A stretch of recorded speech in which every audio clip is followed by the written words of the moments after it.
Hello, everyone. Saintier here. And the plan for today, as I said yesterday, anybody who's here, is to work more on some of those builds. I want to continue working on a build for every elite. It's a project of mine that I want to translate into some template draft challenges later on. Hey, Cleanstar. Good to see you. Hope you're doing well. So here we are in familiar old Tanglewood Copse, where I like to do my initial testing, which maybe biases things a little bit for this area. Go ahead and bring up my spreadsheet. Okay. And find some skills to do stuff with. Man, Caretaker's Charge is one of those skills that you look at it and you're like, what? It's not very impressive, is what I'm saying.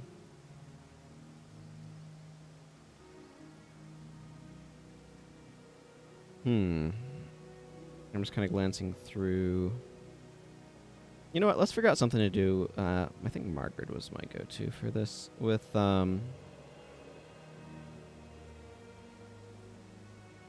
practiced stance. Practiced stance is one of those elites that basically has two skills that you want to use it with. It's a little tricksy in that regard. Ogden was the monk I've been using, and I want to continue. I want to try to like make an Ogden bar with every group of 7s. That way I make sure I have some healing going, you know?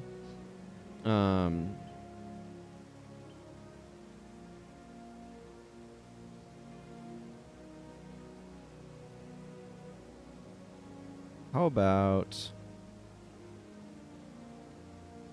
I mean, we have Light of Deliverance, Air of Enchantment, Amity, Aura of Faith, Favorite Hex's Life Barrier, Mark of Protection, Restore Condition, Shield of Deflection, and some Smiting Prayers, and Empathic Removal. What I'm saying is it's becoming harder and harder to find elites to use for this.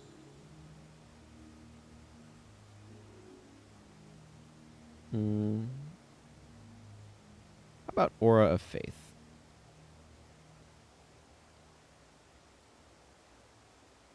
Okay, so let's see. Actually, I should mark these off as I'm picking them.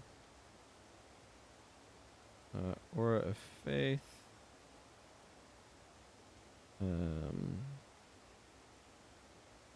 Practiced stance.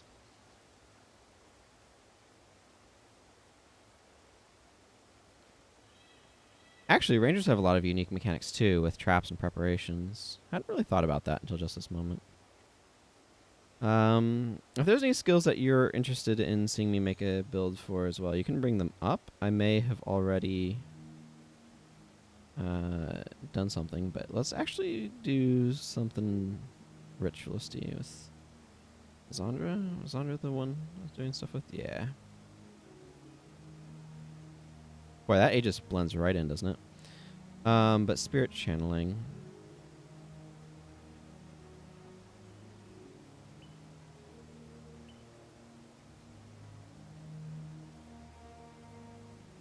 Let's see. Sure, let's do a Cautery Signet bar. Where's... I think Hada has more stuff going on, right? Yeah. Let's grab the good General Morgan. At his silly bow bar that I had him running. Let's go Cautery Signet.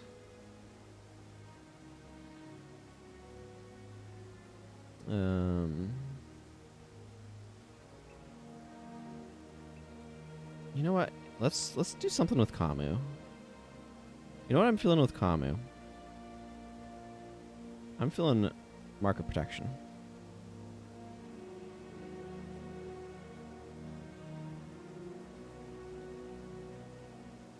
As soon as I can find it. Here it is.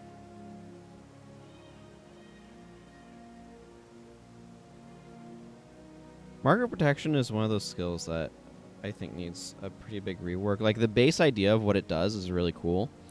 Whenever target ally would take damage. I mean, it's basically a longer lasting reversal of fortune, right? It's a reversal of fortune that lasts for 10 seconds instead of the next hit. That's really cool. It has this weird clause about disabling all of your protection prayers for 5 seconds, which is weird. And it also does this weird thing where it, like, has a really bad uptime ratio. So I would like it to be a different skill. That's what I'm saying. Let's grab cost and let's do triple chop. I want to keep kind of working through some of those.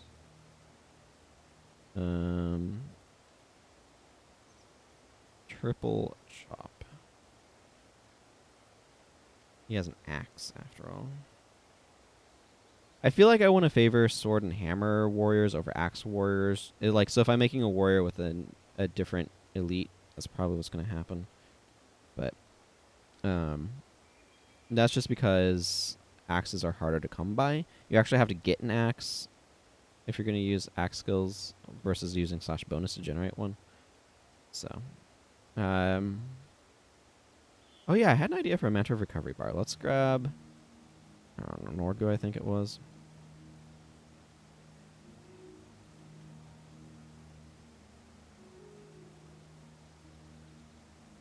Grab Mantra. No, that's not Mantra of Recovery. That's Power Return. Yeah, Mantra of Recovery. Now I just need to mark off Mantra of Recovery. There we go. All right.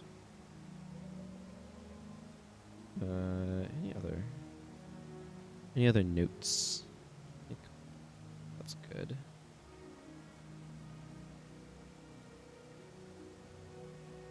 That's a full team anyway.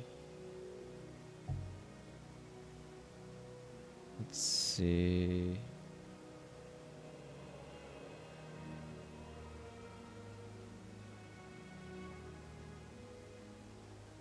They never use Spirit to Flesh. Interesting.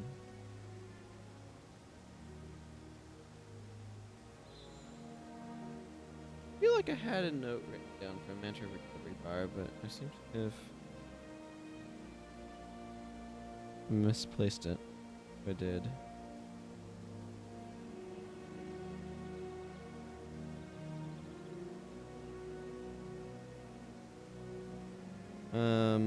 Whatever.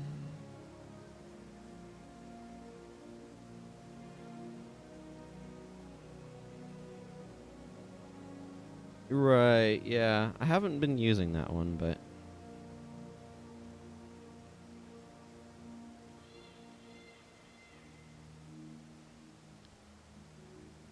okay. So part of the issue with practice stance is that what its effect is, as you can see, is it makes preparations recharge faster and last longer.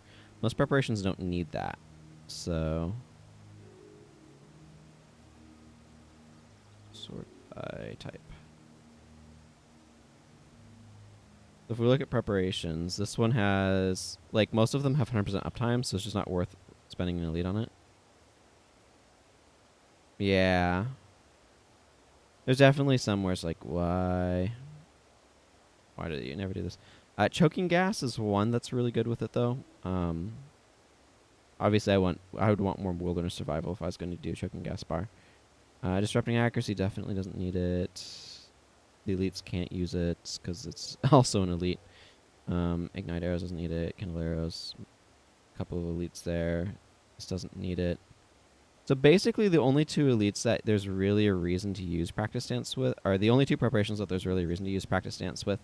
I mean, Marksman's Wager would be sweet, but to get 100% uptime on it. But obviously, you have the two elite issues. So is choking gas, which is the typical one, or seeking arrows, which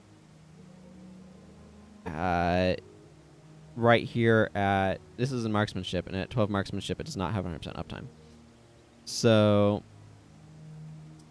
you've got this issue where choking gas is like the main skill that you use with practice stance. And I kind of feel like I want to lean towards seeking arrows because of that.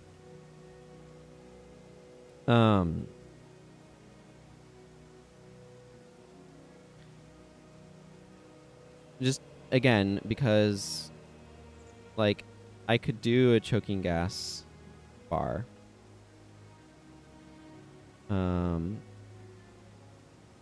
But if I'm doing choking gas, I'm doing kind of the standard thing. That's not necessarily always a bad thing, to be clear. But I am keenly aware of it. And it makes me less inclined to want to do it, if that makes sense. Simply because, like, that's kind of just the default. So we're going to do practice seeking arrows. Now, seeking arrows makes your bow attacks unblockable. Which seems good for trying to hit with interrupts to me. So I could load up on interrupt skills. I've run out of interrupt skills.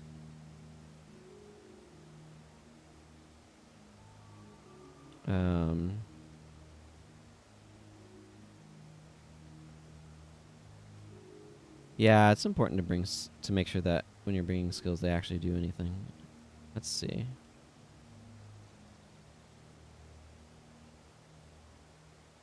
I feel like body shot. You know what? We'll go. Yeah, no, these care about character armor. We'll go with ritualists and put some points in communing. I don't think this needs many. Sundering weapon. You know what? We can go slightly lower in expertise. Get a decent sundering weapon.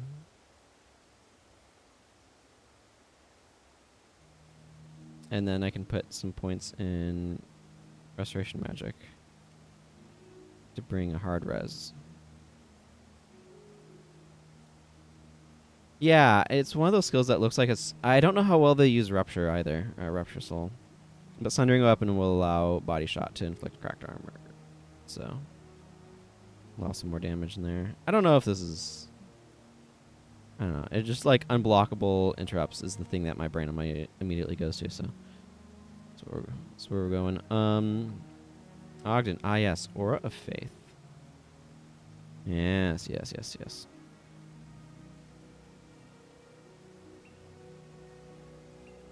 So Aura of Faith makes healing more effective and reduces damage. Only lasts for a few seconds, but I immediately think of Gift of Health.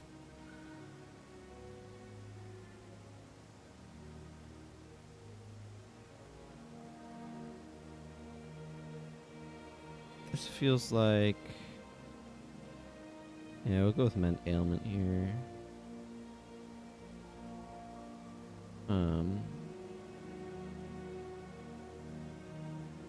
Let's see if I grab something from secondary.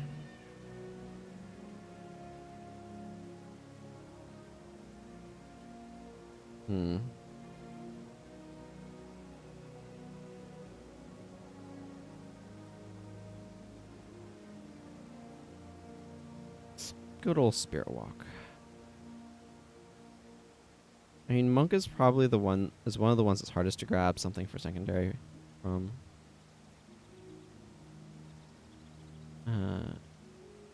Yeah.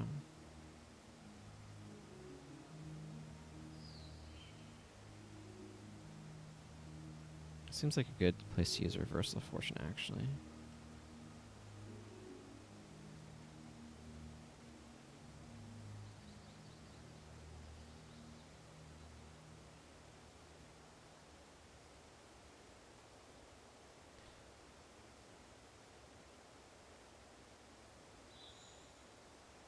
Do I want to try to wedge something in here? The problem is it's when I'm trying to split attributes 3 ways, it's hard to figure out what to do with the with anything from secondary.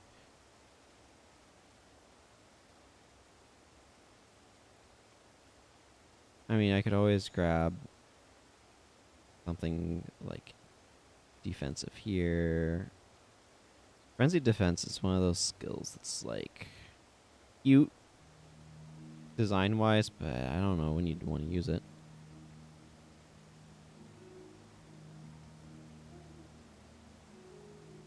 Easy to slot in Glyph of Lesser Energy. I could put, yeah, okay, you know what, we're going to do that. We're going to go with Glyph of Lesser Energy with, Prospirit, I think.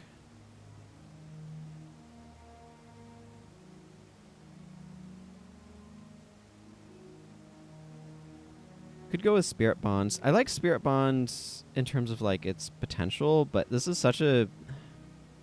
Spirit Bond is one of those skills whose value fluctuates wildly between hard mode and normal mode. I feel similarly about Reversal of Fortune. It's just, normal mode tends to have somewhat lower damage values, so that means you tend to sail under the 50 damage threshold for Spirit Bond a lot more often, so it just doesn't trigger as much. So you're not getting as much out of it.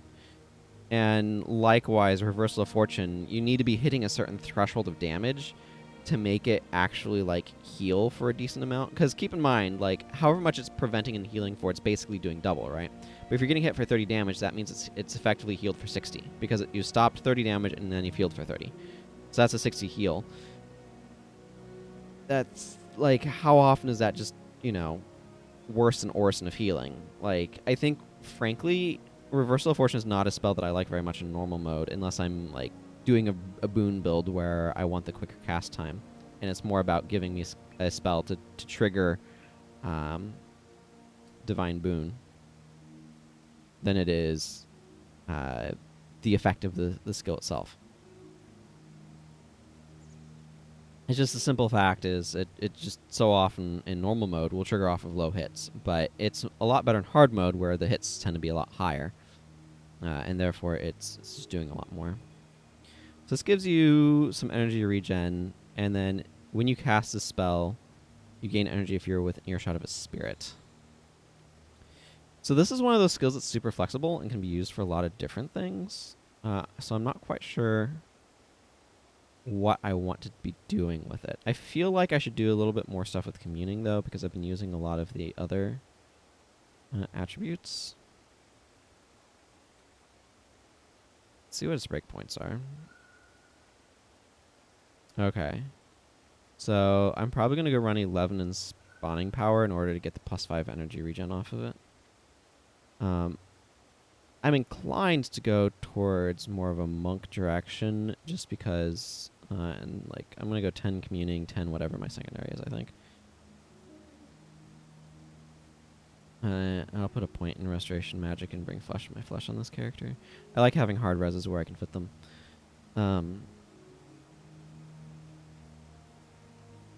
But let's go with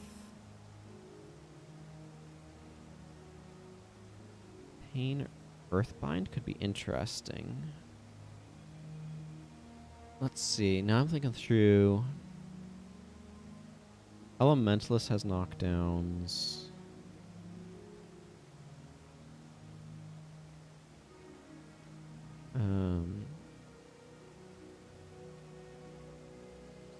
Disenchantment's a good spell. Mighty Was Verizon is pretty decent. You gain 15 armor and 30 max energy.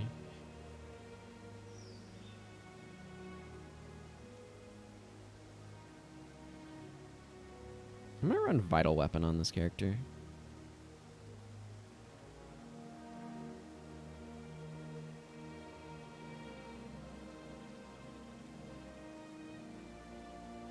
Restoration is one of those, like, real goofy skills. It's hard to make good use of. Now, what I'm thinking right here is, what options do I have for knockdowns that I can synergize with Earthbind? And I think the main one that I can think of is Elementalist. So let's go into some air magic. Because then I can go ahead and grab Gale for a knockdown. And actually at this point, I think I like Arc Lightning and Lightning Strike.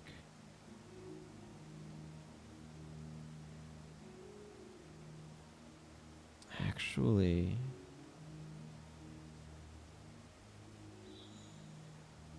I also kind of like Shell Shock. Having a source of cracked armor is often really just good utility. Let's go with this. This is a weird looking bar, but I kind of like it. Again, Shell Shock is a source of cracked armor. That Gale will make AoE, and then Spirit Bind makes the KD from that longer.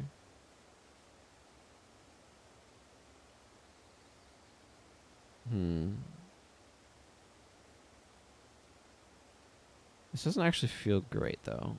The reason why it doesn't is because I feel like this does not use energy super well. Because this is an energy management skill, but this is a fairly low energy bar. Let's actually swap this, maybe?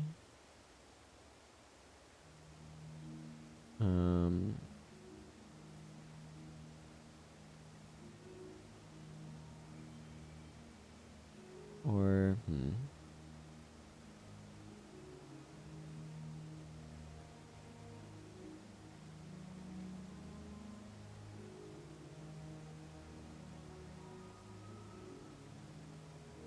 You know what? Let's just leave this as is and see how it actually runs.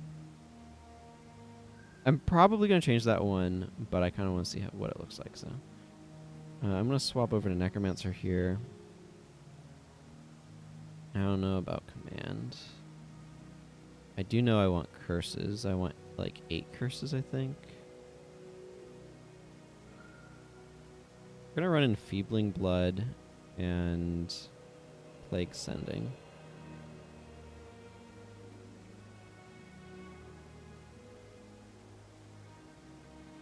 Let's see.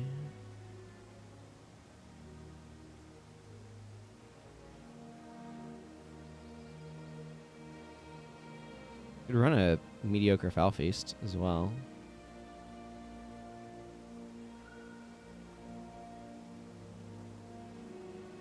I mean, Foul Feast still has its effect of transferring conditions. I think it's a bit redundant with Cautery Signet.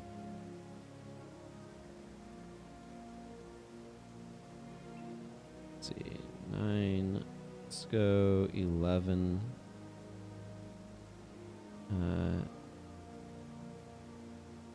Slightly more leadership, and then throw some spare points in command. Seems fine. I'm gonna slot on Rip Enchantment. Go for the eyes.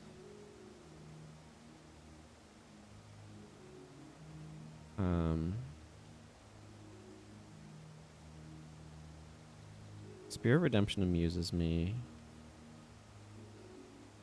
And Merciless Spear, because Deep Wound's good. This is mostly here for energy management, so yeah, this seems fine. Seems pretty utility.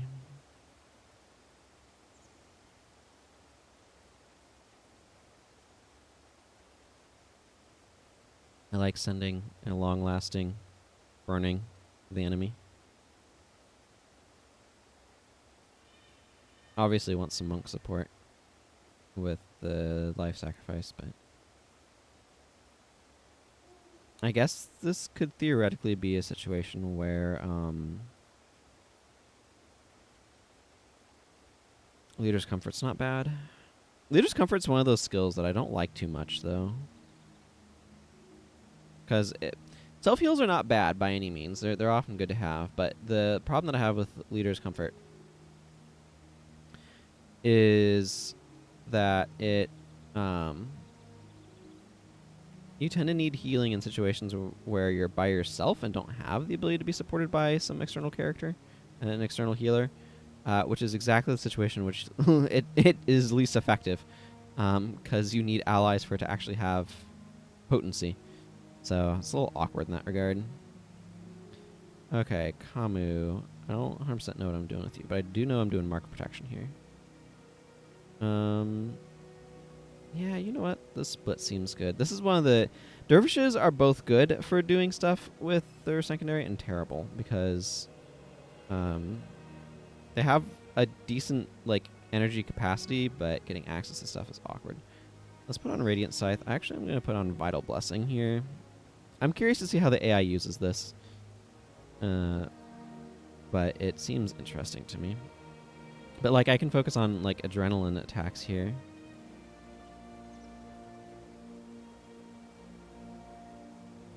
And it'll work nicely. Actually, let's go with Aura Slicer.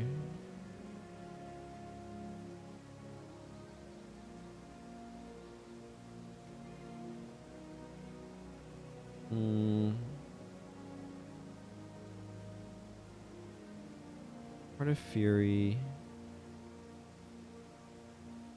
What I actually want here is like a Balthazar's Rage, Pious Haste, but I don't think the AI is smart about it, so.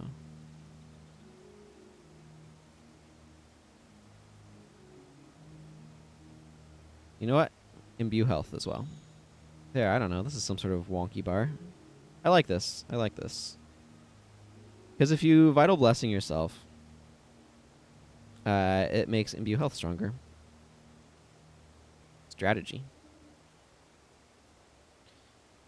Okay, so this is going to be some sort of triple chop bar. I mean, obvious thing to do is triple chop with Splinter Weapon, which I think is exactly what the AI guys do, right? I know that was real specific. But here we are. Is there something else that I could do that would be interesting, though?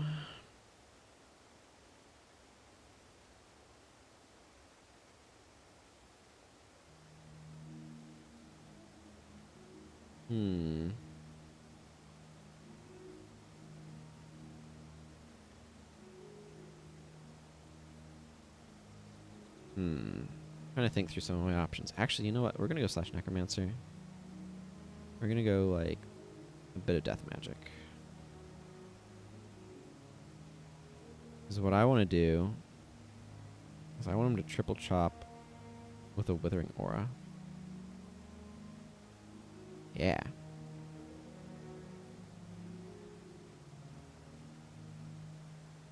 We'll go with Lacerating Chop. Lacerating Chop's decent. It's not amazing. Like, I don't think it's as good for like raw damage as these two because it doesn't have the inherent armor penetration, so it only gets what strength gives. These give 20% instead of what strength gives, but it's hard to get 20 strength, so. Lacerating Chop's fine. If somehow the target does get knocked down, then it has some added benefit, sort of, depending upon conditions. We'll go with Dismember as well.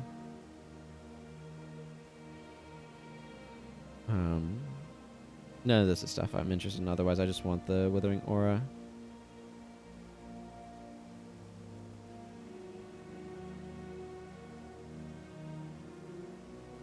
Blind Intervention could be amusing. But I think you want a little bit more Death Magic before jumping to that one. Little Shield Bash. I think I'm actually going to want Sprint here. Being able to stay in combat is very useful.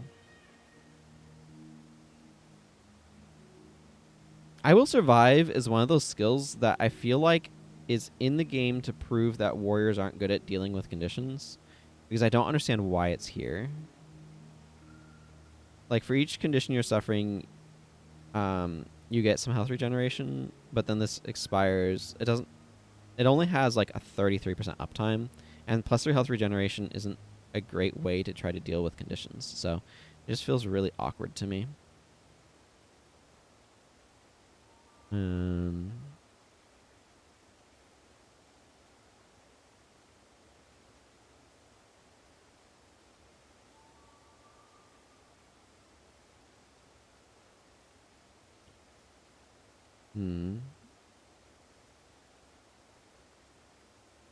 You know what? Let's go with Griffin Sweep. That's an odd way of being able to get some knockdown support, but it's interesting to me.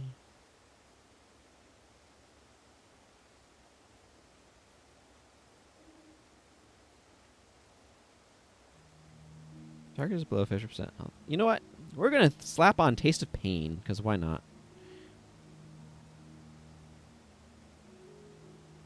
Yeah, okay. This is some sort of bar. Now, what was I thinking about doing with Mantra of Recovery? I feel like I had an idea of something that I want to do with Mantra Recovery that I was like, this makes sense. And then I've completely blanked on what it was.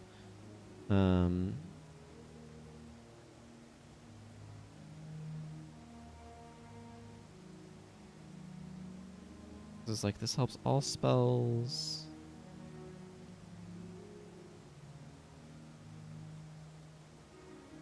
I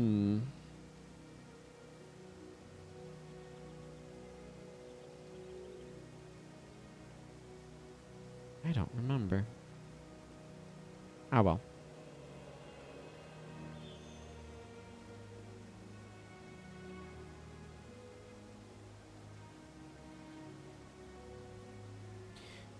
Let's go.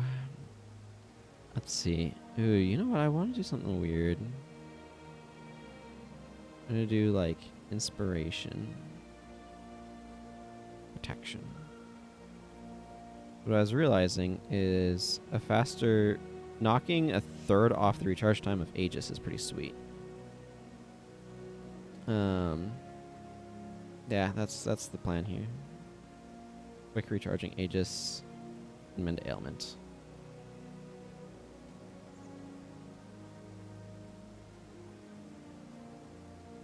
Power drain.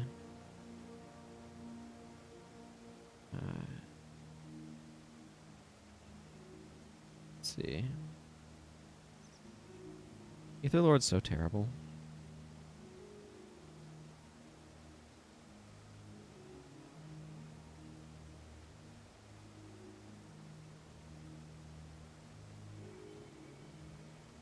Yeah, here's what I was thinking.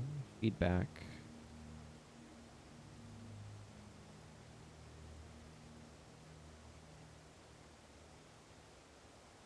Spirit Shackles is an interesting one. Spirit Shackles works really well with punishment stuff, but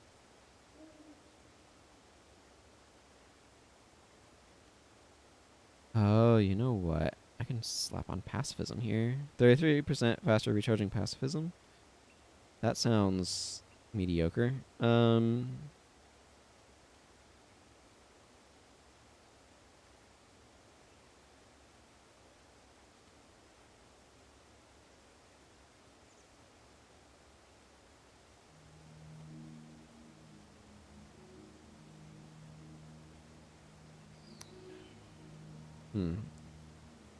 You know what? I kind of do feel Spirit Shackles here.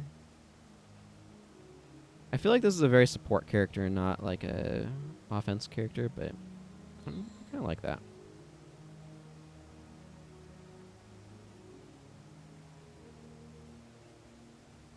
This Mantra of Sickness is an interesting one. You could actually use this with like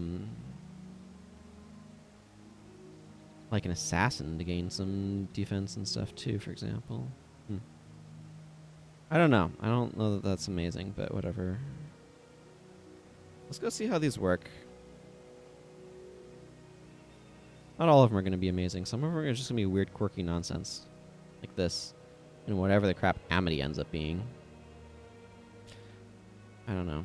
Amity... So, Amity is basically like a pacifism. The effect ends if the target takes damage, which is why they're really kind of terrible. Because, like, you basically are wanting to try to single out an enemy to have them not do stuff. And usually you want to be using a lot of AoE damage, so it tends to end pretty easily.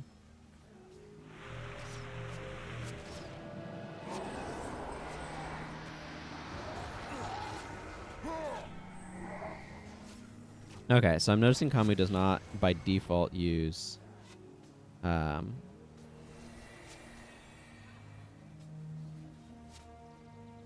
Vital Blessing. It's not the worst to tell him to use it on himself. But I'm curious if he ever will use it on his own at some point.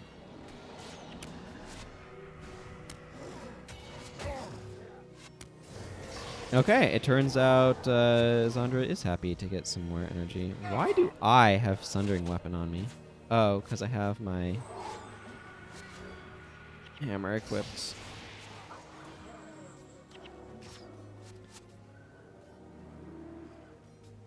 Never mind at all. Sure, whatever. We'll just go to high energy set.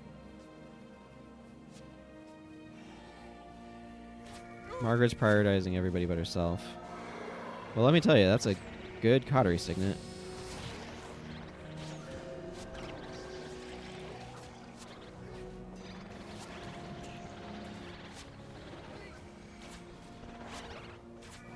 Yeah, Norgu's energy is pretty rough.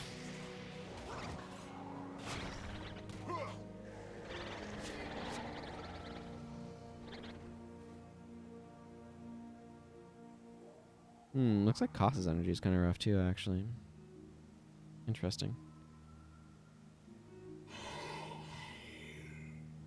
Okay, so initial assessment is that Kami does not automatically put Vital Blessing on anybody.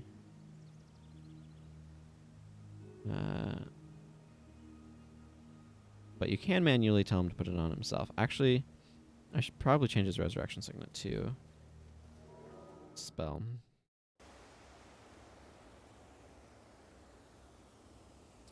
Let me change what I have in my hand here, so that way I get less random being healed.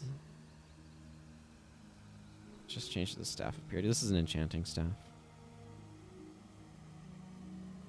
Okay, so first things first, Kamu can totally support hard res. Now, the only hard res in Protection Pairs is Rebirth. Rebirth is not a combat res in any way, shape, or form.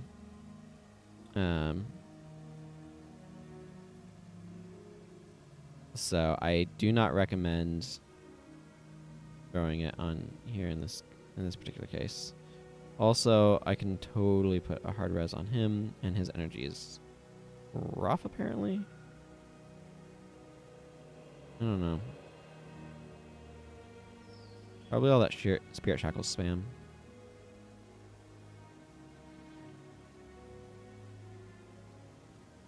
Trying to decide if I want to do something differently. Actually, you know what? Inspired Enchantment could do some really interesting stuff. I'm going to swap this Inspired Enchantment here.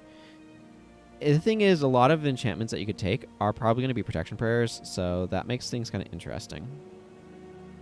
I'm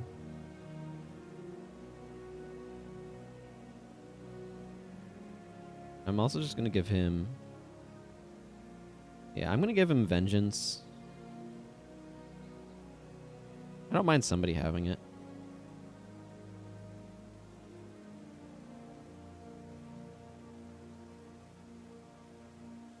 Okay, and that's my bar. Let's go ahead and take this in the more serious area and see how that kind of goes.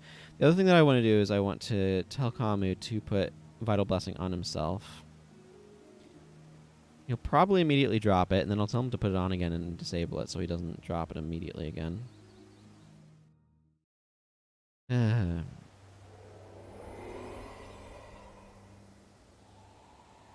Yeah. Have to cancel it so he doesn't immediately drop it. That's not surprising. Not surprising at all.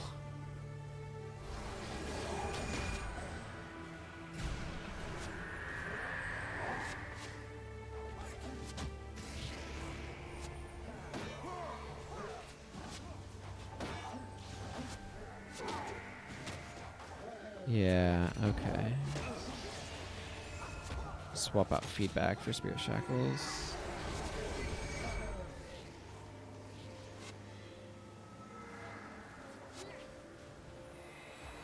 My goodness, Kamu has a lot of HP. Holy shnikes, look at that. Kamu's health is 782 maximum right now. It's pretty incredible.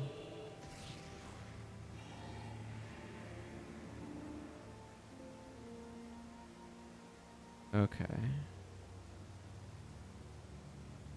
I'm sure there's more things to observe, but I want to immediately go back and do that swap from Feedback to Spirit Shackles on Norgu. Spirit Shackles is one of those skills I think is a lot stronger than it looks. But as it is, he doesn't have anything to do, so I need to give him something to do with his time and energy other than Aegis every 20 seconds. The AI for skills. Yeah, I'm really curious too. Figuring out how to set up how AI uses skills is something that I think is like really interesting, or would be really interesting to know. I agree. So having to manually tell Kamu to use Vital Blessing is not the worst, but yeah, I don't know. Other than to say, yeah, I agree. I'd like to know as well.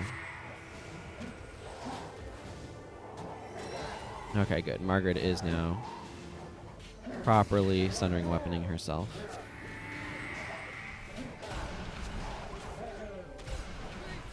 Got a lot of vital weapons floating around as well. Oh, and a mark of protection just went out, so that's good. Yeah, Norgu is basically spamming his Spirit Shackles, and that's his job.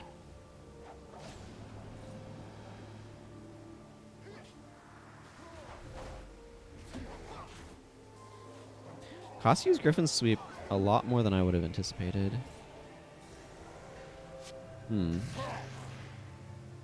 Okay, so one of the things I'm noticing too is Koss's energy is a bit rough. I may want to do something about that. I feel like General Morgan's doing fine. This is not an area where you get a lot of enchantments to do stuff about, so.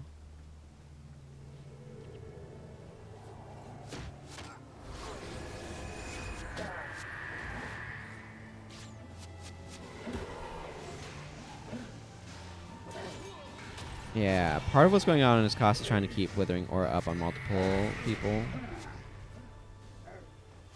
which is obviously causing him problems. Ogden seems to be doing okay. Margaret's doing alright.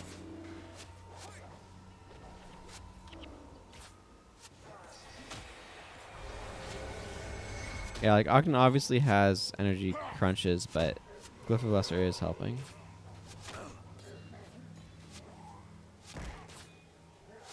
And Zandra is needing the energy from Spirit Channeling and making use of it, so that's actually really encouraging.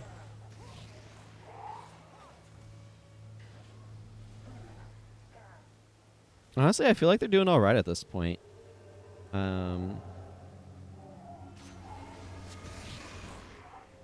But yeah, like if they have individual AI for the use of every single skill, that seems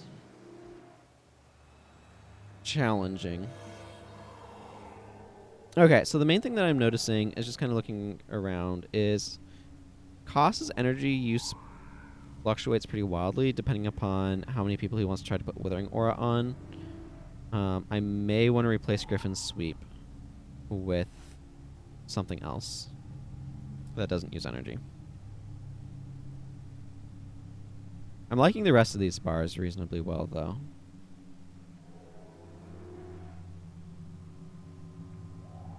I especially like the quicker recharging Aegis. I think that's pretty neat.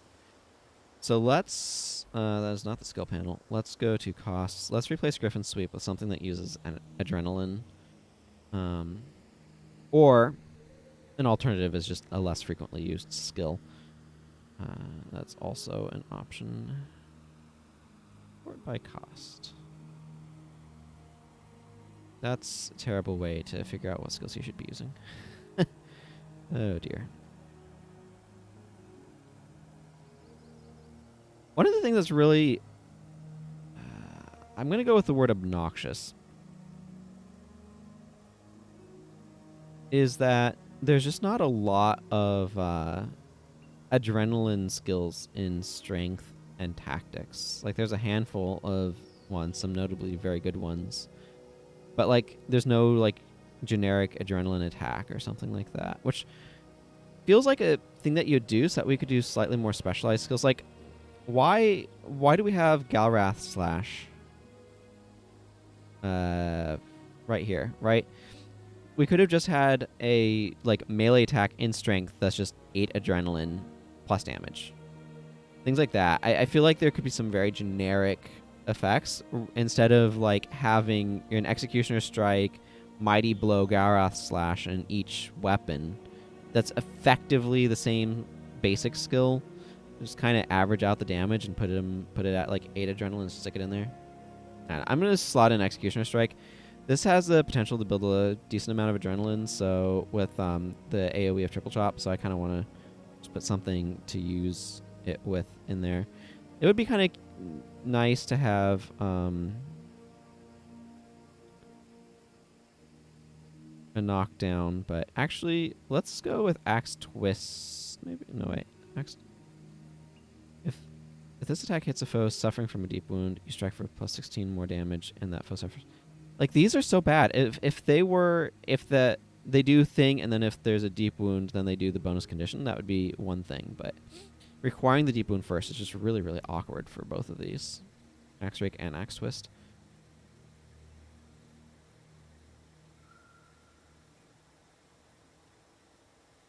This attack hits, you deal plus 17 damage. If they're suffering from a deep wound, you interrupt their action. This one's decent.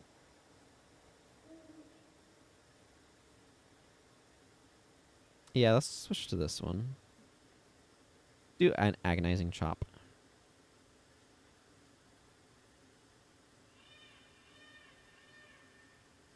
Okay, let's kind of roll with that. See how that feels for energy for costs. Lacerating Chop should probably be a few points more damage, like 20 damage or something at the Axe Master he's at.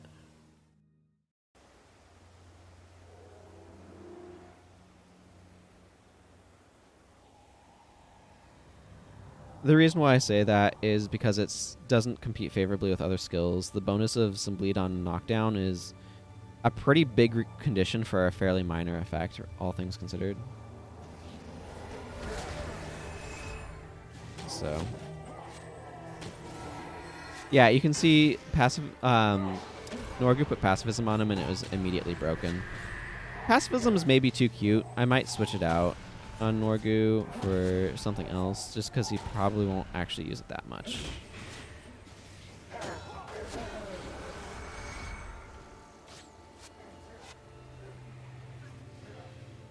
Or like when he does use it, it'll be a waste of energy because it goes on something that it's immediately broken on.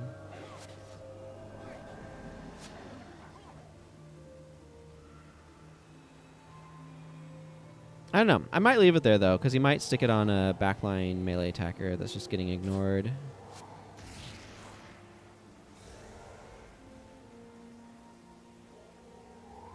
I enjoy having some vital weapon around. Some more HP is kind of an interesting effect to have. See, costs his energy, just casually glancing at it. Looks like it's doing a lot better.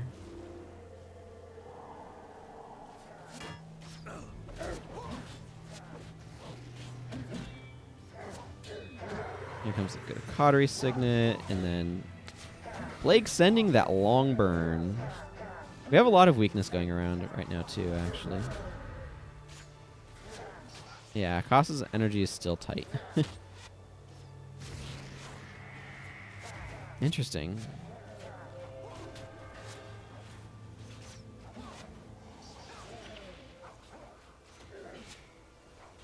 Okay, I'm going to replace Agonizing Chop. The thing that I'm noticing here is he doesn't seem to be using it a whole lot. I'm thinking I'm wanting to replace it with something else.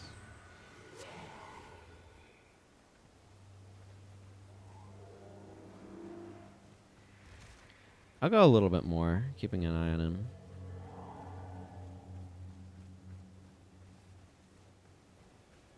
We're doing alright, though. Let's see which group this aggro's. Looks like it's this one.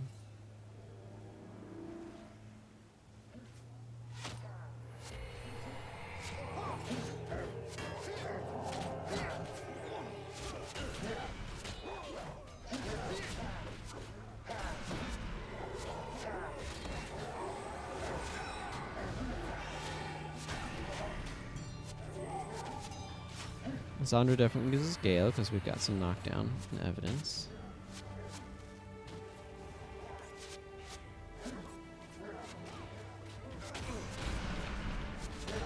Yeah.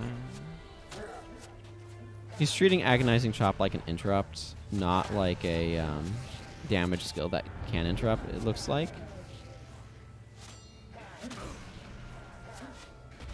keeping an eye on Cost running over there.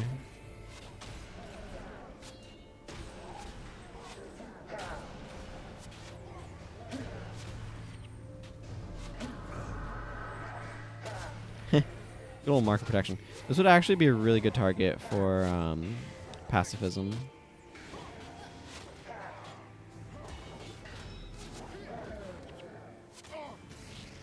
Okay, I think if I was a player using Norgu's bar, I would be fine with pacifism on it. I think as an AI, I want to replace pacifism with something that does something a little bit more, because I don't think it's a skill that the AI is going to be able to use intelligently enough. And I want to replace Agonizing Chop with a more useful skill. Why is this oh, General Morgan died at some point in there. Okay.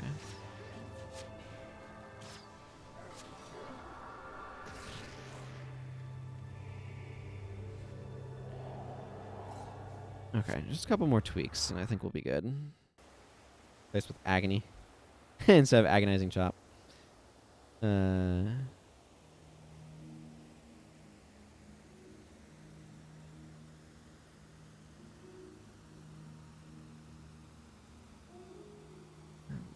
Keen Chop can be amusing, but I might maybe I'll do that on a different one. I'll just slot on Penetrating Blow. I think that's fine. Norgu. Instead of Pacifism, what do I want to give you? I kind of want to give him something that's less energy.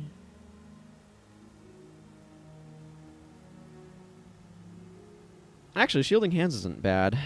Cutting a third off of that recharge time is kind of nice. I'm going to give him Shielding Hands.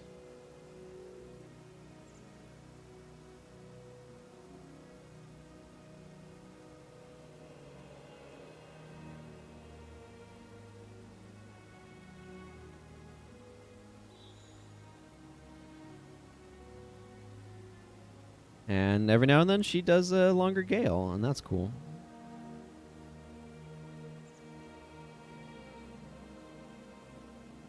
I feel like Zandra's bar is like just subtly doing fine.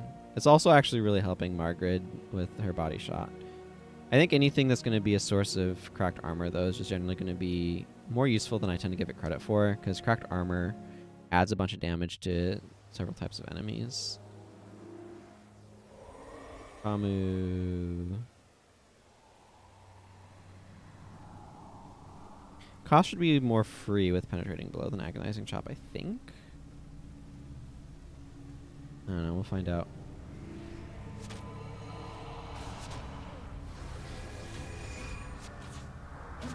This is a weird time to use Cautery Signet.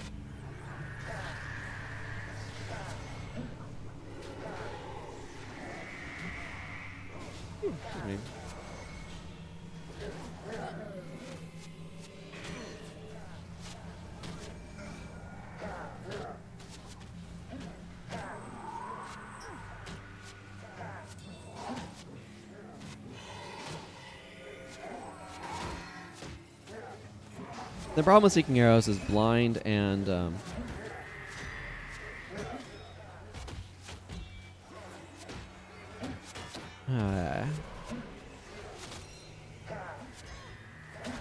obstruction can cause it to miss.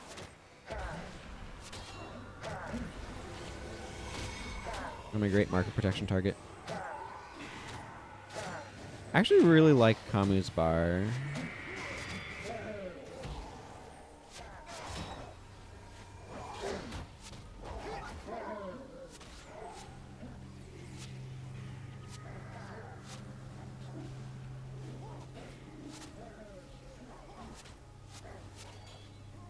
I wonder how much, like... So Spirit Shackles makes enemies that are just attacking lose a lot of energy.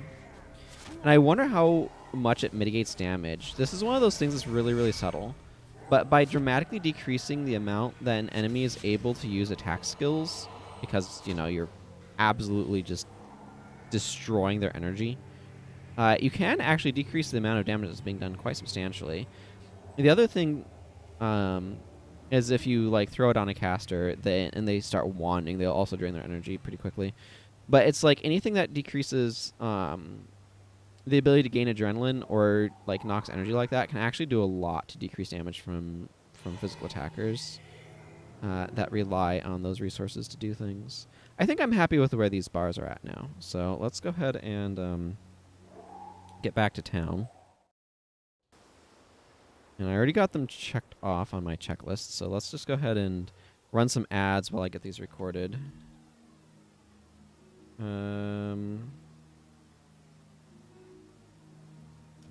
Minutes, I guess? I don't know. We'll see. This always takes a bit. And does not involve a whole lot going on my end that's interesting to watch. Template code, please. Okay, this is practiced stance.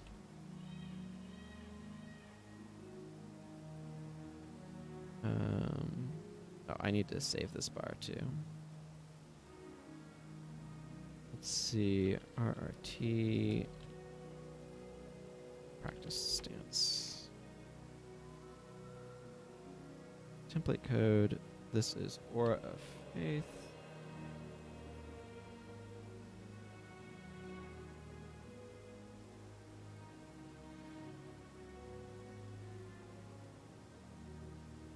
Moe. Aura of Faith for Monk Elementalist, of course. Sandra, template code. This is Spirit Channeling.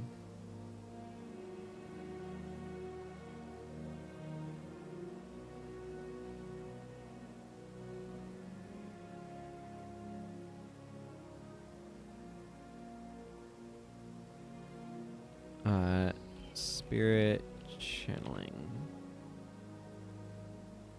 General Morgan. Code is Artery Signet.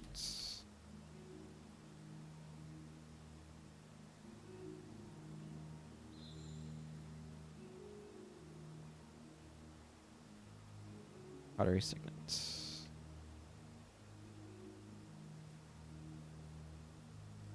Code. This is Mark of Protection.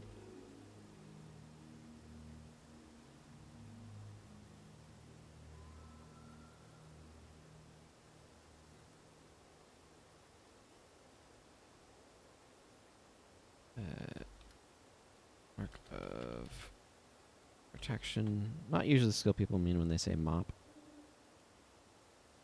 Template code. This is Triple Chop.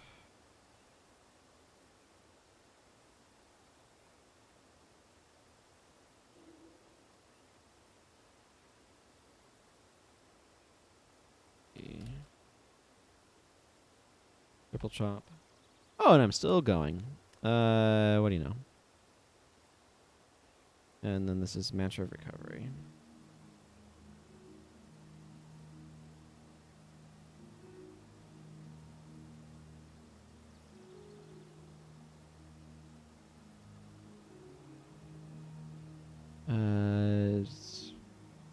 Mimo.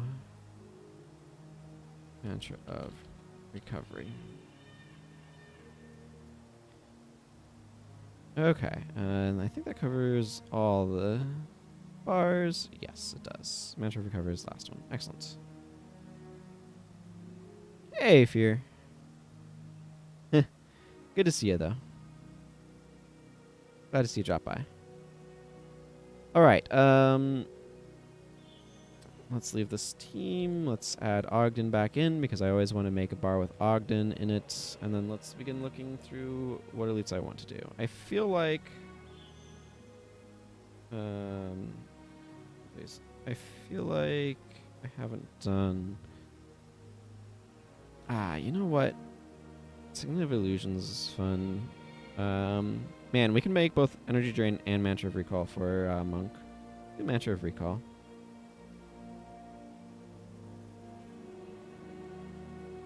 I don't know, we're just gonna wipe out these attributes. Inspiration. Who needs this bar? Mantra of Recall.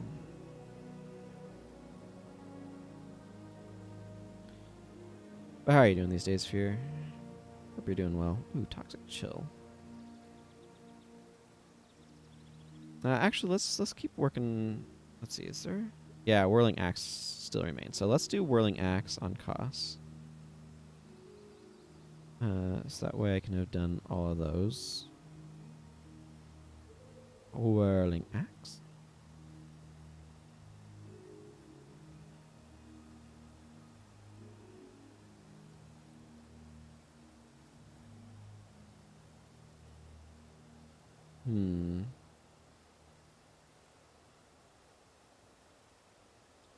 Contagion.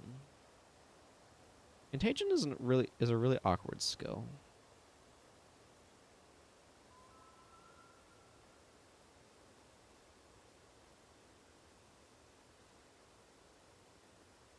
In that it's in death magic. Contagion, for those who don't know, right here is this enchantment. Whenever you suffer from a new condition, all foes in the area suffer from the same condition, and you sacrifice some of your maximum HP. The problem with it being in death magic is you kind of want to pair it with blood or curses. For example, blood magic is the one that you kind of most want to do because it works really well with Signet of Agony, which does AoE damage and then a super long bleed. So, I think I might.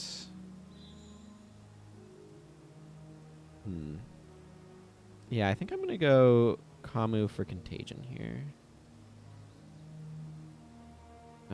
Necromancer, Death Magic. It's not Death Magic, those Earth Prayers. Contagion. I have some ideas here. Where is Contagion? There it is. Let's see. Good old lots of melee. Well, so let's do something not melee. Do something mesmery that's not weird. I mean, not the same sort of weird thing I was just doing. This weird thing.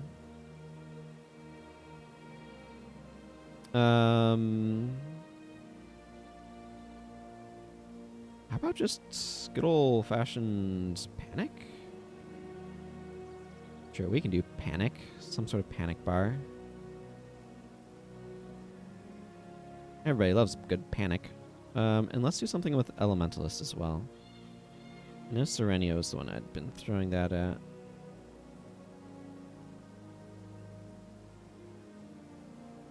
I can do Elemental Attunement. Looking at monk stuff and getting myself very confused.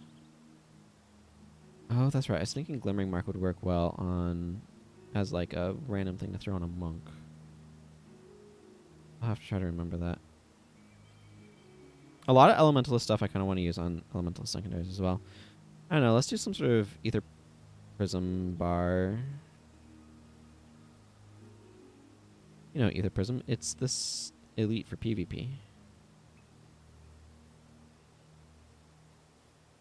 Good old Ether Prism.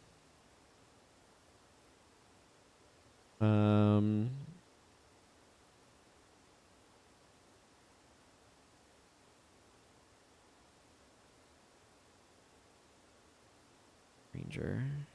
Yeah, you know what?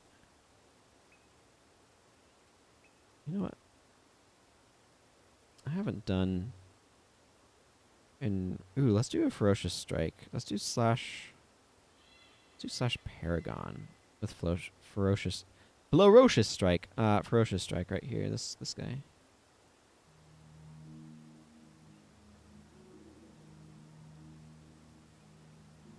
Ferocious Strike.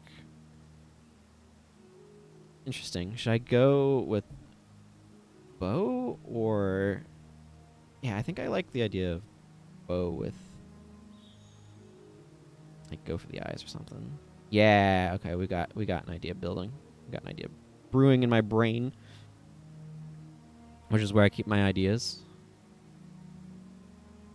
Okay, and let's grab Elias. I think Elias was the Necro I was using. Let's just do something straight up Necromancer-y. Elias. Ah, yes, that was your last bar. It was very hexy.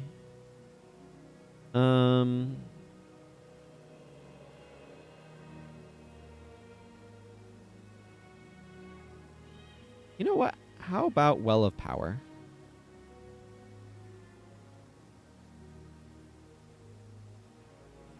Nah, you know what? I'm going to stick that on a monk at some point. How about Soul Leech instead?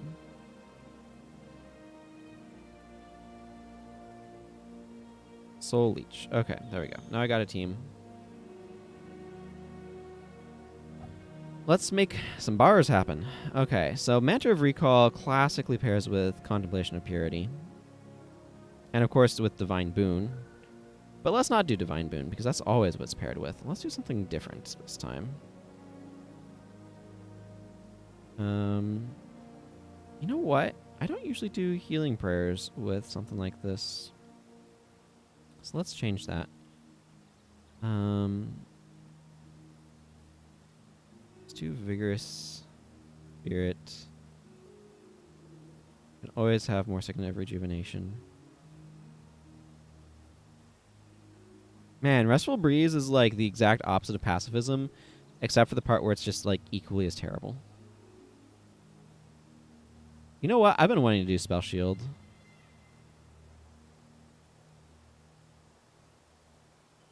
Man, it's so bad.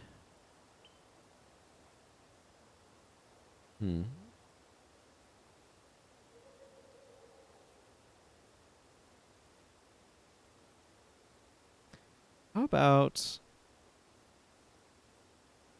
Divine Intervention? Healing Breeze. I'm going to go a little enchantment heavy here.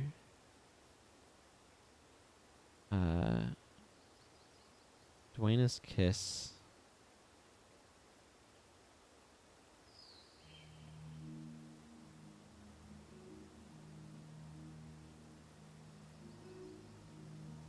And Healing Whisper. I don't know. This is a weird bar. I like it. It's quirky.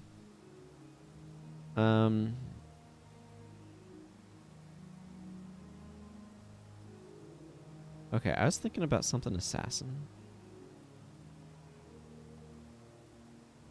Yeah, okay. Yeah. I like having some strength because it helps with armor penetration. We're gonna go with Shadow Arts here.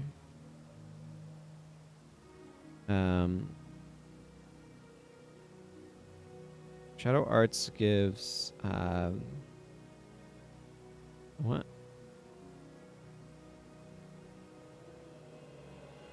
I want Vipers. Okay. This Way of Perfection and Viper's Thingamabob. Where's Viper's Thingamabob?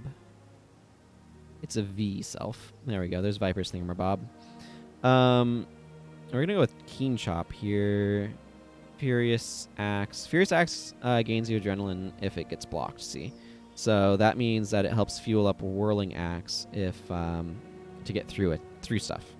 Right. That's the thinking here. That's the logic. Critical Chop is such a assassin skill. You know what? I'm kind of feeling Rush. I like Rush more than the AI does, I think.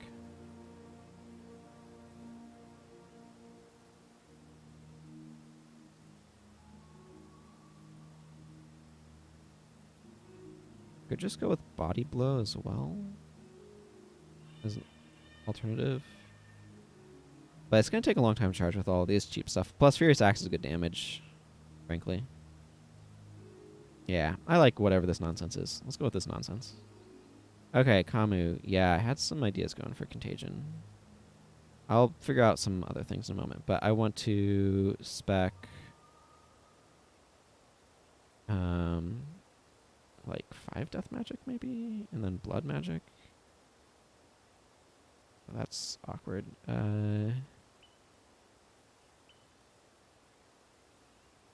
do I do with the remaining 10 points? I can pump up Death Magic once more. Okay, that works. 8% life sack is pretty big. I want Signet of Agni and Resurrection Signet as well. Mystic Vigor also goes in here. Yeah.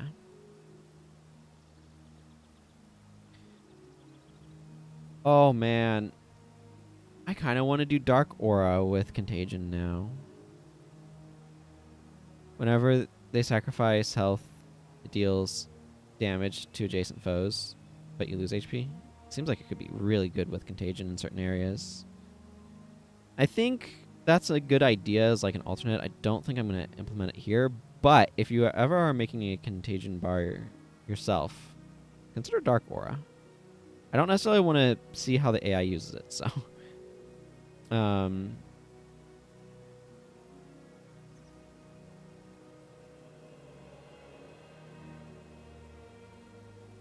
kind of considering Reap Impurities, actually. Put on Victorious Sweep. I kind of do like Reap Impurities, but I think I'm going to avoid it here. The reason why is because I kind of want to encourage like maximum condition coverage on enemies, which it kind of runs counter to. It's one of those spots where it's a little awkward of what do I want to do, because there's not a whole lot of adrenaline-based dervish attacks that don't remove your enchantments, so I'm just going to put on Radiant Scythe because of that reason alone. But I like this like weird split bar idea. I'm going to give it a try, see how it looks. Okay, yeah, we're just doing something with Panic.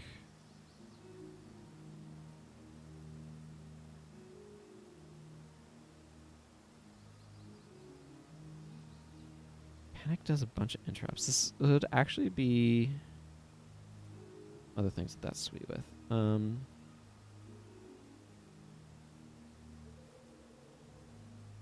I want to do something unusual for my secondary, though.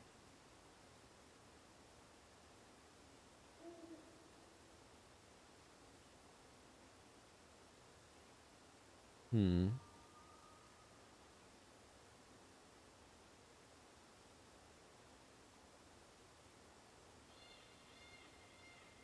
getting a weird idea for a Necromancer bar. Using assassin stuff. But I also think it's a little bit redundant. Let me check something. This is must follow lead attack, target foes, knocked down, and becomes poisoned.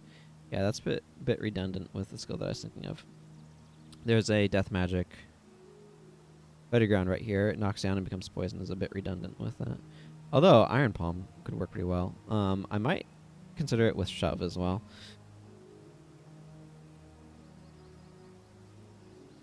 Good old stretching here. Signal of Deadly Corruption would work really well with a Virulence bar.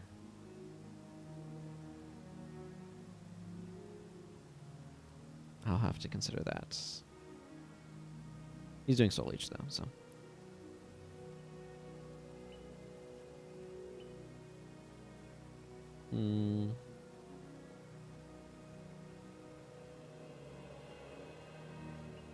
Oh, that's right.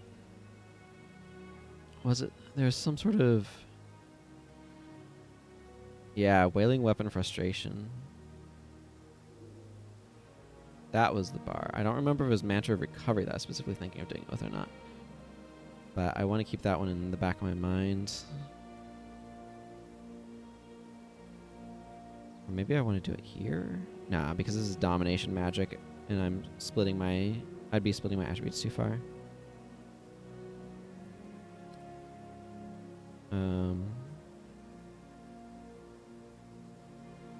I mean, this is an obvious place for a natural signet. It's mostly like, what do I want to do with secondary here? And there's a bunch of different options, but... Okay, you know what? I've got a silly idea. In Deadly Arts, there's a hex right here, Enduring Toxin. And if they're moving, it keeps renewing. This would actually work really well with some other stuff. But Chaos Storm will make enemies run around because they don't like standing in Chaos Storm, so it would trigger Enduring Toxin. There's also Shameful Fear, yeah. Let's do Enduring Toxin, Shameful Fear with Chaos Storm. I mean, it's a really weird combo, but it doesn't necessarily have anything specifically to do with Panic, but I like the idea, so I'm going to roll with it.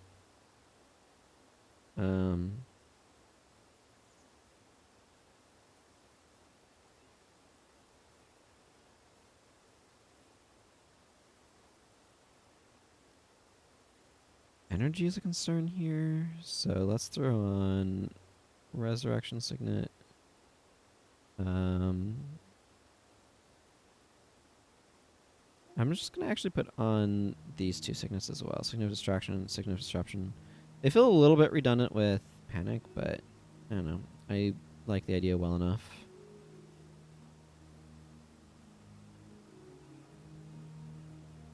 Yeah, specifically triggers on poison.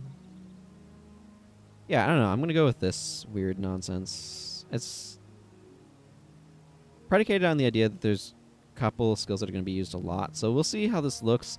If his energy is overflowing, I'm happy to change like Signet of Disruption to a different skill.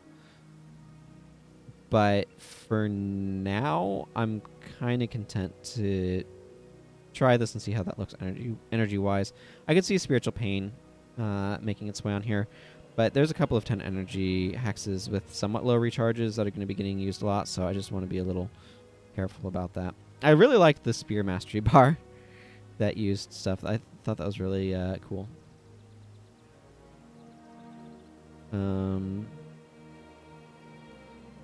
Ether Prism.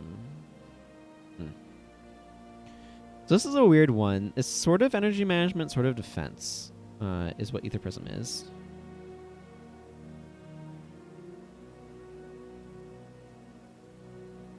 But I don't know how it really fits into things or what I want to do with it.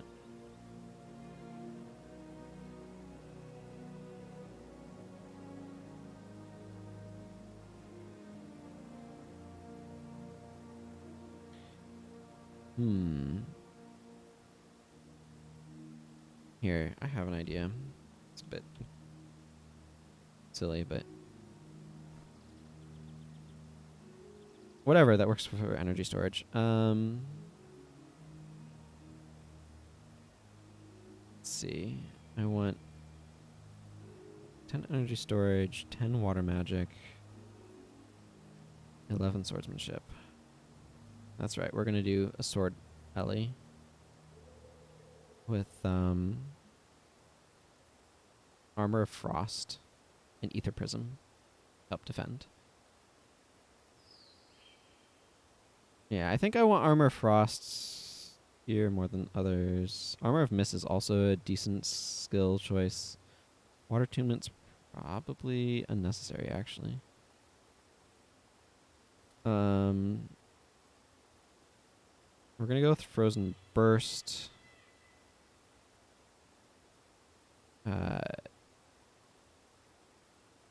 Winter's Embrace? Do I want that?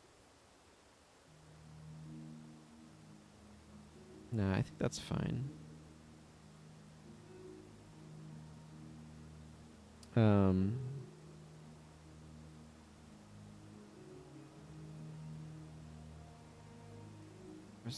There it is. Conjure Frost. I knew I wanted a skill that I couldn't find. Sun and Moon Slash. Obviously quite excellent in these circumstances. Good old Knee Cutter. No, we're not doing Knee Cutter here. But we are doing Barbarous Slice and Gash. Barbarous Slice, Gash, Sun and Moon, Frozen Burst, Conjure Frost. Armor Frost for some actual defense. Ether Prism. Plus 40 armor is pretty substantial. And then Ether Prism is a good, like, safety net skill for that sort of nonsense. Okay. Oh, this is going to be Attribute splitting madness. I want some command. Sure, we'll go like that.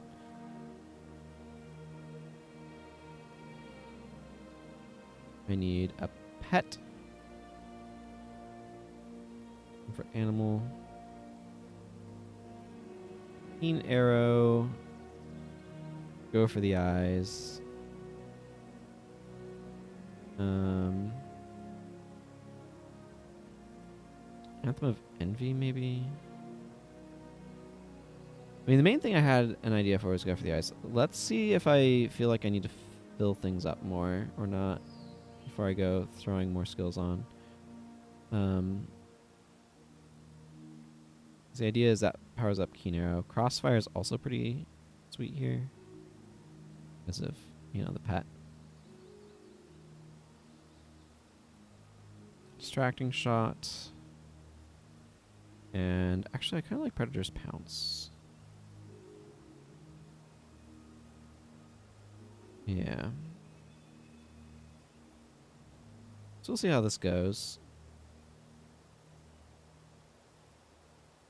I like the idea of using Go for the Eyes to help fuel things. Actually, maybe not Distracting Shot. Maybe if I'm not bringing a preparation, maybe I should just bring Volley. And not have any interrupts here. Yeah, let's go with this. Okay, I have no idea what I want to do with that, except I need Blood Magic. So let's get Curses out of here.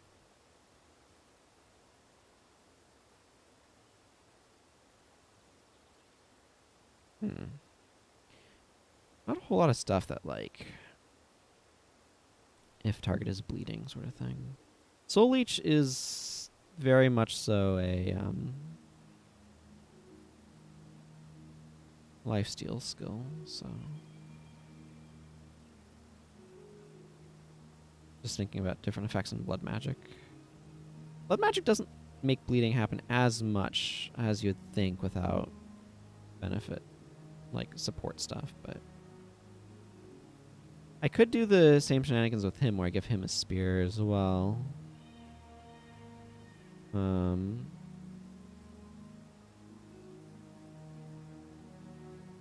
Go like 8 Soul Reaping. I don't know. Let's get my Spear Mastery going up to 11. And then the rest in Blood. Wait.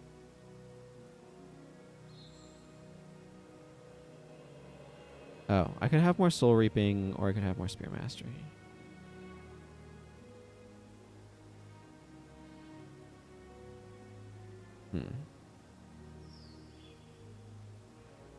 Let's go with more Spear Mastery.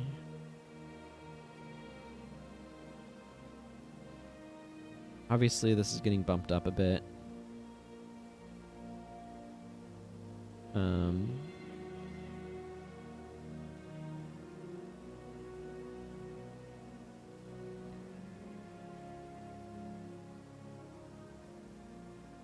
Jaundiced Gaze. After enchantment is removed for the next 12 seconds, your next enchantment spell costs faster and costs less.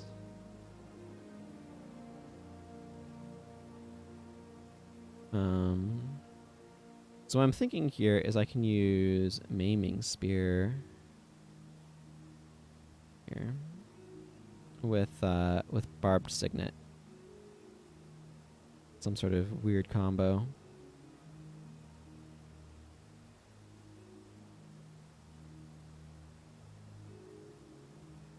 Magic does not need to be open.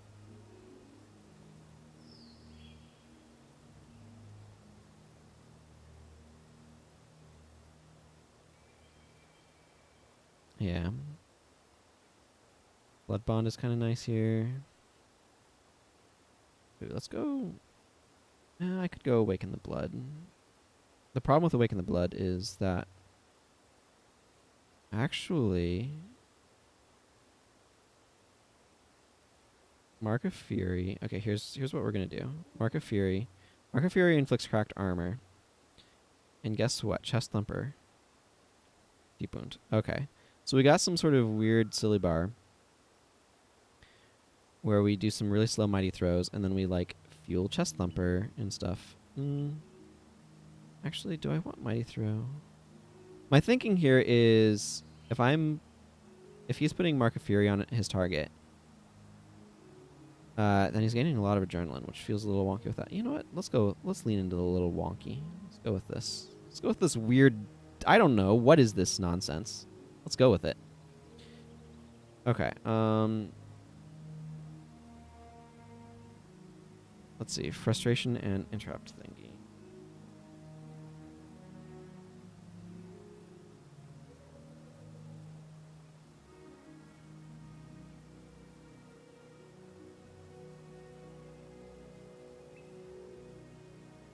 I'm just looking through some of my notes that I have next to me. Just one. I don't know.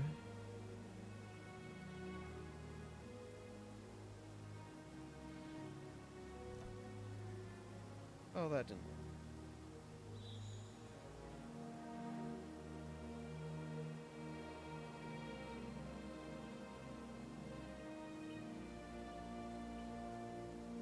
Okay, have a mechanical pencil and it just flung a bunch of lead all over at me.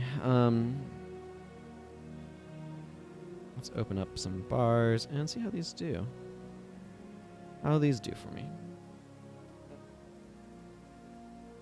And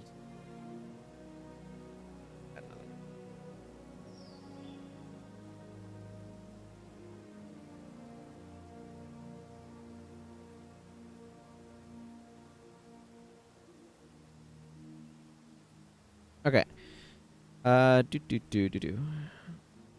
Let's go out into our normal direction just to see how things look.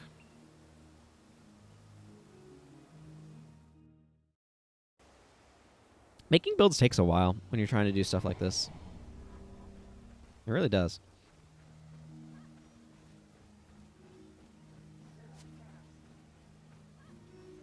Well, the good news is Serenia is like, yeah, I want frost on me.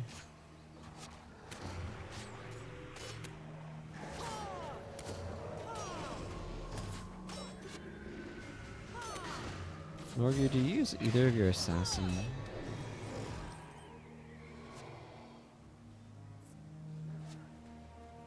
Okay, Koss obviously knows what he's doing.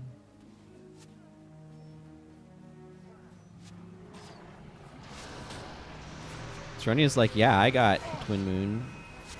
What you talking about? Ogden's sitting pretty over here.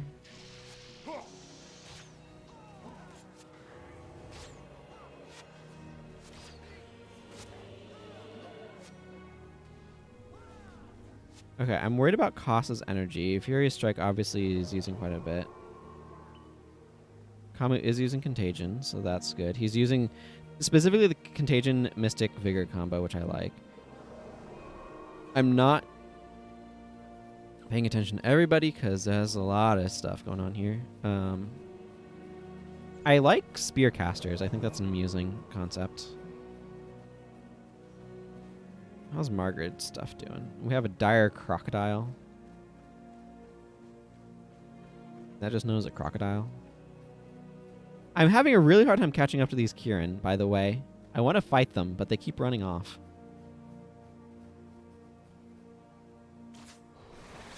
He uses Panic.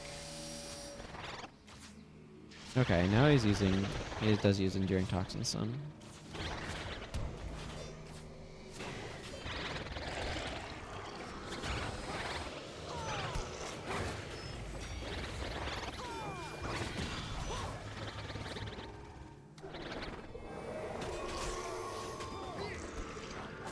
Margaret seems to be fine.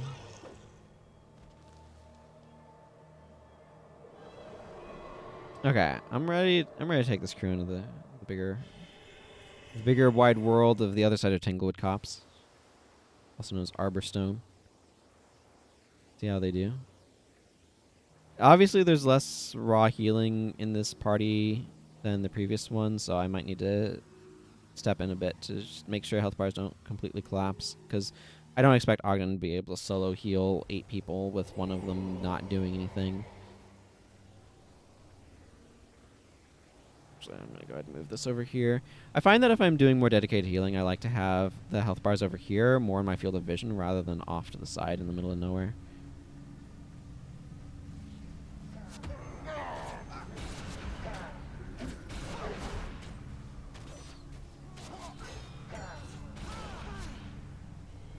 Although Koss is doing a decent job of keeping his own health up.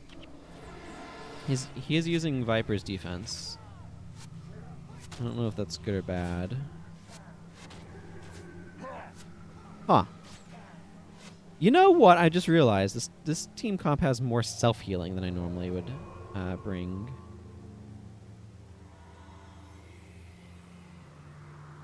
A little bit more. Like, Blood Bond helps with healing. But Mystic Vigor and Way of Perfection are both self-healing, so... This is not self-healing, but it is damage reduction.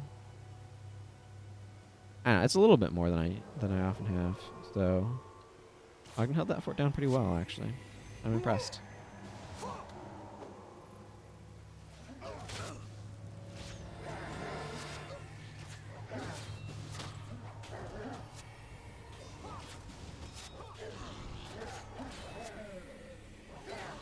The real question is, does Shameful Fear ever get used? Yeah, Koss is actually doing a pretty good job. Like, the Keen Chop Way of Perfection combo is actually doing a decent job of healing him. I think I need to drop Viper's defense. I don't think he has the energy for it. Furious Strike, or Furious Axe actually uses a lot of energy.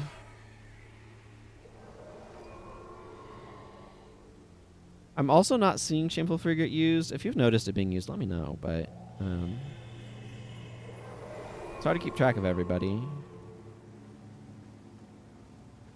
I do like the idea of Viper's defense, but I just don't think it's doing all that much, so. Or, like, it's probably doing some decent stuff. Like, it's adding a source of poison. It's just, I'm really concerned about his energy, because a lot of it's going to Furious Axe for good reason. And I think that's a more important source of damage, so... I just don't think he can support Furious Axe and Viper's defense.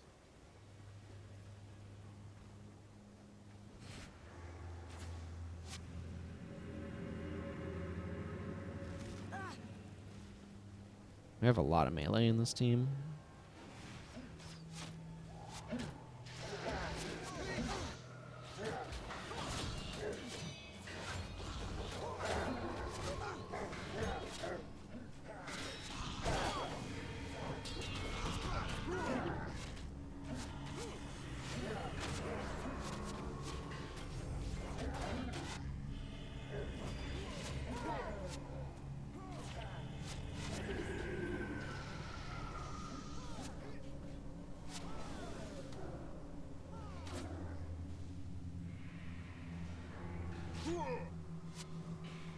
Yeah. This team actually is surprisingly durable because of the the large amount of self-healing that's actually on it. I'm actually really quite impressed with it. The big thing is like, does Norgu ever cast Shameful Fear?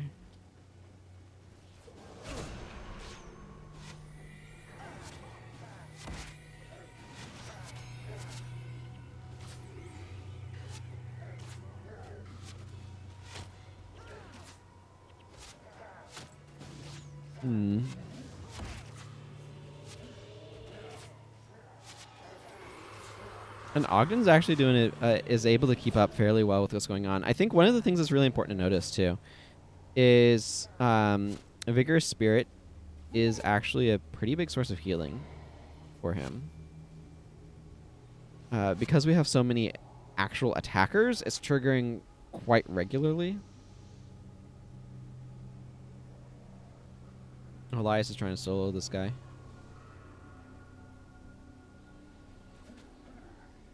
He succeeded.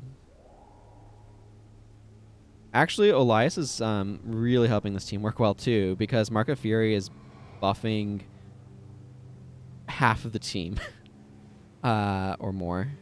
So that's kind of exciting. Easy to overlook some of these synergies. Okay.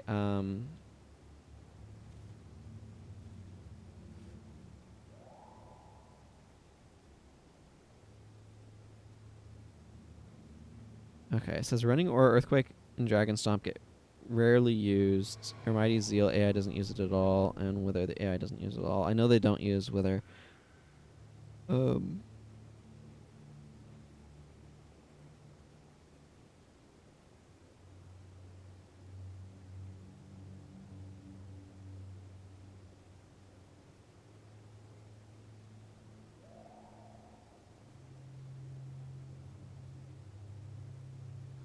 Okay, let's go grab my 75 gold coins. Yeah, I'm really not noticing Shameful Fear get cast, like, ever. Which is a little annoying.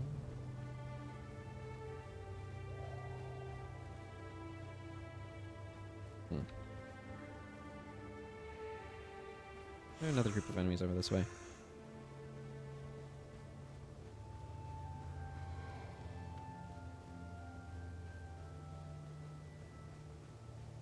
I don't know if that's just like circumstantial. But this is one of those spots where it'd be really nice to know what's the AI trigger for using Shameful Fear. Like, when did they decide to cast it? Okay, yeah, it looks like we cleared out this little section.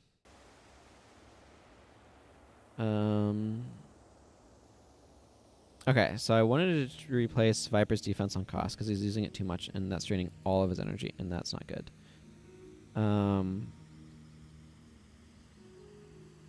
I don't feel like I can use Shroud of Distress. Shadowy Burden is one of those skills that's actually quite strong. But I think...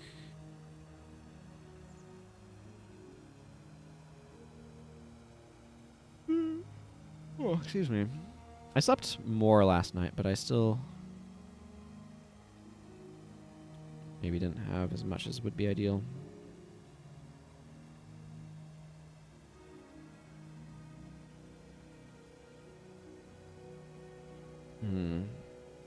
So basically I'm feeling like he doesn't need anything other than Furious Axe. Little grapple. You lose your current stance. You and target touch foe are knocked down, you lose your current stance. That's to, yeah, kind of counterbalance stance or something. Use it with on your knees though.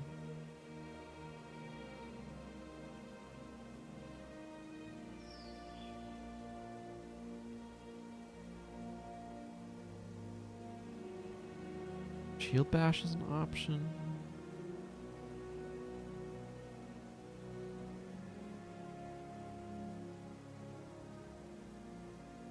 Put on, I meant to do that just as a random skill. That'll trigger sometimes.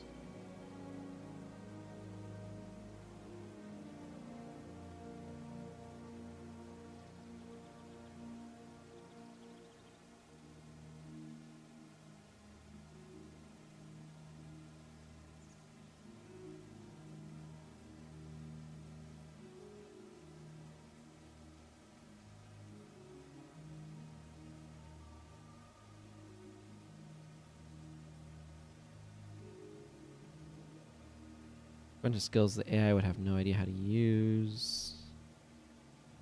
Viper's defense seems like it should be fine, but...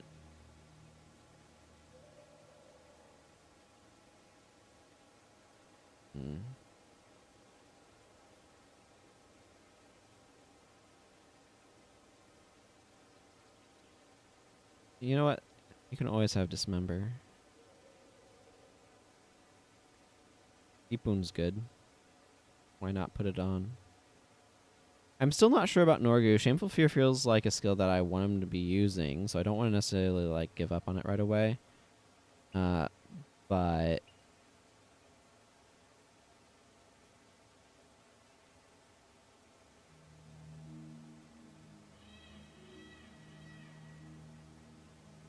he's not been using it, so I need to keep an eye on that.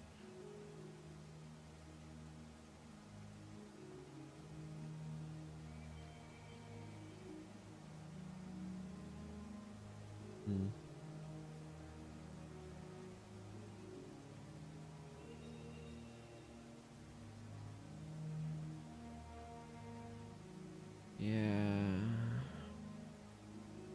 Expunged Enchantments is a really powerful enchantment removal skill.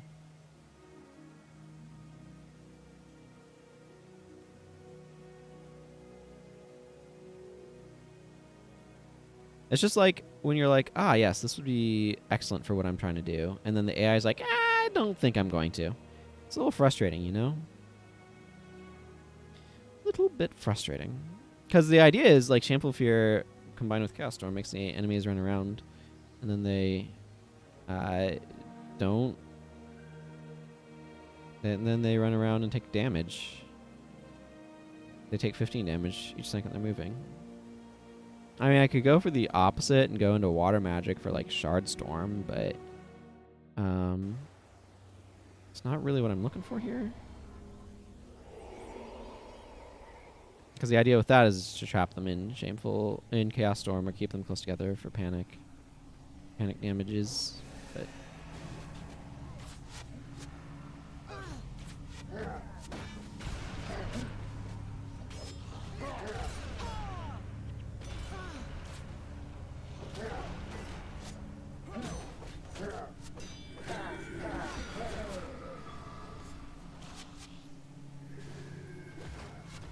Jonia, why is your frost armor down? There it is.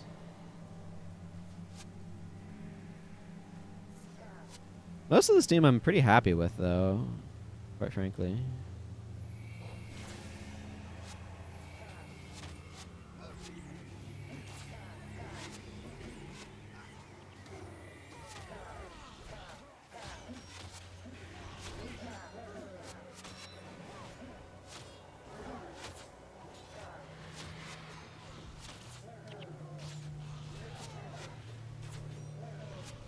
Lacks some condition removal, perhaps. But yeah, like, the fact that Norgu completely refuses to use Shameful Fear really makes this not work the way it's supposed to. With this purple die.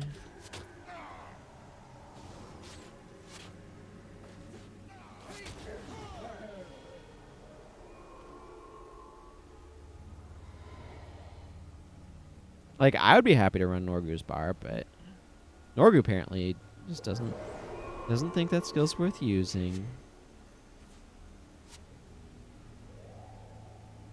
I don't know why.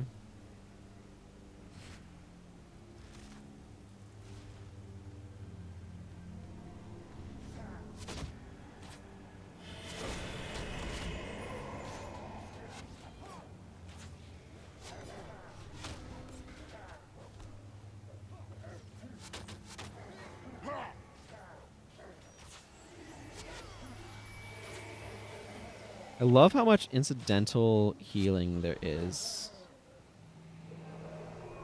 in this team, though. Okay, I'm overall quite happy with it. It's just Norgu's just completely refuses to use Shameful Fear. Costa's energy is better now, so I'm glad for that. Let's go see if I can figure out something different to do with Norgu, because like his refusal to use Shameful Fear kind of negates the point. Like, this is roughly 7.5 degen on enemies that are moving. I don't know. Excuse me. I do know I have yawns, though.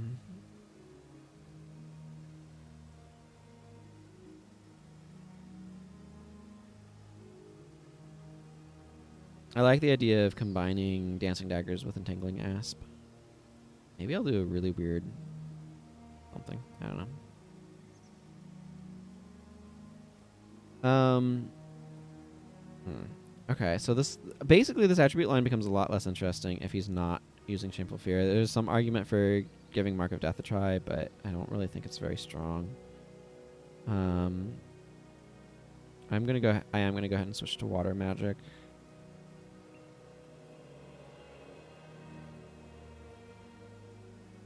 We'll see how Ice Spikes and Shard Storm. Or I could just go Winter's Embrace.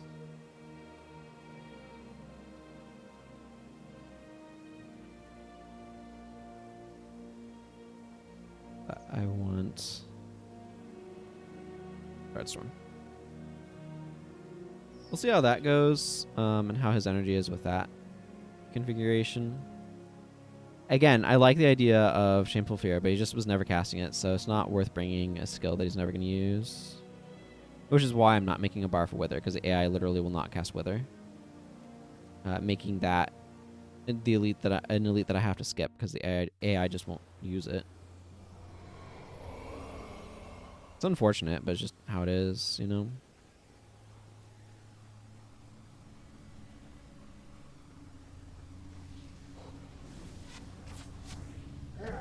Now he really likes Shardstorm.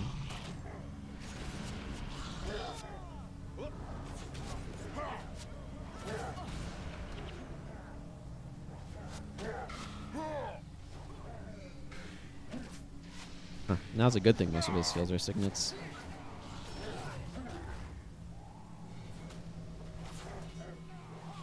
Maybe I should replace Shardstorm with a different signet. Actually, I think that might be a good idea. Is this a projectile? It is.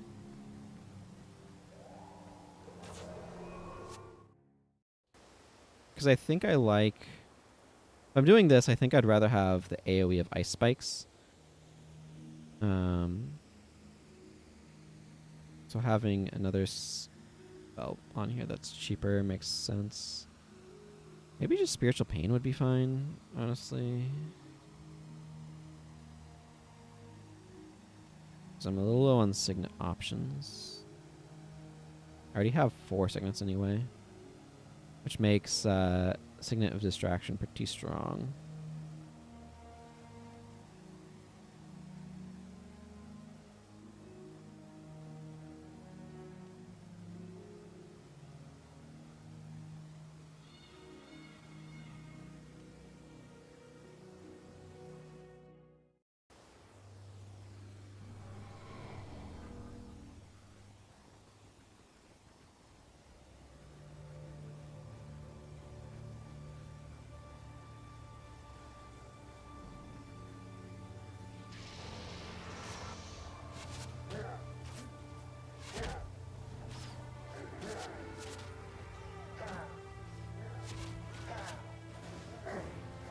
It's one of those things where I know he uses Chest Thumper. It's just uncommon for him to do it with his current team configuration because the enemies tend to die before he gets a chance.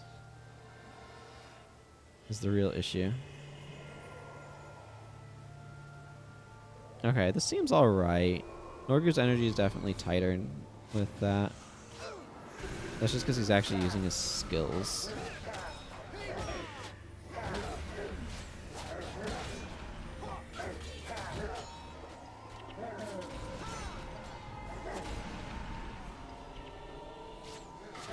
I'm having to do a bit of healing, which is not surprising.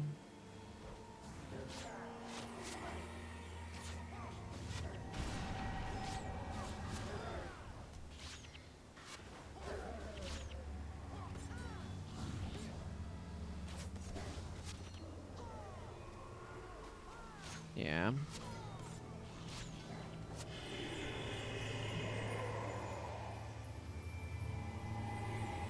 See, and then Ogden's bar is doing exactly what it's supposed to, allowing him to stay alive and stuff. Healing Breeze is his self-heal. Healing Breeze plus Contemplation of Purity are his self-heal.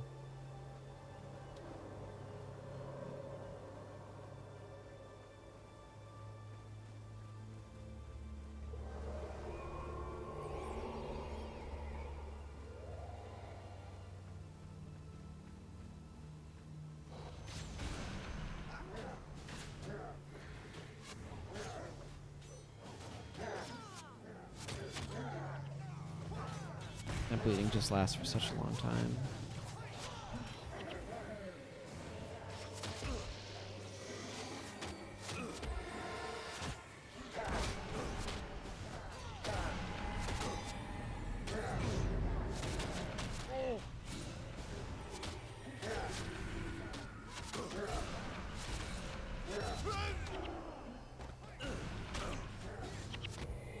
Yeah, we're aggro to enemy groups.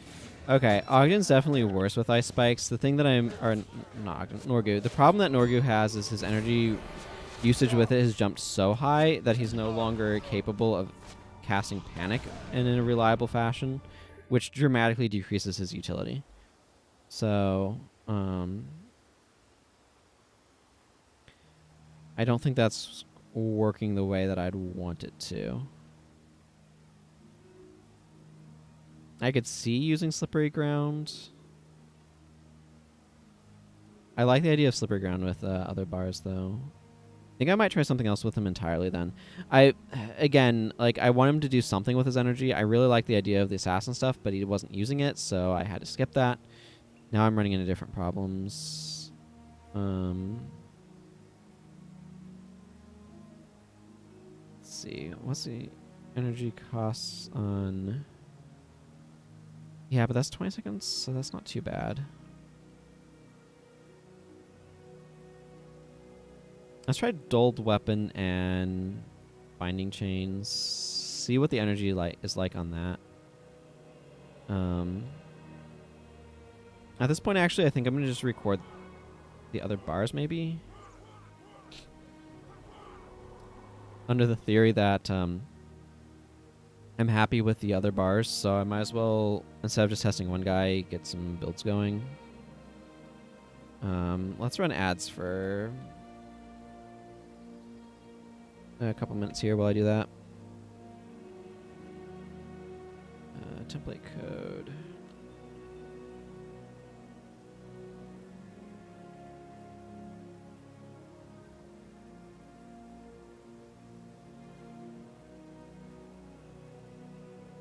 Making sure, let's see, this is Mantra of Recall.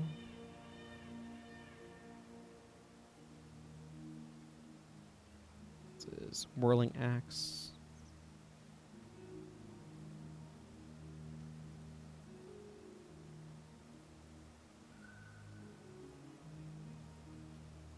Wah.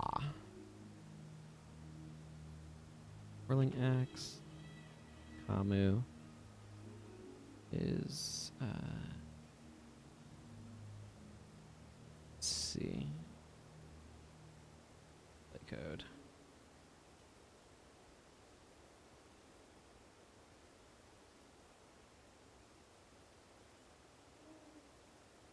A build for every elite. This is DN Agent.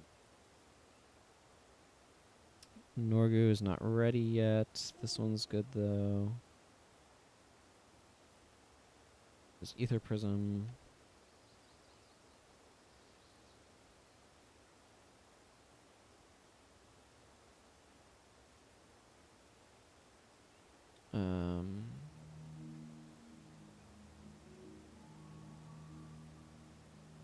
Yes, save this. It's a build for every elite.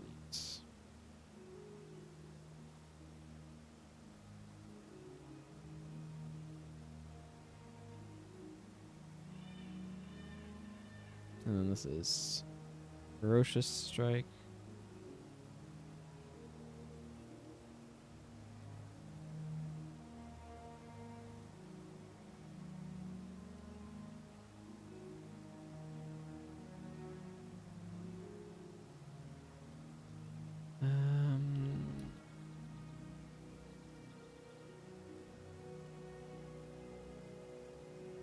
And then this is this weird Soul Leech bar.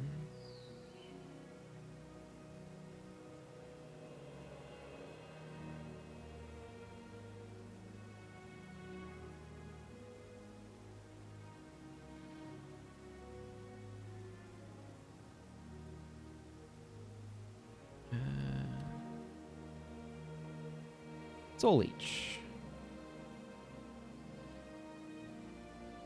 Okay. That's gotten some of those recorded. That's reasonable to have recorded. I do need this open, actually. Elias, I'm going to swap you back to an Hourglass Staff.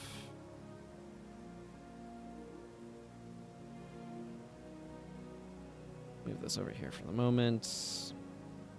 Okay. Leave party, add Norgu back in, add Ogden back in. They need to finish figuring out what's going on with Norgu's bar for this elite, and then Ogden will need something. I think I'm probably just going to swap Ogden over to oh, you know what? I want another MM bar, so we're gonna make another MM bar. I'm gonna put an energy drain on him. Pretty sure I haven't used that one yet. Works very nicely with for monks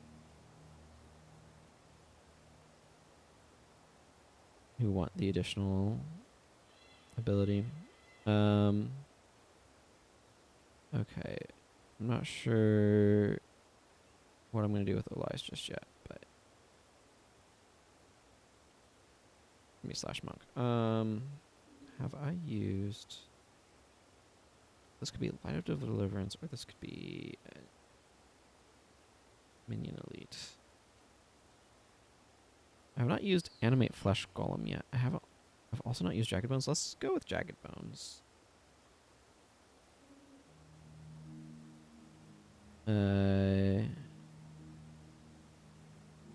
Jagged Bones.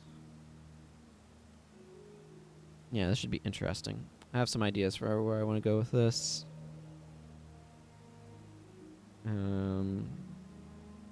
Actually, let's start putting it together while I'm thinking about while I am thinking my thoughts. So I want like that's 29. I bump it up to 35. That's a pretty big increase. Okay.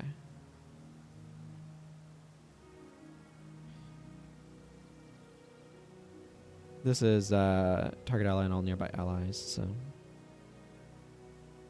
Putrid. Flash. Death Nova. Feels like a Bone Minions type bar, you know?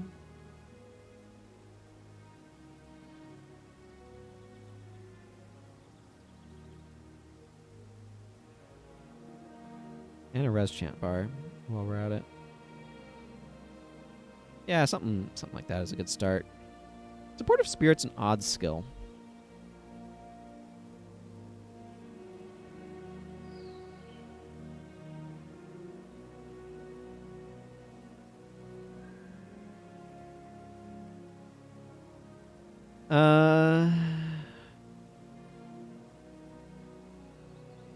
This is probably a masochism winning bar. Yeah, there we go. That's his bar. Cool. Jagged Bones.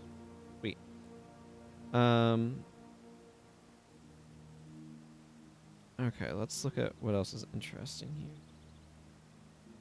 I could do. There's three more pet bars. Strike is one. And Rage Lunge and Heal is one. I'm not quite sure what I want to do with those. I do want to do something with... I had an idea for Hammer. A Hammer Headbutt. So let's grab... Goran, are you wielding Hammer right now? No, you're wielding a sword. Jorah, are you also wielding a sword? Well, I can't tell you what you're wielding. Yes, you are. Okay. We'll do Goran here. But I'm going to swap him around. So he's wielding a hammer. He's going to be Headbutt, though.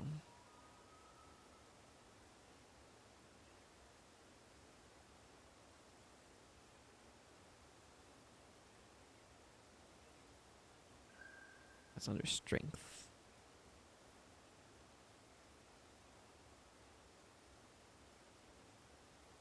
There it is.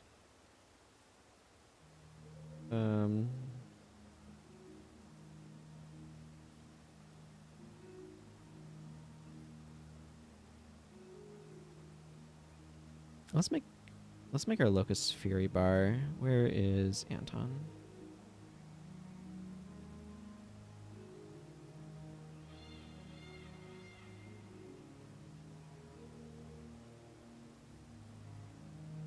What is Locust Fury going to entail? I don't know yet. We'll find out.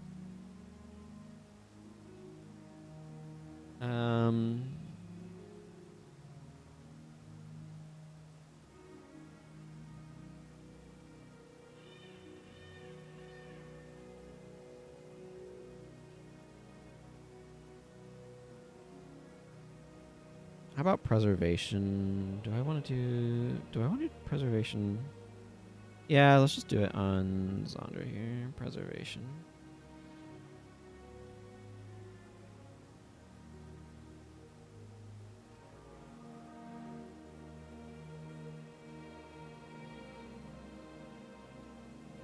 preservation is one of those skills. So, I was mentioning this in the Guild Wars Global, but it's like most of Ritualist skills are like mediocre to terrible, and like preservation is in kind of the terrible category, really. But they just have a handful of skills that are just absolutely ridiculously amazing. That kind of like makes the whole thing work. Kind of annoying in some regards, but oh well. You know what? Let's do kind of more of an attacky Paragon with Cruel Spear.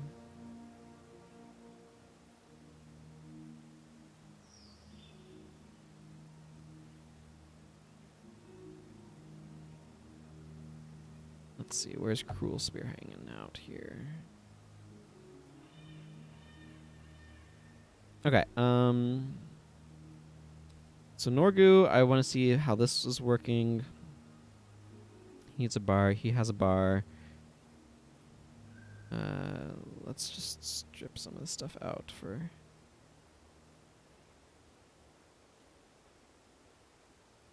making sure I know what I'm doing sake.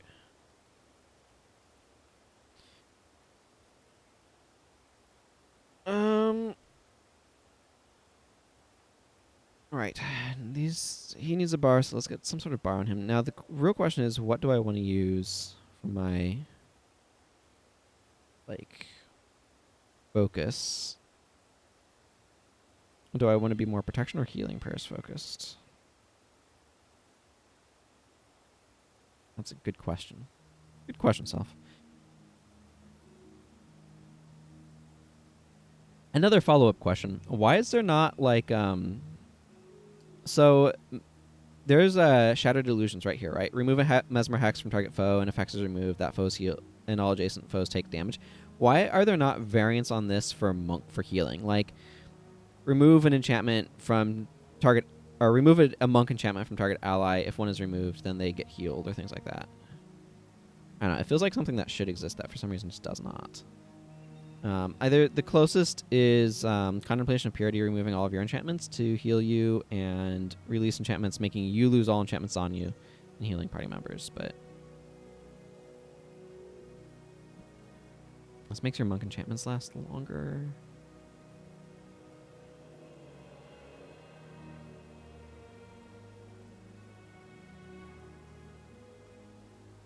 Yeah, I don't know. It's very weird. It's very weird. I don't get it. You know what? Here's what I'm going to do, actually. I'm going to go 8 Protection Prayers and 12 Divine Favor.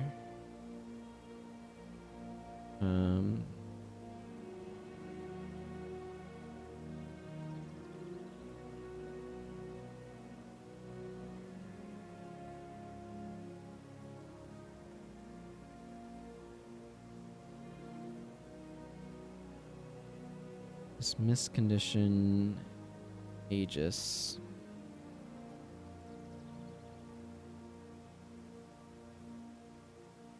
Guardian. Is this a Reversal of Fortune? Or no, I think it just uses a lot of Guardian and Shield of Absorption. We'll roll with this. See how this goes. Elias is already built. Gorin, yeah, there's obvious... it's not bad to use the obvious combos sometimes. Okay, so under curses, we've got Plague Touch. Like, Headbutt Plague Touch is really the thing that you're doing, because this dazes you for a long period of time. It's a good idea to make use of that. Enfeebling Touch is also not bad here, but the energy requirements are quite large. Also, not swordsmanship. I need Hammer Mastery. Which means I need to take a moment to clear out my inventory so I can / bonus up myself a hammer. Because I need a hammer. I have him do some Hammer Mastery. That's simple. Simple math like that. What does this become? Tanned-hide? Thought it might. Not too thrilled by that. Don't really need Tanned-hide.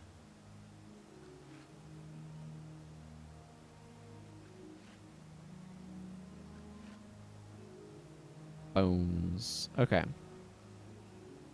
And Ben Man over there.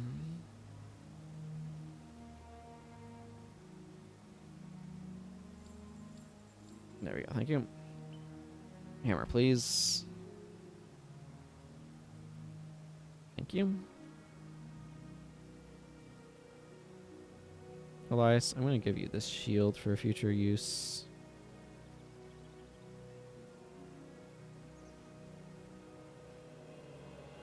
It won't spawn stuff that's already in your inventory, so that does decrease a little bit of the random clutter. Okay, Gorin.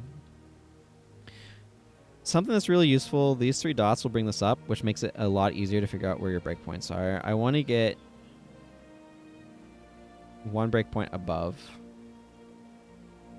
And then I want to kind of dump into strength. Okay, this is fine. I want to make sure that I have enough in Plague Touch that if he gets weakness, which decreases all of your attributes by 1, he can still Plague Touch 2 conditions off. So, Headbutt obviously comes off very nicely there with that.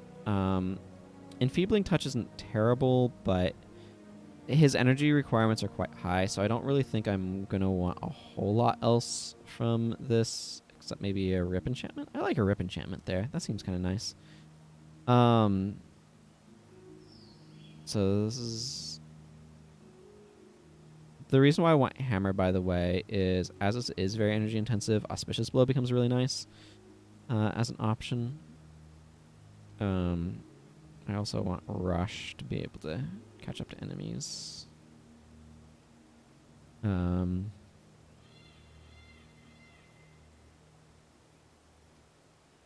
There's Mighty Blow for some damage, and Body Blow for some potential cracked armor.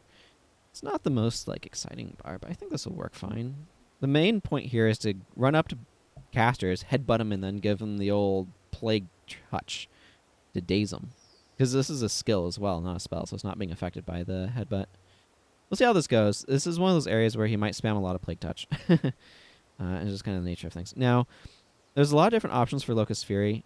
This gives you like incredibly increased chance to like double hit. What I like doing with this is I like using this with Conjures, but obviously if I'm going to rely on Poisonous Daggers, Conjures don't work. So this is like the smart thing to do here is to give him Smiting Prayers so he can increase his attack with Strength of Honor. And that's definitely an option. Fury also seems kind of reasonable. And I think I'm actually going to go... Yeah. Let's see. 23 seconds. That's a good enough duration. I think I'm going to go under the Fear Me route. Also, I like None Shall Pass. And Watch Yourself.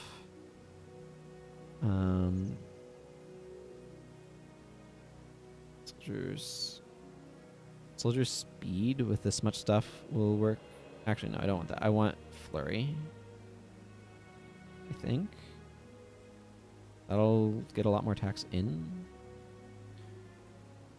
I like this nonsense. You don't really need... Because the point of this is you're just auto-attacking a lot. Oh,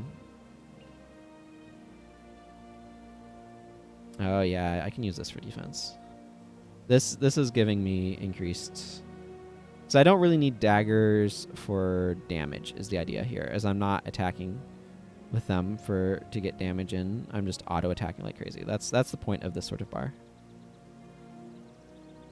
I could also bring Sharpened Daggers to get some condition pressure in. I don't really think that's necessary, though.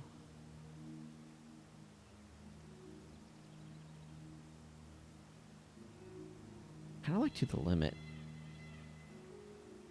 that weird here? Actually... Let's just give him Distracting Blow for the last attack. I like that. I don't know. This is mostly like warrior stuff. But I'm curious to see how this plays. I'm very curious to see how this plays. I mean, the main point is to Locust Fury up and then Fear Me spam things with Flurry going. So you're just getting as many attacks in as quickly as you can to watch yourself in Flurry or in Fear Me. And then this will also help with the energy requirements to spam Flurry. I don't know. It's an experiment. We'll see how it goes. I like experiments. They're fun. Okay. Let's see. I don't need communing here. I feel like I want this to be /Mesmer.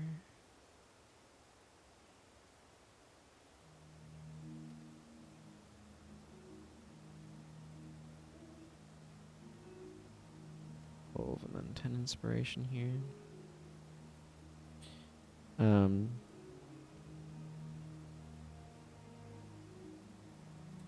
Is this character's... I'm going to use Revealed Hex for no particular reason. Inspired Hex and Revealed Hex are the same skill, because factions did this weird thing. It's not that bad of an idea either, per se, but you certainly have to think about the ramifications of it.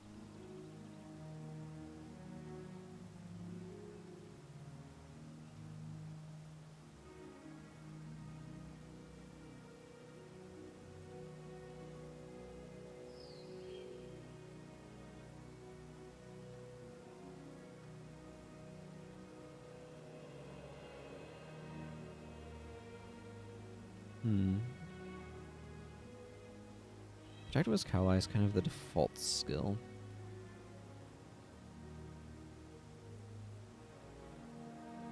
I don't know, I'm gonna go with something like this. See how that goes. Wielder's Boon would be really good with 7 Weapon Forge, but obviously that's a PvE only skill and therefore off limits. I like /Warrior here. Go in Spear and I don't know. What else are you doing? Are you using tactics? Yeah, you're using to the limit.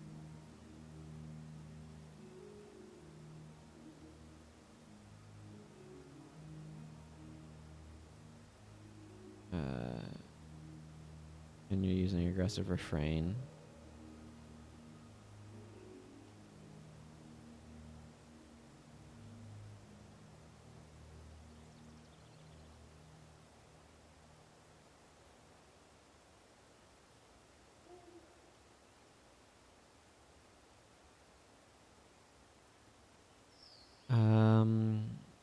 What else is useful here?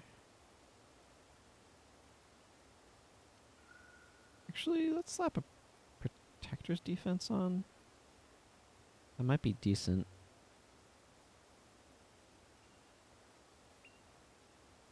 This specifically affects melee attacks, so Fear Me does not work well with spears. For anybody who's curious.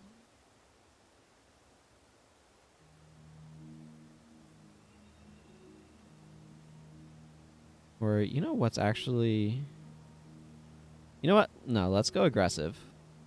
Friggin' Frenzy.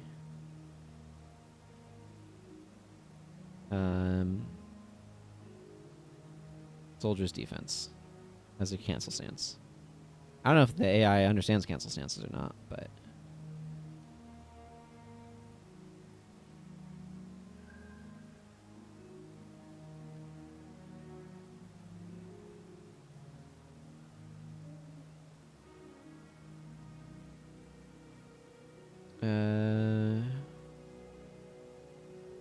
Yeah, like, I don't know. Fear of Lightning, I guess. Seems fine. And this is not really a... You know what? I don't need leadership, particularly here. Let's just go low leadership, high tactics. Because, like, what am I doing with leadership? It's giving to the limit a little bit of boost, but... And it makes Signet of Return a little bit better, but I don't need much in the way of leadership. So yeah, we're going aggressive tactics here. This might be risky. Might backfire a little bit. Okay. Everybody's got a bar now. I'm dropping these 221 gold coins off with Streamlight Agent. We're going to go see if Norgu's energy works out well enough with this change. The idea here is that these skills have longer recharges, so you can't spam them as often. One of the things that this project has made it abundantly clear how much something that I discussed in the Guild Wars 1 guide that I made really is accurate. Which I made a new player's guide for Guild Wars 1, right? And one of the things that I said in that is one of the things you need to look at for energy management, or at least I think I wrote this in there. I know it wasn't at some point in time, but I had a hard time wording it as well. I hit the wrong button. Is this idea of energy cost to recharge sort of ratio. So if you look at something like Chaos Storm, this is 5 energy every 30 seconds, right? So its overall burden on your energy is fairly low compared to something like Orison of Healing, which is 5 energy every 2 seconds, right? So like this being 10 energy every 15 seconds is different than 15 energy every 10, or like 15 every 20 is 15 divided by 20. Obviously, that's less than 1, so that's a little bit more manageable. Is sort of the idea.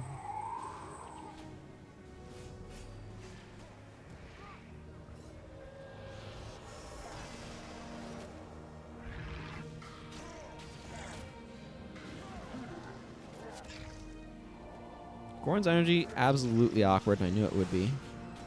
Anton is doing stuff. I don't know how good it is. Not sure how much General Morgan's using Frenzy. Okay, he's using Frenzy. He's absolutely using Frenzy.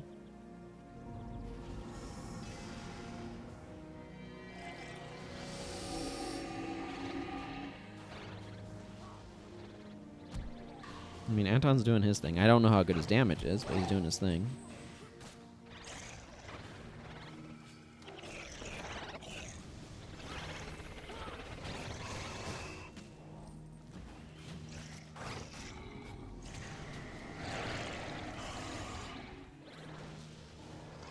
Zondra's healing. Ogden seems to be doing quite fine. I don't know why he just tried to stop a minion from dying, but these minions are made to die. Theoretically, Duena's Sorrow goes on the minions.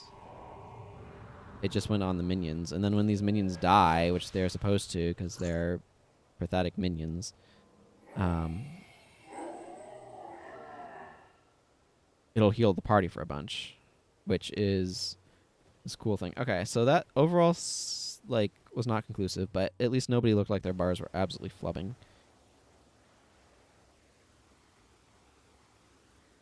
Which is the important thing.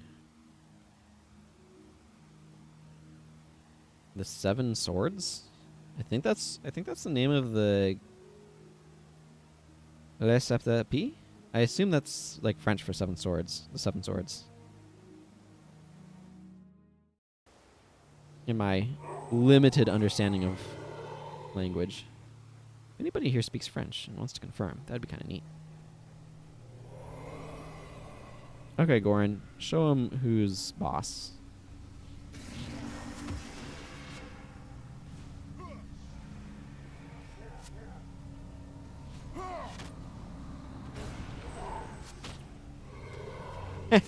General Morgan understands. As soon as you start taking damage, Frenzy goes off.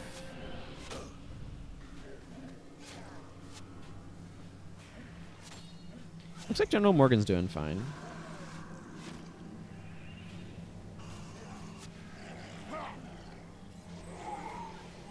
Actually, I probably should drop Spear of Lightning. Between To the Limit and Frenzy, his energy uses are pretty surprising, actually. I'm not sure how much healing we're getting from Olias's minions going boom, but... I've done a little bit with Flesh Golem. I haven't done a Flesh Golem bar for this particular project yet, though. Also, hello, Y2KY. Good to see you.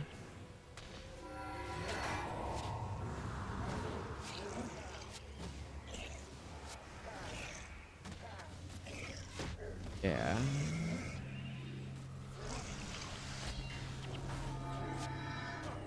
Yeah, okay, that's what I thought. Ogden's bar is doing fine on energy. He's mostly spamming Dismiss, Condition, and Guardian. And Goran's energy is awful, which I already knew was going to be the case. This is a friggin' 15 energy skill. It's hard for it not to have terrible energy. Zondra's energy is a lot worse than Ogden's, that's for sure.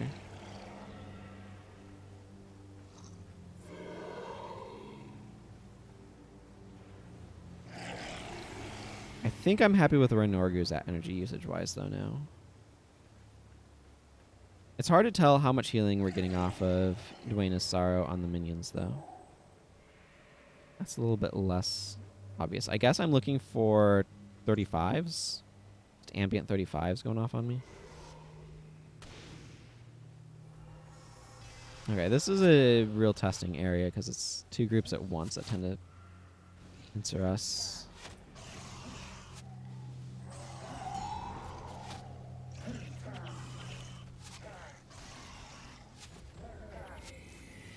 Yeah. So Duena's Sorrow definitely providing some additional healing to the team.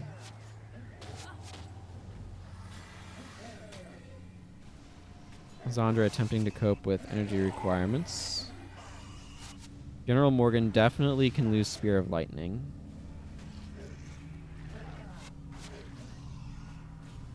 So I think that's probably going to go. His energy usage is actually pretty high. And he's not really getting much benefit out of leadership. To the limit, basically, like, is 3 energy, I think.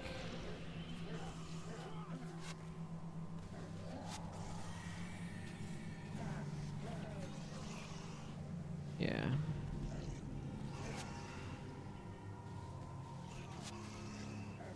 But Ogden's doing fine on energy. Goran's about where I expected, which is terrible. But I like having Rip Enchantment on him, too.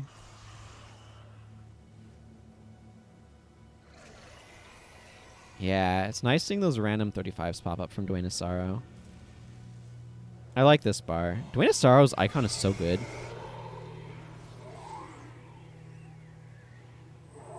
I think Anton's doing fine too, actually.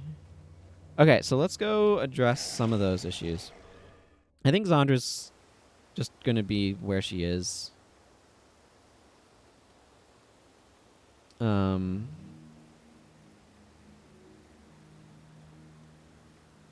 Weapon of Warding and Life are expensive.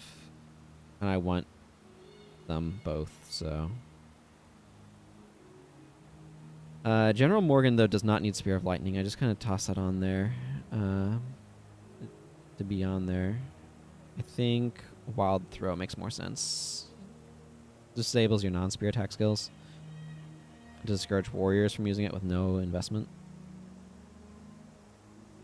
I think I'm mostly happy with the rest of these bars. Let's take another loop around the track and just see how things are looking.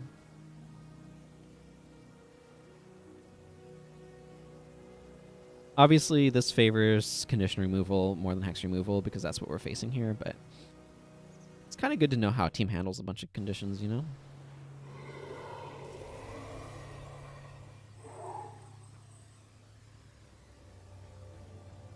Anton's bar is so weird, but I like it. His only attack is an interrupt.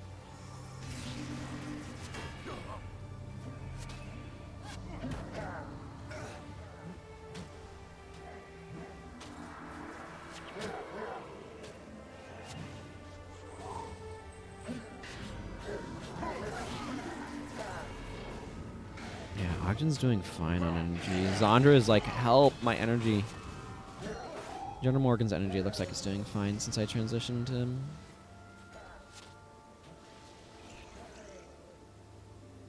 And Norgu's energy looks like it's doing okay. The issue that I was having with Norgu earlier was that he wasn't using Panic because he was spending all of his energy on Ice Spikes, so... They're just gonna finish that guy off. These are not the strongest minions either. Their job is to explode on things. No.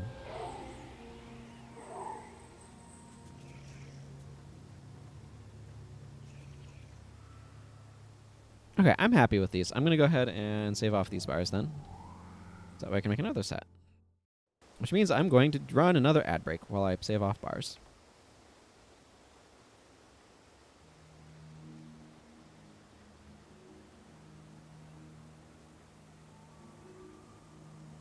This is Panic.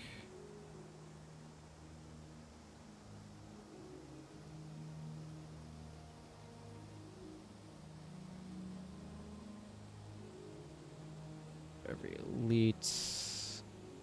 Mert. Panic. Template code. This is energy drain.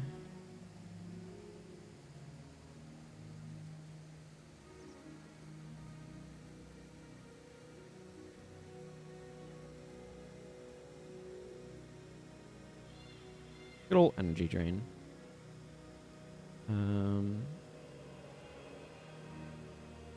Jagged bones.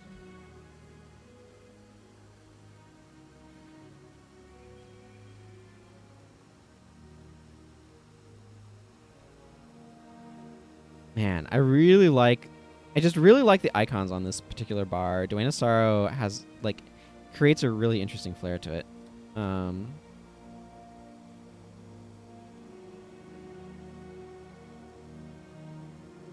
Bones. What? Oh, I was hovering over the Soul Reaping, yeah. Template code. This is Headbutt.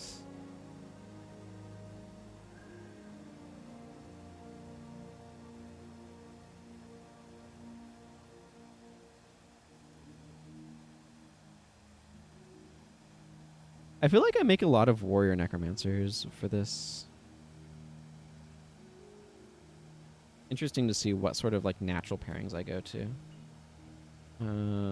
This is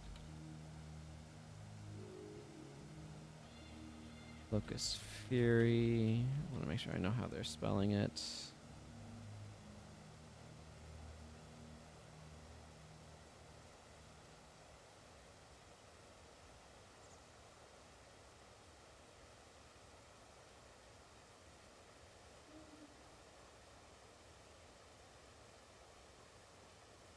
Preservation. Preservation.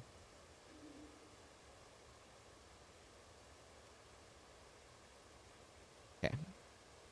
Making sure I'm spelling that correctly. Sometimes I don't know how words are spelled.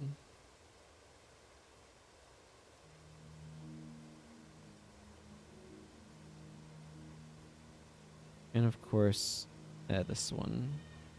Cruel Spear.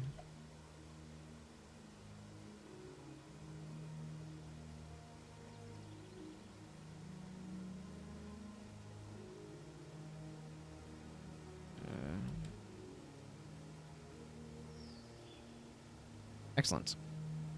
Okay, that's gotten that round saved. Something I actually kind of want to do is I want to go to Manage Templates. Let's see. Okay, I don't have Assassin Ranger in here yet. I want to make I want to make sure there's a bar with at least one of every profession combo. So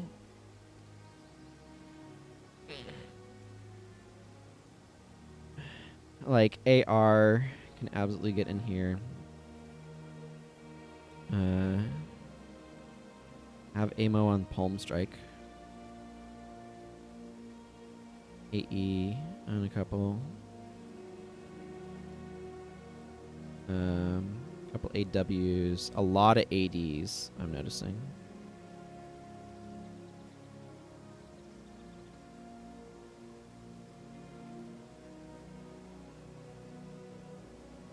So I should make some more AR.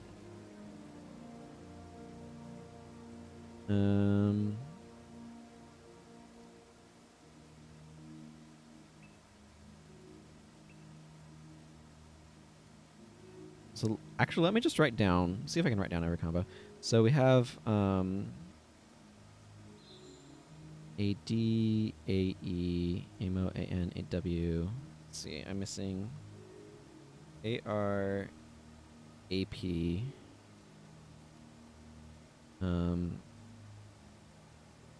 R.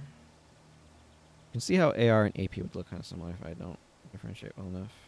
Assassin Ritualist.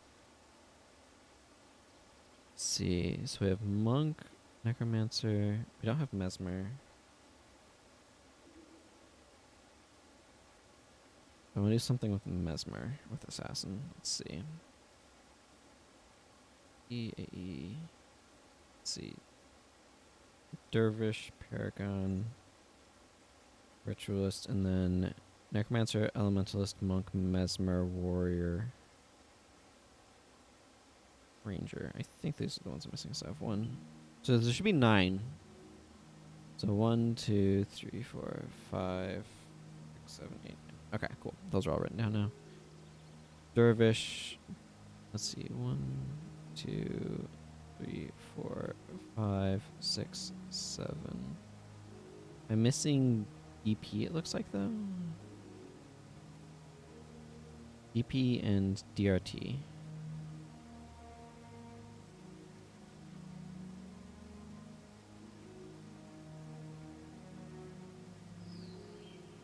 Okay. That'll be an interesting one to figure out.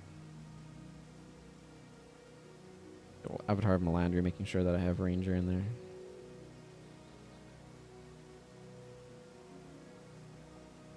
Yeah, this one was good times.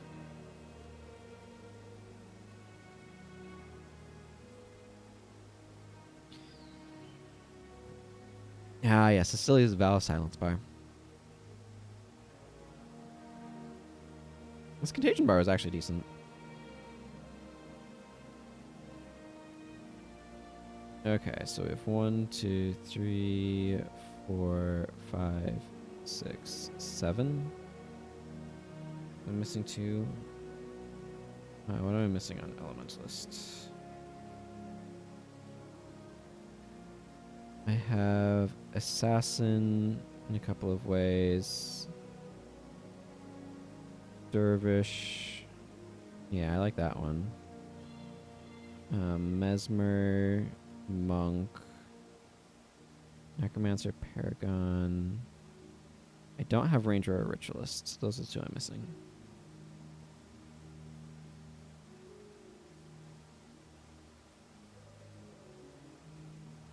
Again, like I want every combo, so.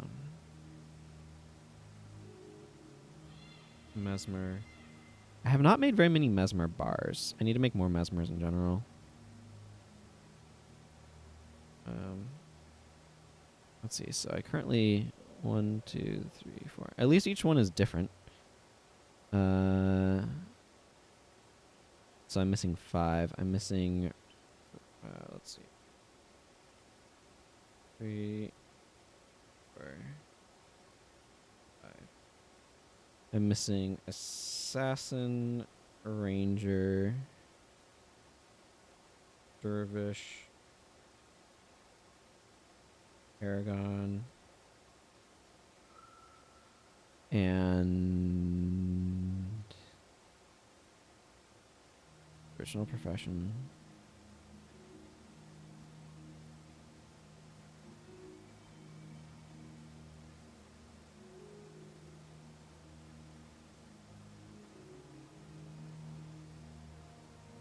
Monk, Necromancer, Warrior, Ranger. Why brains? Why? Elementalist. Missing Elementalist. Monk. Let's see. I have 1, 2, 3, 4, 5, 6, 7, 8. I've actually been very thorough with Monk. I'm surprised. I would not have expected that. What am I missing? Assassin, Elementalist, an absolute butt ton of Mesmer. Like, look how many pairings with Mesmer I have. Necromancer, Paragon, Ranger, Ritualist, Warrior.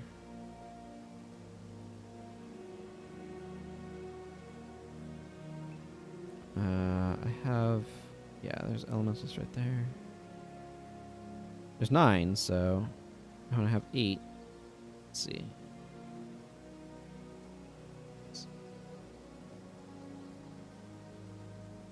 Do I have Dervish? I don't think I have Dervish. Yeah, okay, it's in Dervish. It's mod that I'm missing. Got there, figured it out.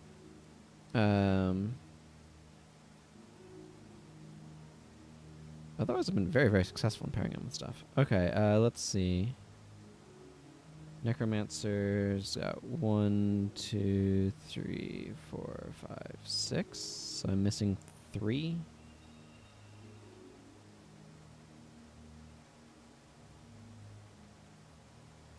Got a lot of /E and /Mo.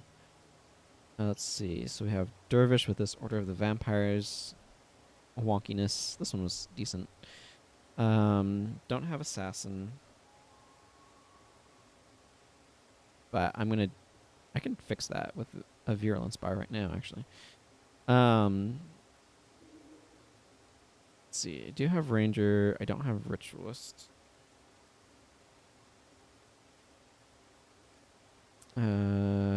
Yeah, that Paragon bar was kind of neat. Got Warrior with Order of Undeath. Just doesn't want to be knocked down, you know. Just be balanced. And it looks like Elementalist. Knights who say Northeast. Okay, so that's Necromancer, Paragon. Let's see, 1, 2, 3, 4, 5, 6, 7.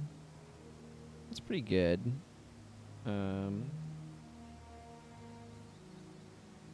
Okay, so I don't think I saw Assassin in there. Yeah. Assassin and Dervish are the 2 that I'm missing.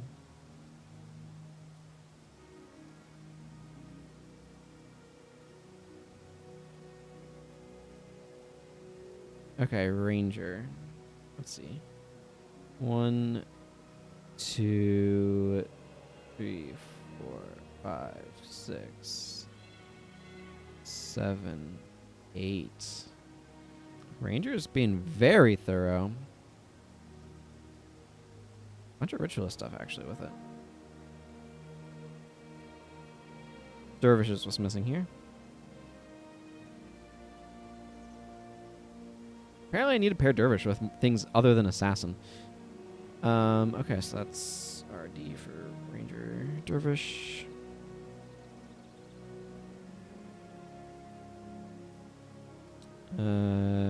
Ritualist, so RT.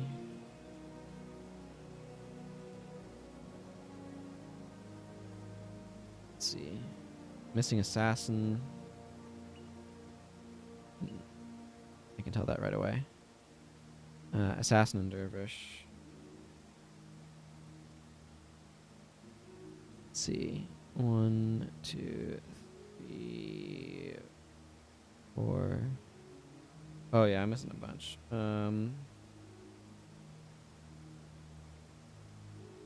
RTR.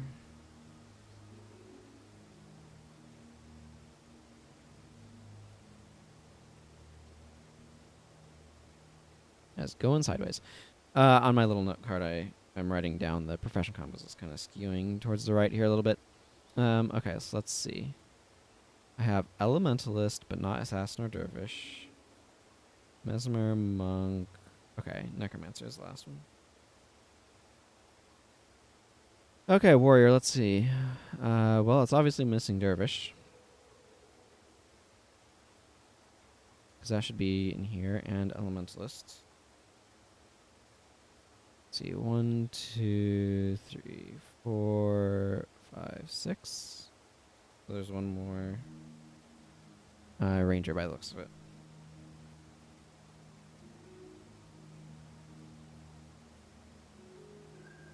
Yeah, got a couple of assassin ones. Got a couple of mesmers. Hello, Rara58. I mean, that's definitely a distinct possibility. I'll probably do that for like one of the strength attacks, elite attacks. Mage Hunters, probably. I'm just right now going through to make sure I've hit all the combos, all the professional combos, and just found a bunch of that missing. So, hooray for Eviscerate, giving my ritualist here. Good old Stunning Strike Warrior. I've definitely been pairing Warrior with Necromancer a good bit. Just kind of like how Assassin, I've been pairing a lot with Dervish. Okay. So that doesn't necessarily mean that I'm going to like immediately try to go for those ones specifically, but okay, let's leave and reconstitute. So let's see. I know I want let's see, as low on just Necromancer stuff, right? Was it just Necromancer? No, it's Mesmer. Mesmer I was really low on.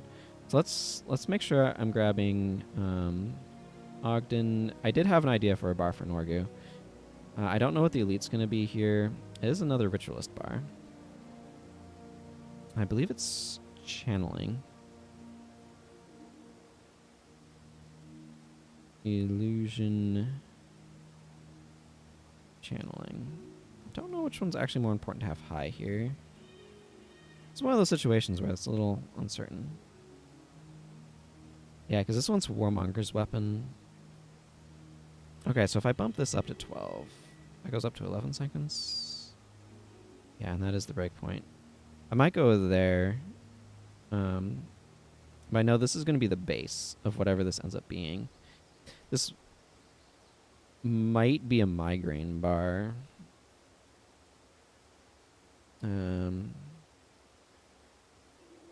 But I don't know for sure. Probably a migraine bar. Probably. Or it could be... Oh, it could be something here too.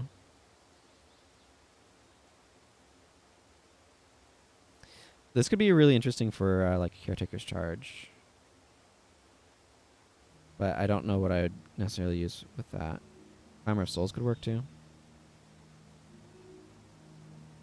But I kind of want to lean more towards using Mesmer elites here. Let's go... see. I want to do Glimmering Mark here. Because I like the idea of a Glimmering Mark monk. Because Glimmering Mark is one of those skills that kind of likes being on more of a defensive character. I'll figure out what the rest of this bar is going to be later. Norgu. Okay, so there's a bunch of different options here from Mesmer. I feel like this probably wants to be migraine.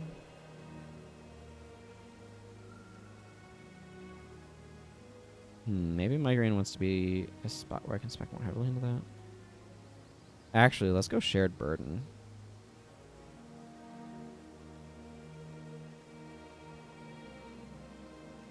I like that idea.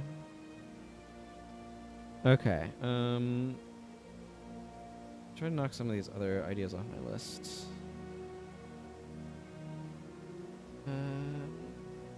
Yeah, okay, let's figure out what our Assassin Ranger is going to be.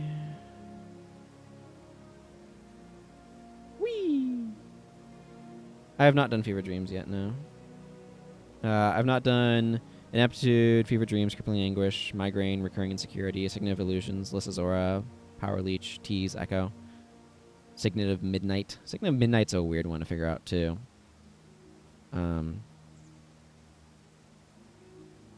Okay, let's see. I actually kind of want to make this one... I had an idea for this one of Seeping Wound. So let's do Seeping Wound here.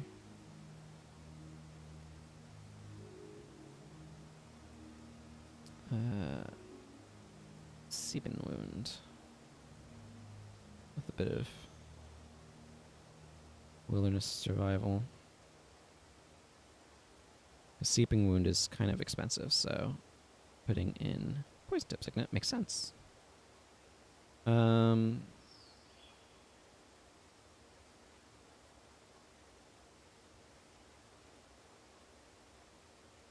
I don't know. Might do a split like that. Figure out what my attributes are. Okay, let's see.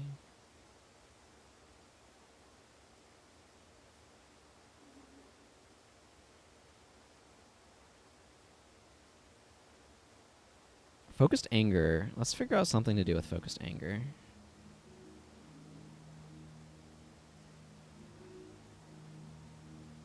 Focused anger is one of those skills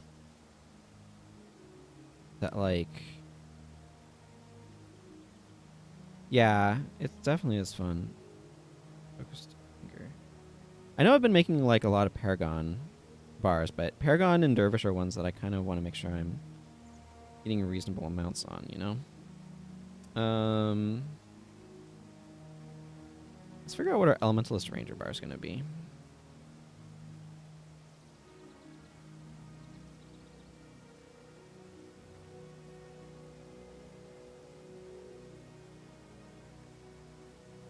This could be an Ether Prodigy bar.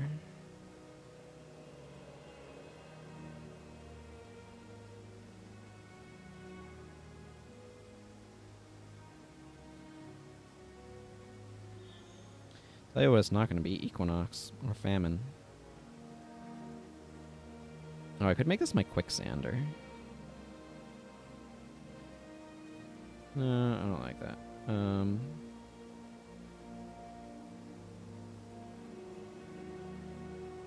Oh, have I not done that yet?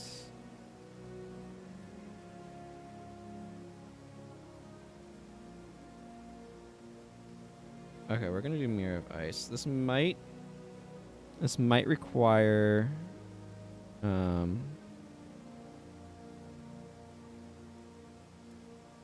might require me to go to the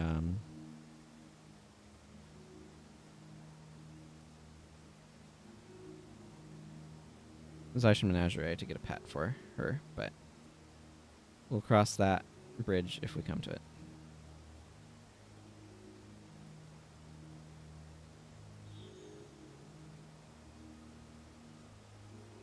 Sure, let's go ahead and grab ourselves a Gorin. If I can figure out where Gorin is in this list. Up is the answer. On a warrior dervish. Yeah, so yeah, let's go ahead and do Mage Hunter's strike bar.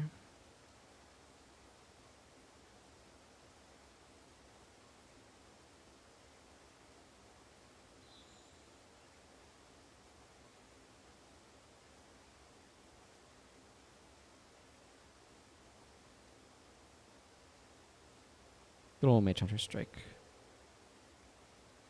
If your target is under the effects of enchantment, this attack cannot be blocked. I mean, this is gonna be pretty straightforward to make, I think. Okay, do any of my other... Okay, yeah, let's just make another Mesmer bar then, because I've... You know what, I want to do Crippling Anguish.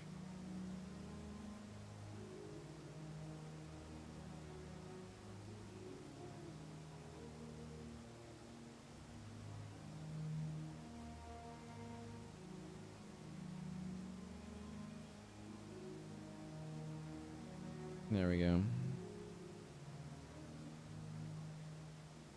Yeah. Okay, before I do anything else, I am going to take a quick jaunt into Pengmai Valley just to see if Serenia has a pet on her. I somewhat suspect the answer is no, but that's why I want to find out. Okay, the answer is in fact no. So what we're going to do is we're going to go to Yule Great Temple of Balthazar. We're going to take a mental note of most of our party. General Morgan, Anton, Norgu, and Gwen. I wish you could go in here with 8 people. I don't know why you can't. It's very annoying. But here we are.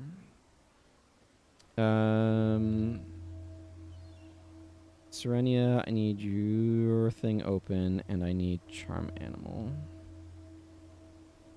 Okay. Yes, we would like to enter.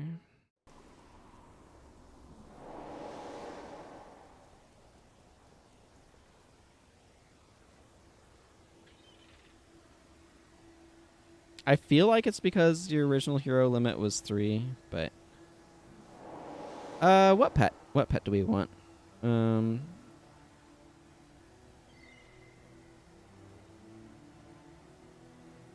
Let's see. How about just a regular Moa?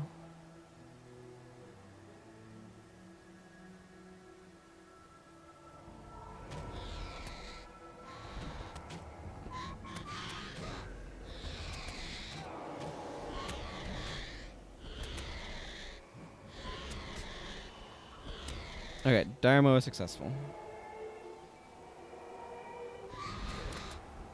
Let's get out of here before we commit any more bird violence. I'm thinking Assassin, actually. I feel like that one could be a good one for Enduring Toxin. Recurring Insecurity could be good for that as well. But okay.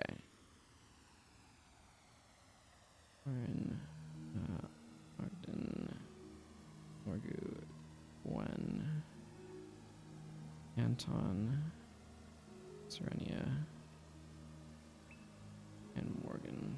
There we go. That should be everybody back who I had previously put in my team and then dropped. Okay, I'm not 100% sure what I'm going to do with this Moabet bird yet, but I like the idea of Mirror of Ice on a pet, so we're going to roll with. I need to give him a scythe. Thankfully, I have one lying around.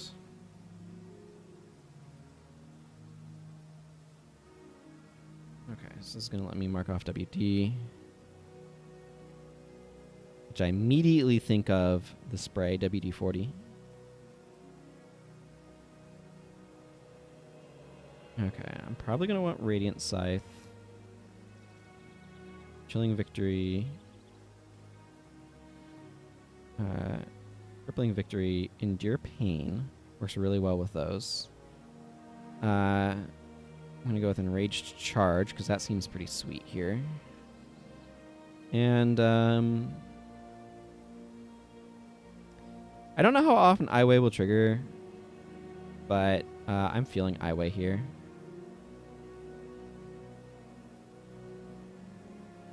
Yeah, I don't know. That's what I'm feeling. I'm feeling Iway. Endure Pain seems like it has really good synergy with Chilling Victory and Crippling Victory, so. Yep, that seems pretty straightforward. We'll see how that goes. How do I want to roll this one? This is interesting. This is a good question, Self. Let's see. I know I'm probably going to want Glyph of Lesser Energy. I also kind of like the idea of Windborne Speed here. Which might sound weird, but making allies faster is a really good way to get them out of danger. Obviously, this is fairly energy intensive, so I want to be a little bit more... I feel like I want healing prayers here. Like 10 Divine Favor, 10 Air Magic. Because I don't need a ton of damage from that. And then healing prayers. The idea here is that this gives me access to both Signet of Devotion and Signet of Rejuvenation, which feels like probably a good idea. Duena's Kiss is just going to always be kind of a skill that I lean on.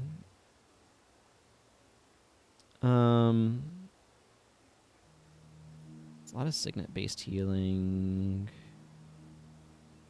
Healing Ribbon's probably a terrible idea here. I probably want a 5 energy skill. I was thinking Gift of Health originally, but Gift of Health is real bad. And you know what? Yeah, Patient Spirit. Here we go. I don't know. This is some sort of bar. We'll see how this goes. This one's real weird, though. Right. Shared burden. Slow things down. Frustration. And then Warmonger's weapon to trigger frustration. We can do Warmongers and Wailing. I'm not sure. I mean, I know that I can do both, but like I'm not sure if I want to.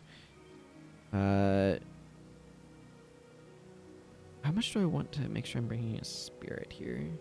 Actually, let's go with Renewing Surge. Renewing Surge is a little bit of energy management type stuff. I'm feeling Ancestor's Visage.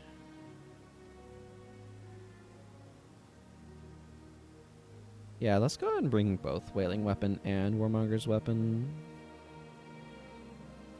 I like that. That plan, that idea.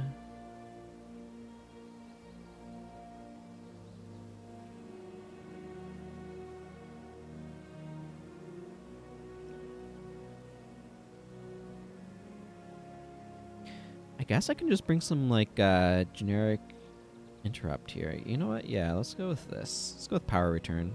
I don't know. I feel like this bar is probably going to have energy problems. Renewing Surge helps a little bit with that by being energy negative.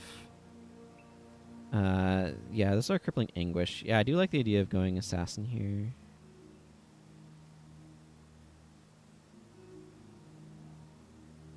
Eight fast casting.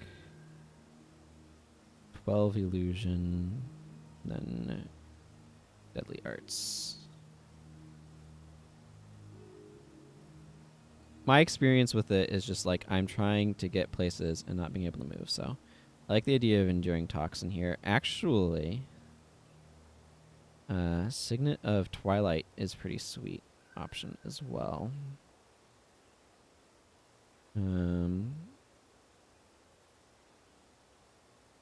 Accumulated Pain.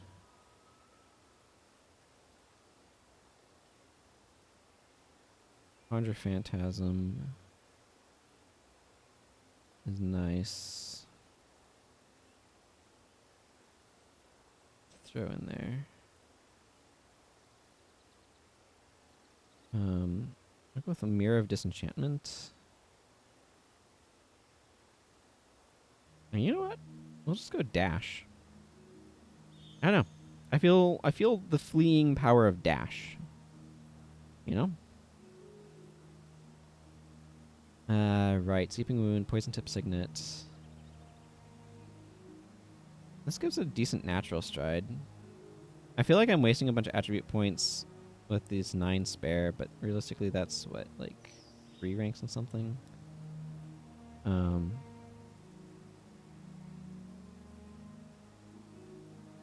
I kind of probably need the rest for a dagger combo.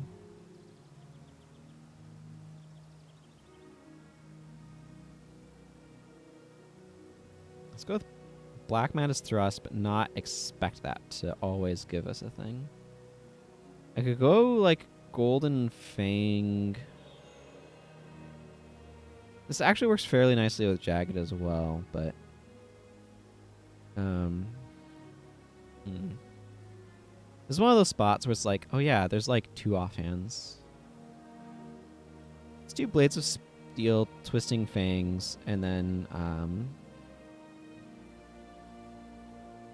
I don't know. Wild Strike is an option. Fox Fangs is probably the strongest middle option. Energy is definitely a bit of a concern with this bar, though. What you gonna do? Try it out, see how the energy actually is. Because if that's recharging, then Blades of Steel is 1, 2, 3, like almost 40 damage. Actually, I think I'd rather run Critical Strikes here because I do think the energy is pretty rough on this bar, so I'd like to have that. Fox Fang's recharging for forever is a little annoying. Or not, I don't know, it doesn't really matter. I think I'm just going to go Wild Strike here. Actually, you know, no. Fox Fangs. Wild Strike is nice for like being able to deal with stuff, but this doesn't have any inherent unblockability, so you kind of want that on your initial hit. Okay. Oh yeah, something pet. Mirror of Ice with a pet. You know what? I'm gonna give her Symbiosis.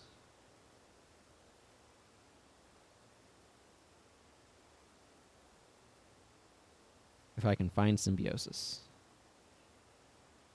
Predatory. Here it is. And then maybe Melandru's Assault for the area of effect.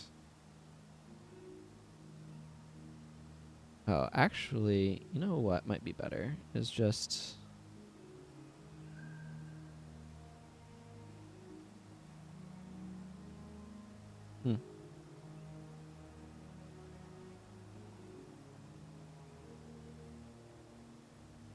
Melandru's Assault.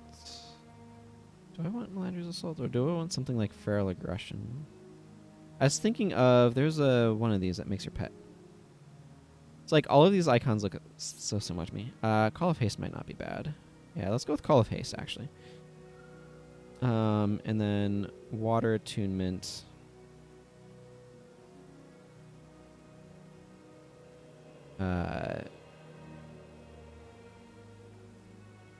Glowing Ice.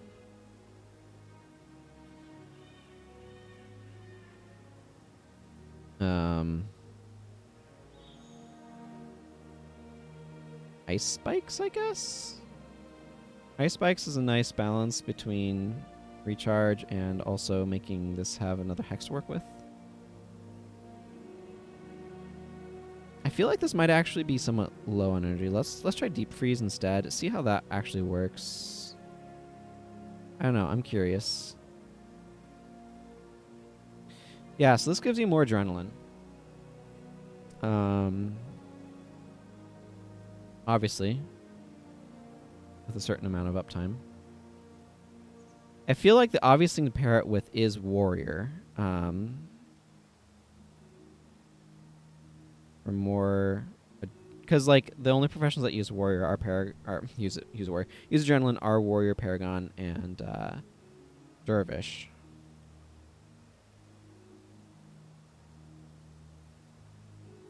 But if I do that, it's like, what is he doing with it?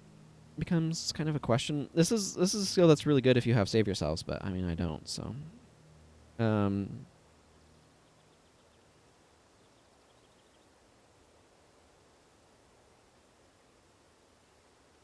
So it's like, what am I doing with this adrenaline, right? I actually kind of like the idea of pairing it with For Great Justice, just to have ludicrous amounts of adrenaline. And then, you know what? I've been wanting Lead the Way on something.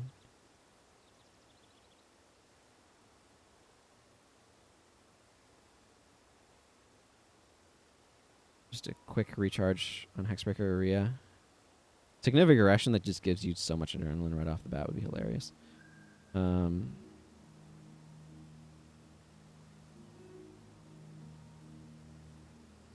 So then it's like you need stuff to spend the adrenaline on.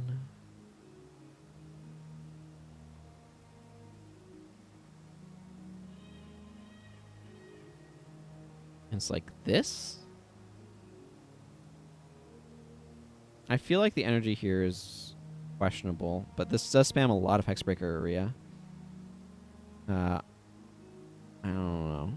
I feel like spamming Hexbreaker Area like crazy is not necessarily the best use of one's efforts.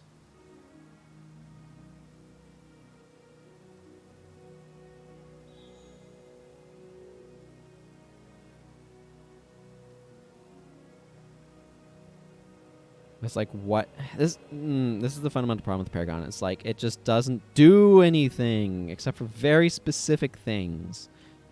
Paragon is such a disappointing profession. Me, sometimes. This is like, the base idea of what a Paragon is really cool, but then the actual implementation is like, but what do I do? You know what? Let's just roll with it. See what happens. See how it works.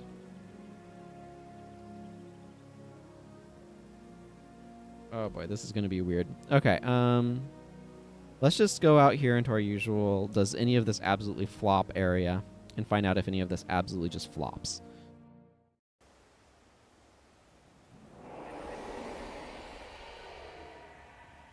Cool. Well, I know our Rangers, or Ellie's going to start by casting this for 5 seconds. I'm fine with that, but I'm not, like, thrilled by it.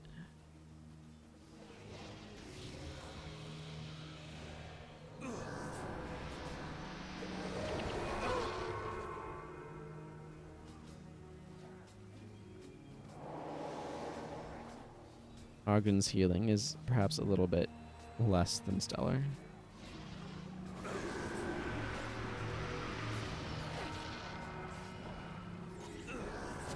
I'll help you a little, Ogden.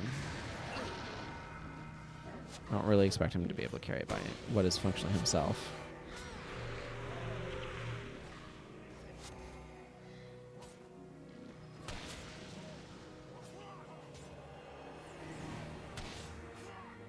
It's hard to keep track of what bars are doing while also trying to...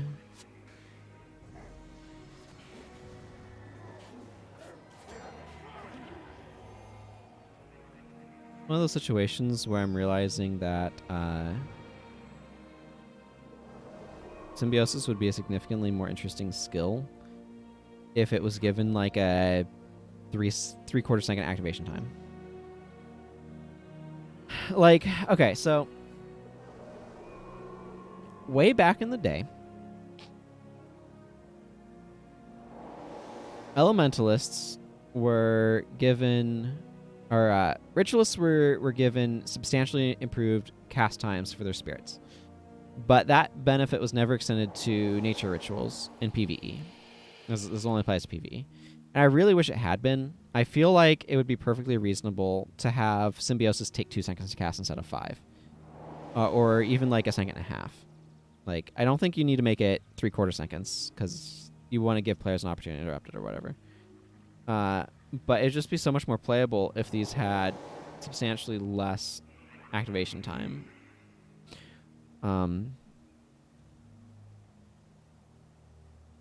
That's my talk, I guess. I like the idea of having Symbiosis around sometimes. It's an interesting benefit, but I don't think I can keep it on there because the activation time is just so long that she just kind of sits there not doing anything. And that's just not great.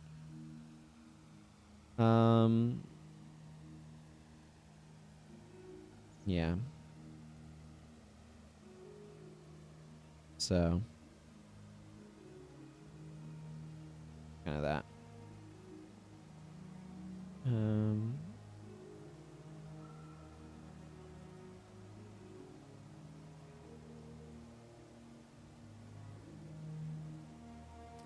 As it is, it's kind of like nature rituals are just there for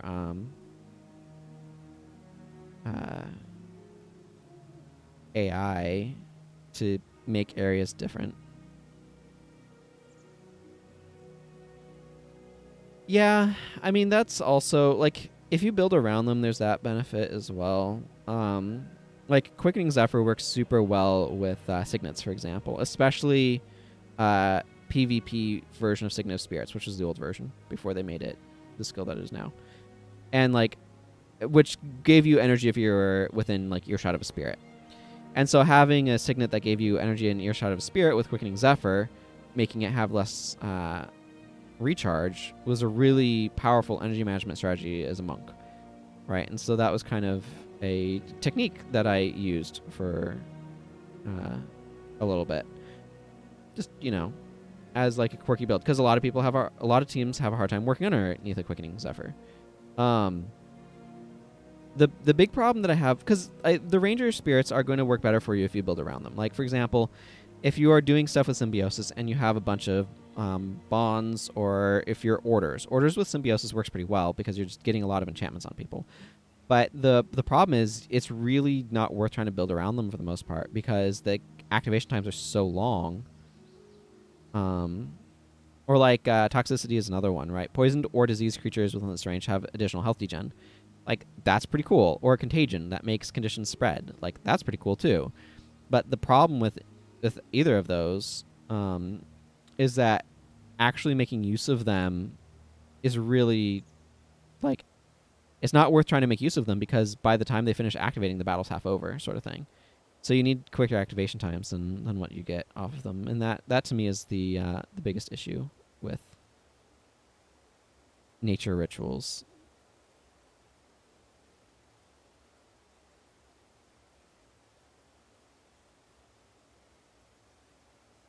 Yeah, I might just go for like ice spikes.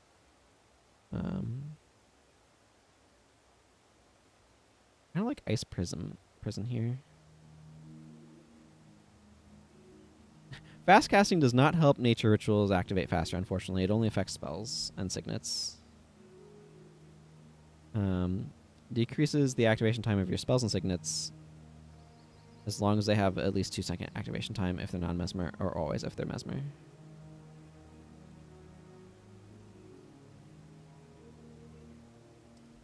So, unfortunately, it won't let you get them out more quickly. Okay.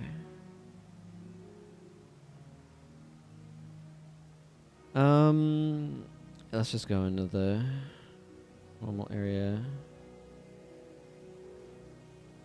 Dead ally, by the way, is an extremely broad term and can apply to like NPCs.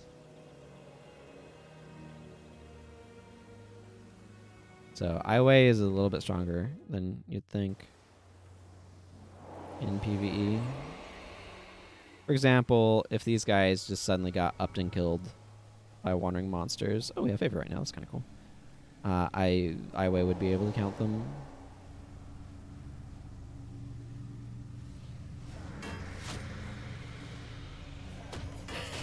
Boy, they really want to make sure he gets into battle.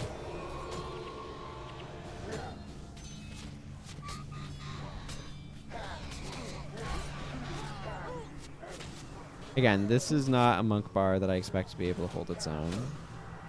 What Ogden has, it's certainly doing okay. But it does mean that I'm having to spend a lot more time looking over here. Yeah, Anton, as I suspected, Anton's energy is rough.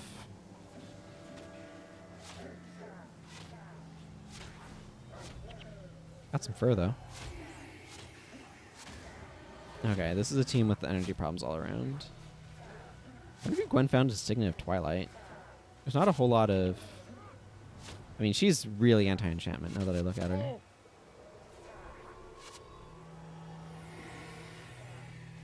Let's go after these people on the hill, shall we?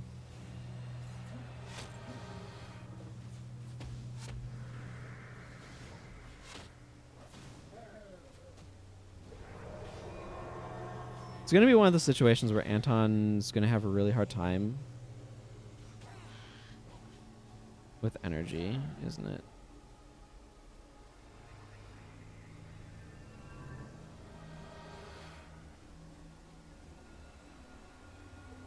Maybe I should drop Twisting Fangs.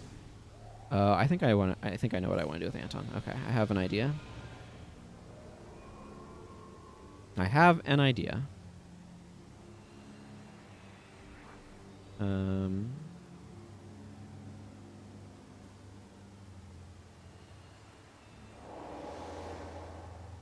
Ancestor's Visage is surprisingly good damage mitigation.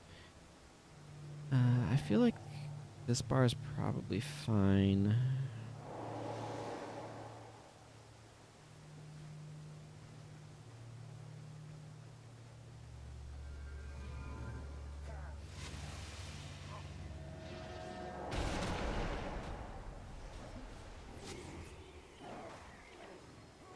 I feel like Goran's in a fine spot.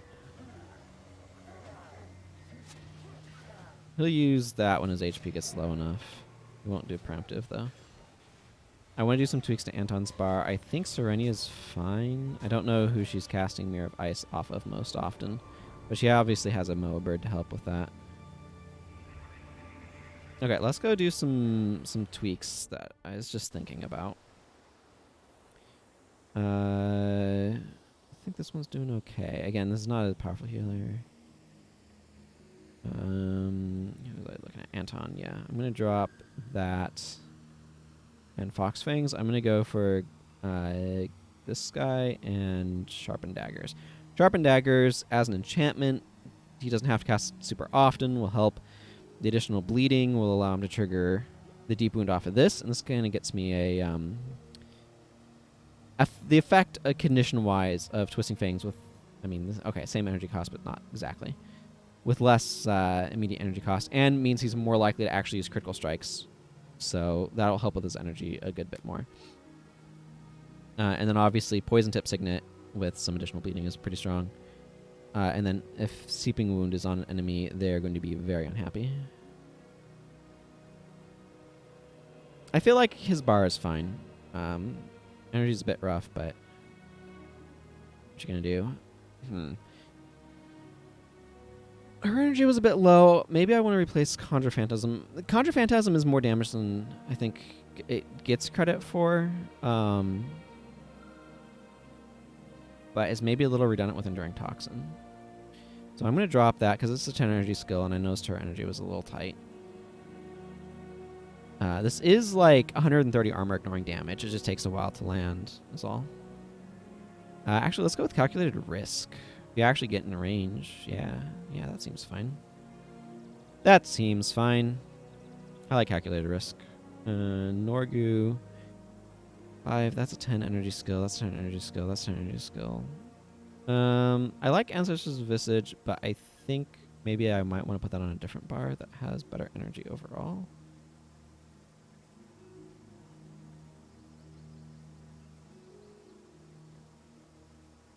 I think I really want a Signet there.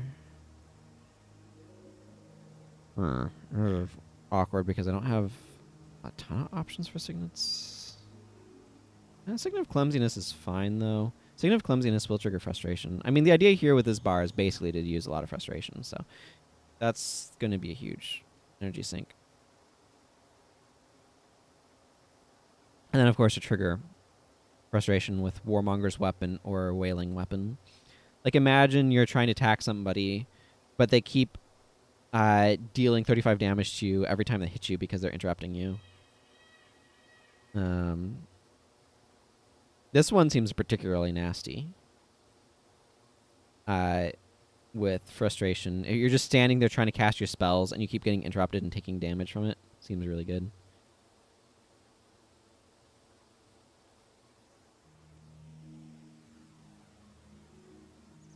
Okay. Let's go back out there and see how that works for energy. Because energy was definitely the big concern that I had on a couple of those. General Morgan's bar seems to just be, like, trucking along just fine. It's going to be very, like... I inherently do not like skills like Focused Anger that are...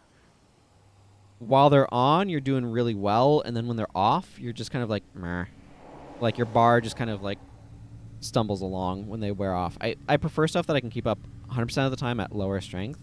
But there is something to be said for those, like, partial uptime skills with potent effects, so I don't know. While they're up. They seem kind of awkward to me, personally.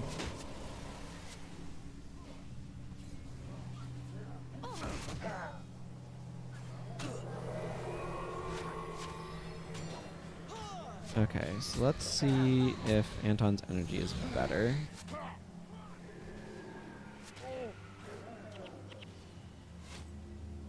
These enemies are dying kind of quickly, but...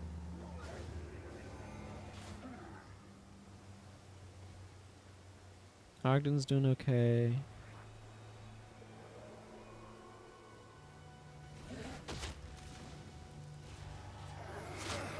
Excuse me while I keep myself alive. Glimmering Mark is better damage reduction than might be immediately obvious. Gwen, do you ever cast your spells? Okay. Gwen's energy is actually just fine. Apparently.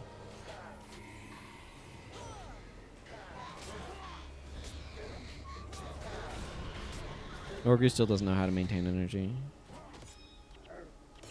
I'm okay with Gwen's bar being actually quite energy efficient, though. Good to have a few characters there that aren't just instantly out of energy. Although I could potentially replace Mirror Disenchantment with something else. She might be a good candidate, actually, for the enchantment that I dropped off of Norgu. Because she already has taken enough Twilight, so...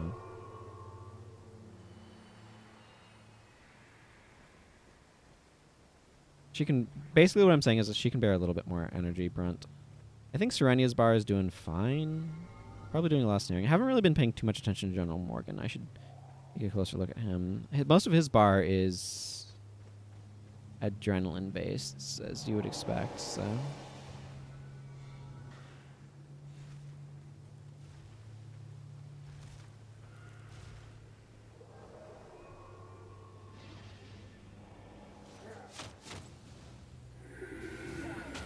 Ooh, he definitely builds adrenaline quickly when he has those two skills stacked.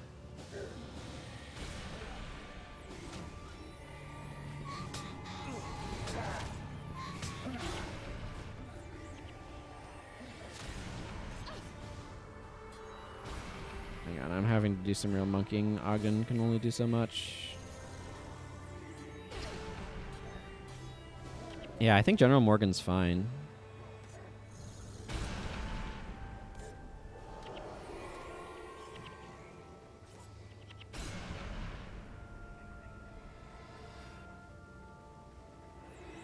I'm happy with where Gorin's at. Norgu definitely has energy troubles. I think they're a little bit better since I made the switch, but...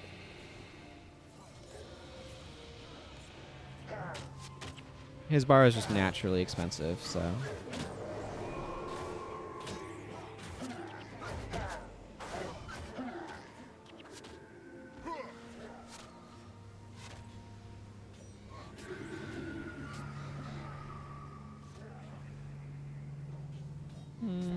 Maybe Gwen's fine where she's at.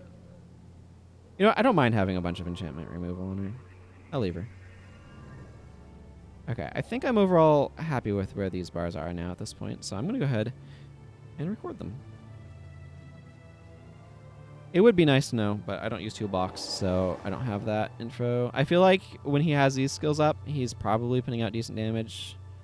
When he doesn't have them up, it probably goes down a good bit. Is my guess. Okay. Okay. Well, I'm gonna run some ads while I record these, as I typically have been doing. Okay. Let's score in. Play code. This is Mage Hunter Strike.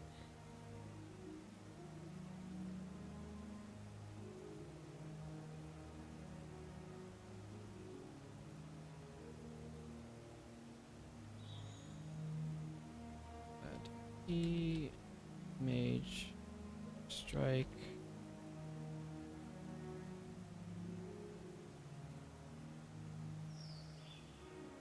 This is Glimmering Mark.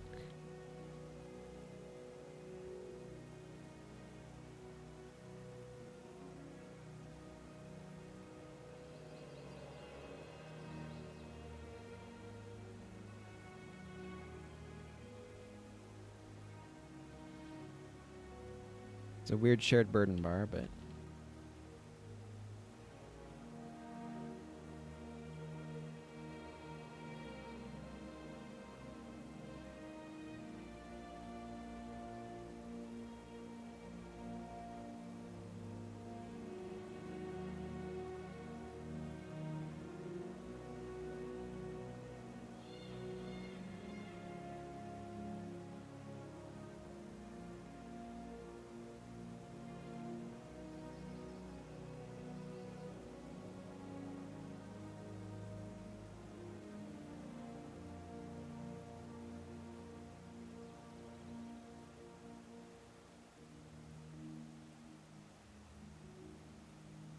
This is Seeping Wound, is that right?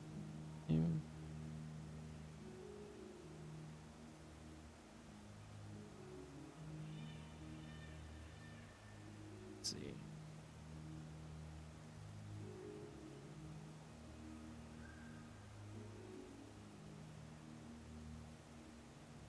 Mirror of Ice.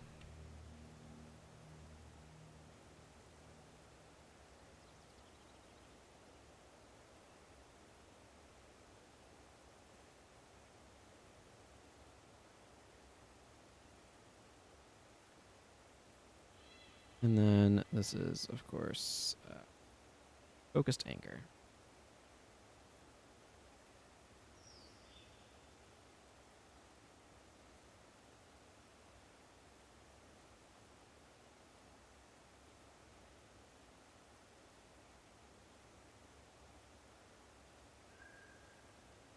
Okay.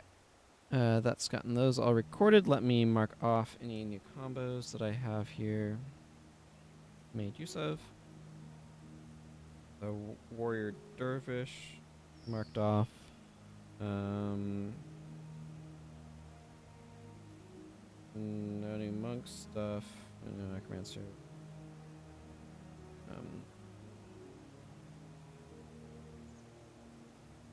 Mesmer Assassin. Assassin Ranger.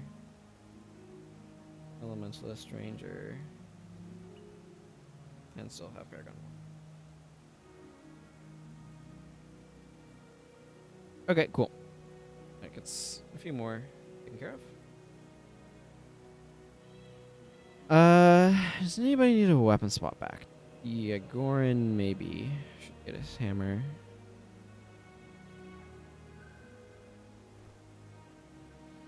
All right.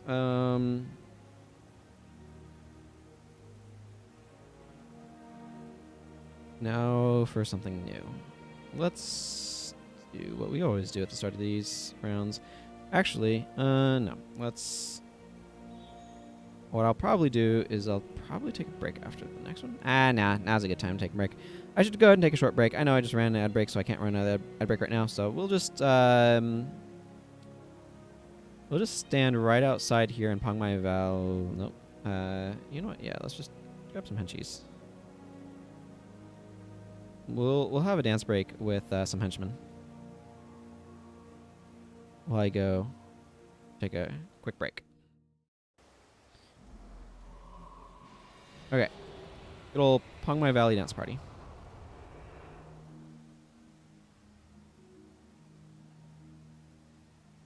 All right. I will be back in just a couple of minutes. Please stick around.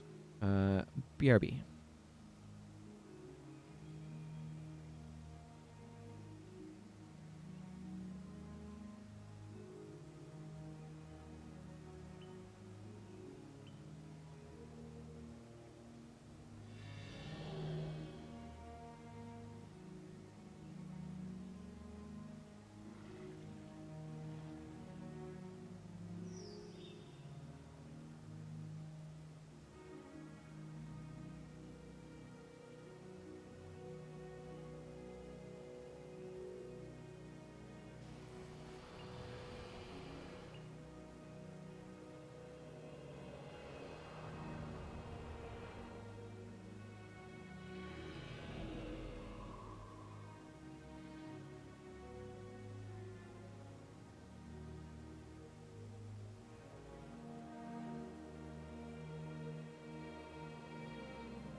Alrighty, I have returned. Let's get my UI up here. Back into Tingwood Cops. Make another team. Okay. I need Ogden with me. I want to do more Mesmer bars and more Elementalist bars. I had an idea for Warrior. This is going to need... probably going to be Sword bar if I had to guess.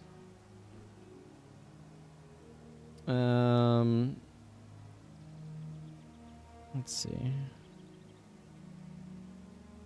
I don't know. I don't want to do more Anton right now. I don't want to do more General Morgan. Let's start assigning some skills and then figure out who we want. I have an idea for a base here in Dervish. It's like protection prayers, wind prayers.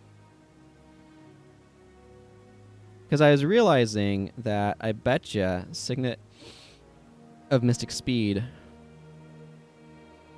probably works with Aegis and Shield Guardian. So that seems kind of sweet. Getting instant cast on those would be really, really nice. We can test this. I am a monk. I could test this. Let's actually just swap to my Dervish, though. Because he probably has those skills.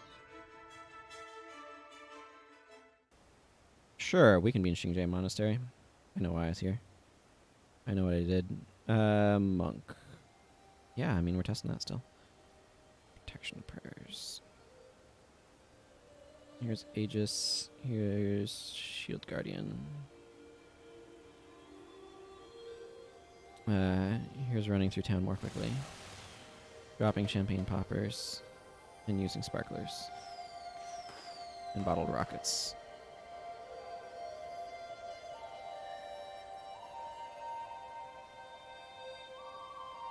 Sparkler is lasting for a very long time.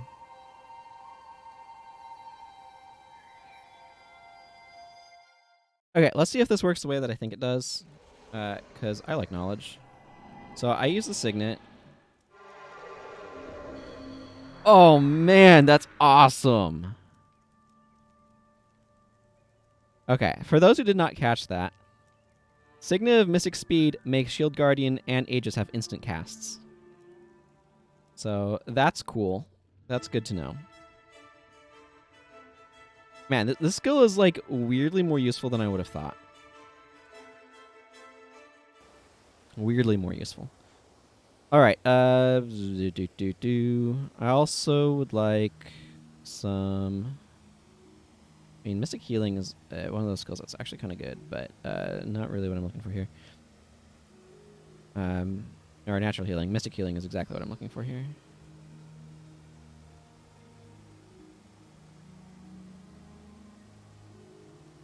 Yeah, I don't think I need anything else. I think those are good enough.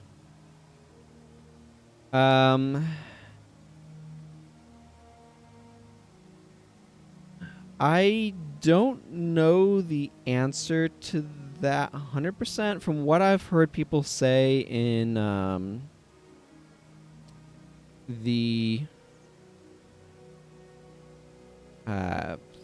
Discord, the Guild Wars Global Discord, it sounds like it's probably okay if you're not doing anything like super game breaking, but there's a bit of a grain of salt to take that with, so I don't have the best answer to that question. Just my impression is that you'll probably be okay. I don't know that I actually need Signet Devo. These are both really long recharges. That doesn't cost any energy. It's kind of a use at your own risk thing.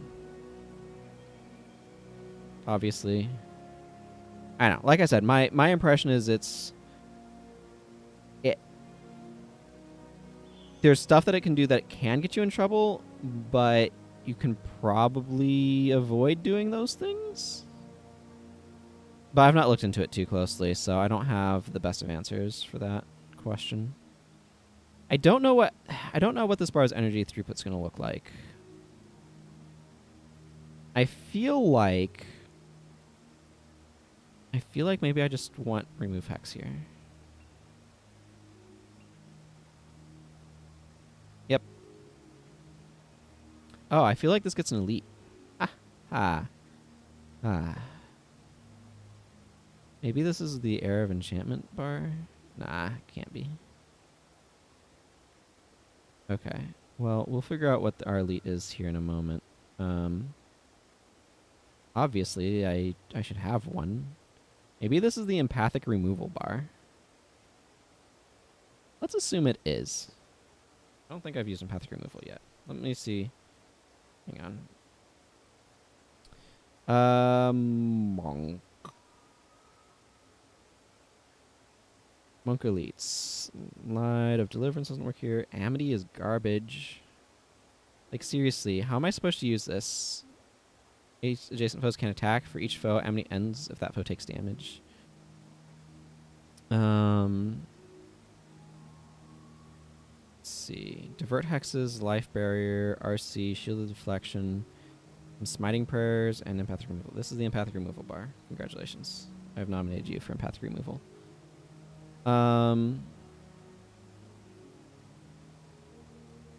Okay.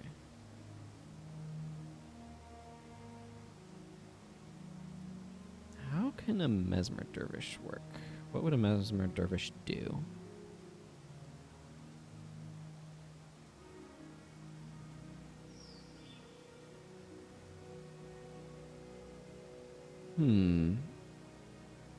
Are there any spells that would be...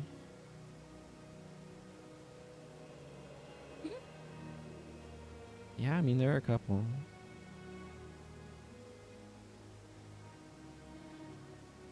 It'd be very defensive. Maybe I want to do some weird Signet of Illusion nonsense. Oh man, Signet of Illusion would even allow me to do stuff in Mysticism. Oh yeah, I should go ahead and make that Virulence bar.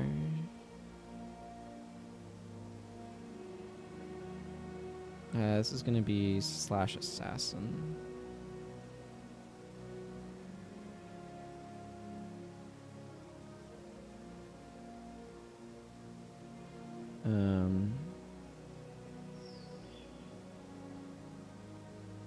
I don't think I'd use Virulence yet. Yeah, okay.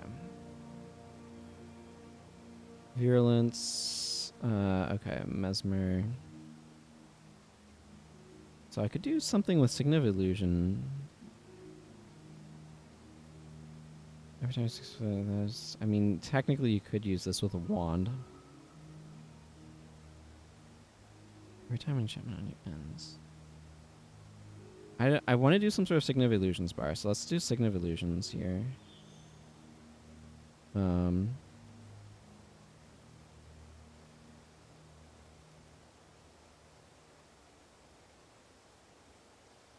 The Signet...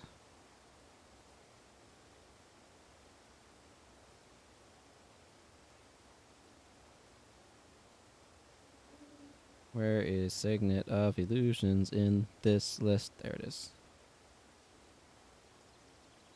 No, I didn't mean that. I meant...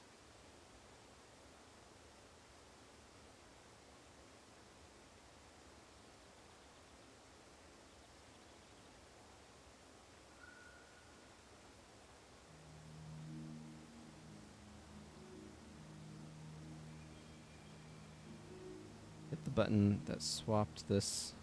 There's... Found the thing I needed. That was confusing. Okay, Signet of Illusions. I'm liking some weird idea of, like, making meditation work here. Signet of Illusions with meditation? Could work.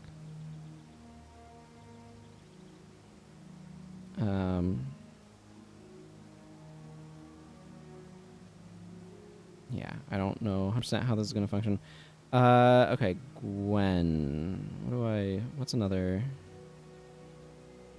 I mean, I can just go Hex Eater Vortex. Enchanter's Conundrum. Let's just do Enchanter's Conundrum. That's under Domination Magic.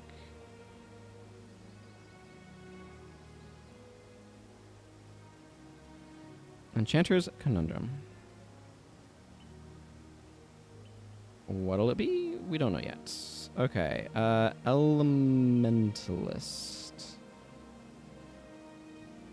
Could do like Lightning Surge, Mind Burn. Let's do Mind Shock. Do Mind Shock Bar.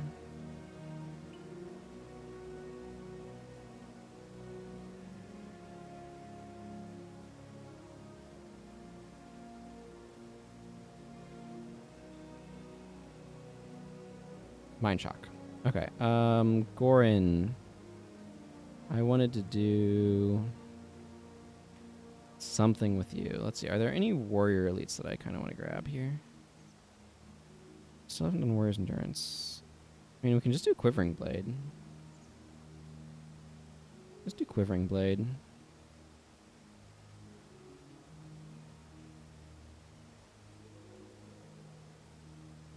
Quivering Blade right here. Yeah. Virulence with Fever Dreams is very good. And Virulence, which I think I already marked off. Yes? Okay, good.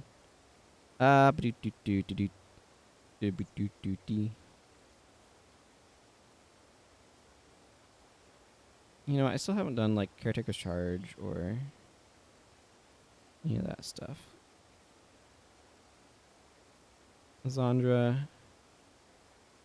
Let's do a Caretaker's Charge. Do Caretaker's Charge here.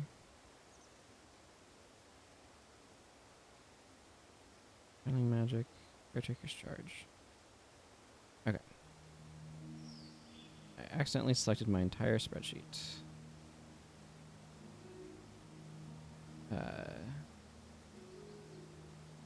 We're good? Cool, we're good.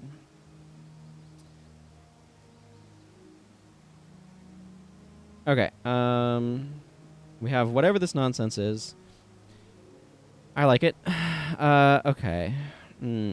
Yes. You cannot be interrupted each time you would have been interrupted. You lose a Dervish enchantment or it ends. Okay, so the standard sort of thing to do here, and what I'm going to do, an enchantment on you ends. Yeah, so this is an interesting question. What sort of enchantment do I want to be running?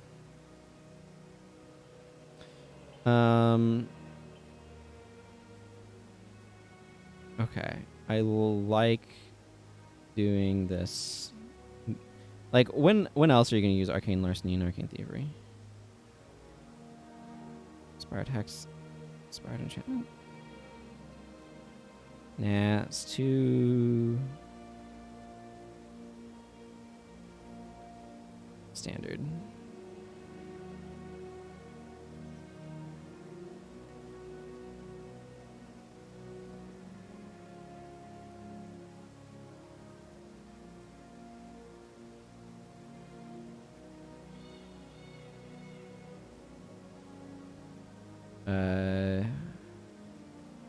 Make an Illusion of Haste. It's a weird question. Like, this feels like this would work really well with Pious Renewal or something.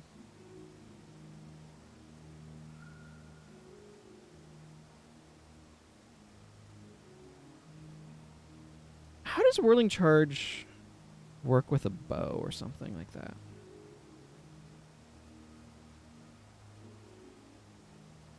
This is one of those things where it's like, oh yeah, that's totally a cool idea, and then you're like, how does this work? Maybe with Arcane Echo. I don't know. This seems weird and bad, but yeah, this seems weird and bad. Let's see how weird and bad it actually is. Okay. So I haven't done Mesmer Ellie.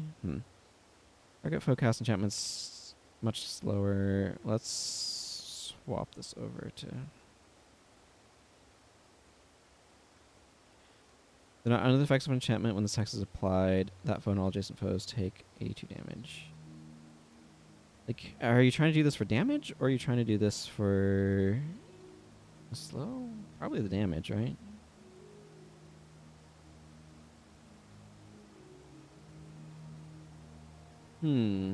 This feels like it wants to go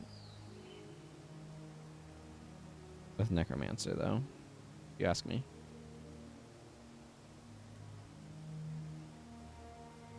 Specifically, I feel like this really wants to be paired with Rend enchantments. And maybe Gaze of Contempt. And then Enchanter's Conundrum can function really smoothly. And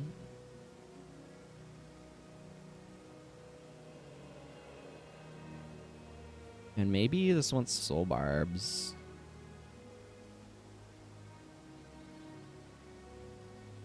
Maybe? Maybe.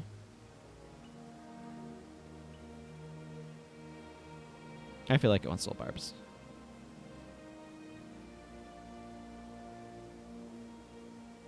I'm going to put on a Natural Signet because I feel like the energy costs of this are fairly high and I want some mitigation.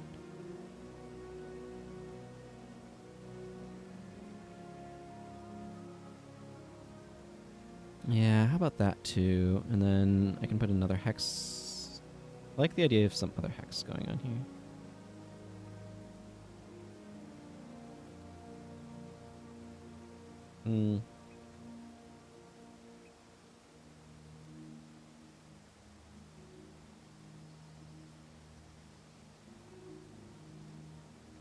This is kind of a quicker recharging deal. How about just Defile Defenses?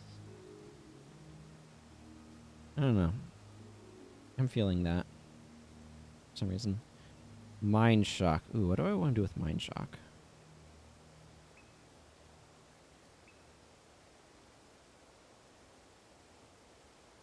It just has been paired with Ritualist. Is there anything with Ritualist that I would really want to do with Mind Shock?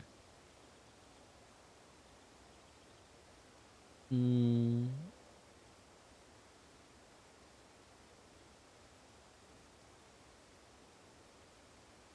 don't know. Let's do this silly thing with Gorin first.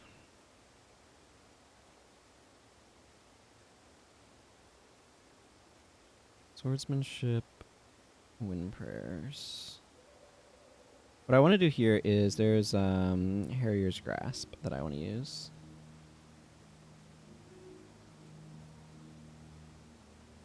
Yeah. I also just like Test of Faith is pretty sweet.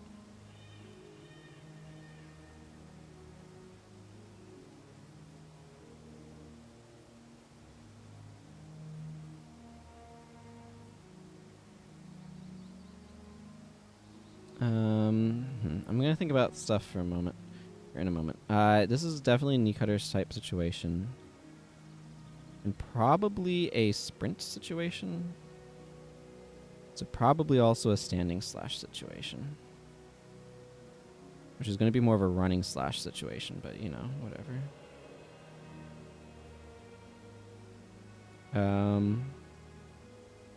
I have no idea how his energy is. Knee cutter can provide a lot of energy though. And this is not actually using that much, so I feel like I get one more energy-ish skill.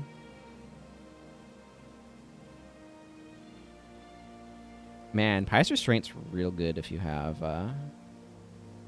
stuff to work with it.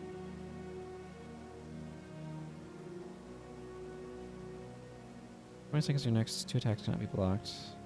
Yeah, let's just do Guiding Hands and Harrier's Grasp. And I don't know. I don't know how that's going to work, but I like the idea. Okay, so Death Magic for sure. Deadly Arts.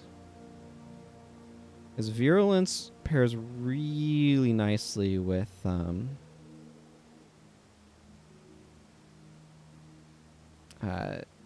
of Deadly Corruption. This does 3 conditions all at once: disease, poison, and stuff, so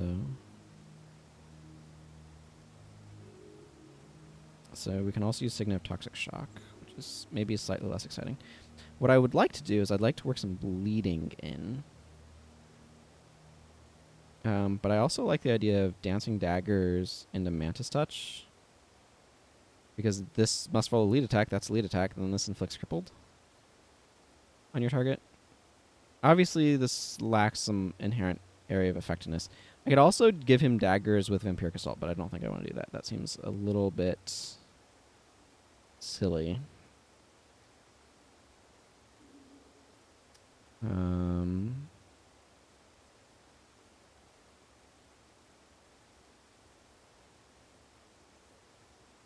Also give him Entangling Asp. We'll give him Entangling Asp to also work off of that. And a Resig. Now the real question is, if I want to get bleeding somewhere, where do I get it? I could get it off of Animate Shambling Horror. Use Inflict Bleeding eventually.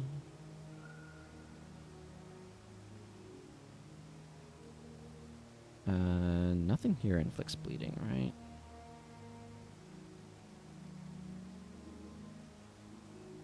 This knocks down... No, none of these things bleed. Obviously, I could put some points in blood magic in order to get Barbed Signet, but without a rune, it's going to be pretty mediocre.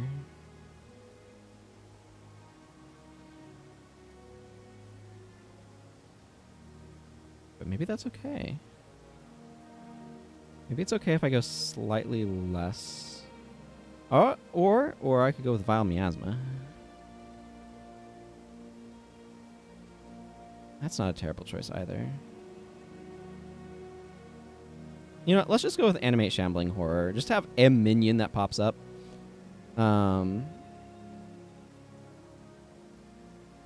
I have no idea how this build's gonna run, so let's roll with it.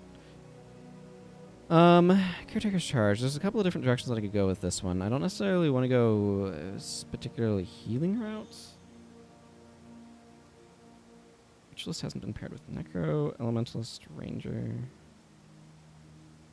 The world no longer has the favor of the gods. That is a tragedy. What does Daoshin do? All your Ritualist skills have 10% armor penetration. If this said all of your spells, it'd be sweet with some Elementalist stuff, but that is not what it says at all.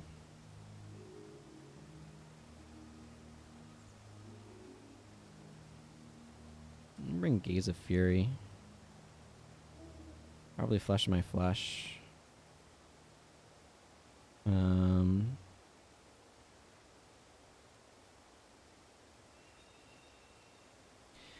I wish that they kind of spread mechanics around a little bit more. See, so this is one of the things, like, I've talked about this before, but this is a really fine time to talk about it again.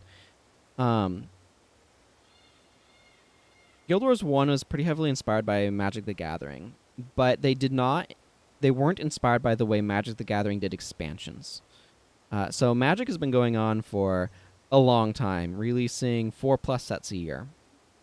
I mean, you can kind of think of it as like 3 sets that really add mechanics to the game in terms of like new major mechanics. But the way that they've been able to do that and sort of the model that they use is new sets will have new mechanical ideas, but it typically does not add, like adding a new card type is a massive thing in terms of like, because you have your creatures and your lands and your artifacts. Like when they added Planeswalkers, that was a huge deal. Though they don't add card types like that very often at all. Nor do they add colors. They've played around with some spaces, like wingdings as people like to call it, with making colorless a more called out thing. But they haven't added colors, right? They're still just the same base 5 colors as there were in 1993, 4, 5, whatever it was when the game first came out. What they did with Guild Wars, they were effectively adding more colors, is kind of a way to think about it. Like each profession is a color. And so they kept adding more colors. But their original 6 were a really solid mix. And they've talked about adding new attributes to each one. I think that would be one way that you could go for it. Another one, though, that I think is really interesting that they could have explored more.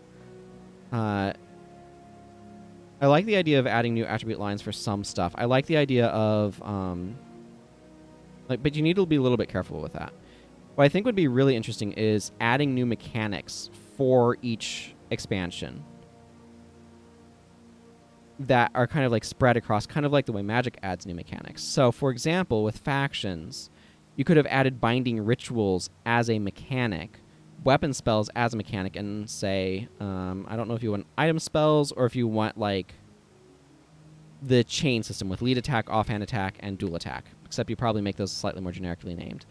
And then you spread those around. So like, maybe Warrior and Ranger get the attack system, and Necromancer and Monk get binding rituals, and weapon spells are given to, say, Monk and Elementalist, and like Mesmer or whatever. Like you can kind of spread them around the original 6.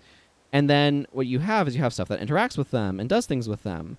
And then when you release Nightfall, you no longer need to worry about supporting weapon spells or binding rituals, right? But they're part of the game, and they're a thing that happens, right? And so by doing that, you can kind of like encapsulate things better rather than adding new professions like they did, where they have to like keep, like, are they going to keep support? Like, how long would they keep supporting Assassin and Ritualist for if they continue with the campaign model, right? That becomes a problem. And doing something where it's like, oh, yes, you can build around weapon spells, but then you're really building a faction-style character, right? Because they would be a factions mechanic.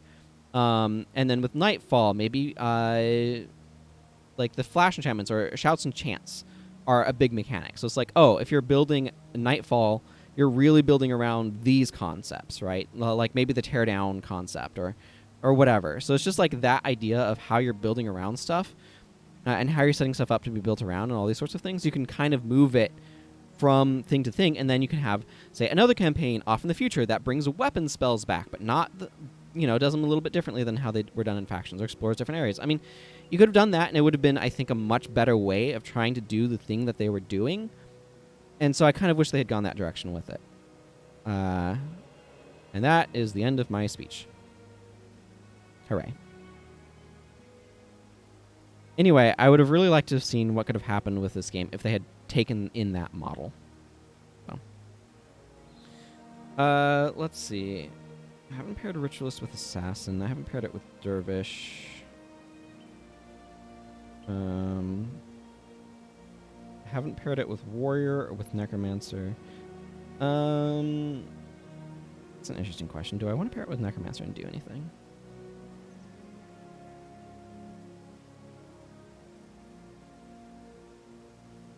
Or Elementalist right now? What's sort of the core of what I want to do with this? If I did Elementalist, it'd be really easy to just grab Glyph of Lesser Energy, which is not a bad idea, frankly. So I could go for a slightly more expensive bar and go like Channeling, Restoration, a bit of Spawning to make my weapon spells a bit better. I don't even need to use weapon spells, though. Spawning just... Creatures you create or animate have 4% more health, and weapon spells you cast last 4% longer. So wait, I can just say, nah, I don't need any spawning power. And just go like Channeling Restoration with Glyph of Lesser. And then I just have Gaze of Fury because Gaze of Fury is cool. But then I can like do the Soothing Memories... Splinter Weapon. Because, like, part of the thing that you run into is you have, like, Ritualist has too many mechanics stuffed into it, and they're not really at all explored super well. Protective is Kaolai. I'm going to drop Gaze of Fury. I'm going to leave this Resurrection skill here, though. Like, this is not a long-lasting weapon spell, so that's fine.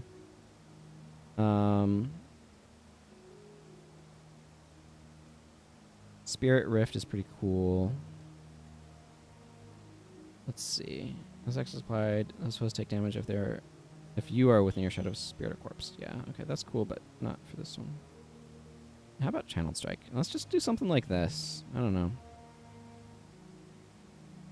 A little bit of healing, a bit of damage. Yeah, I don't know. Let's roll with that. Let's see. Have I? Yeah, I haven't given her a bar yet. Okay. Ritualist is the thing Elementalist hasn't been paired with yet. I kind of want... Let's see. Mind Shock pairs well with that. This and that. I kind of want to go / Necromancer here.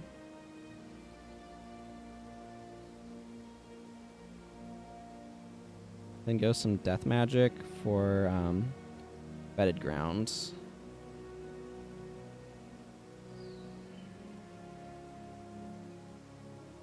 Maybe like 6 so I can get 1 more point of energy storage for maximum energy. I think that's fine.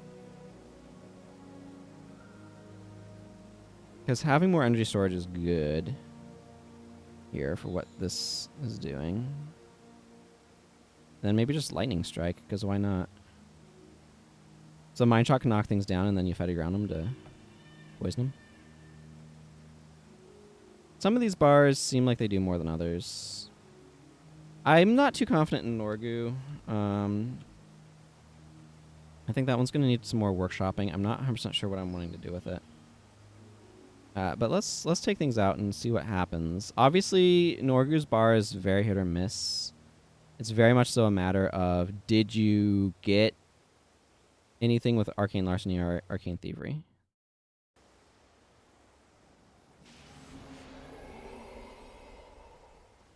I could also potentially run Arcane Mimicry on him.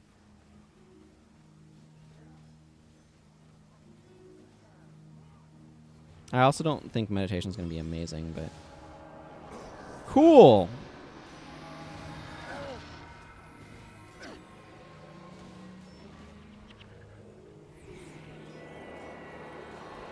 Okay, I've officially decided Norgu's bar needs more careful consideration of what it's doing.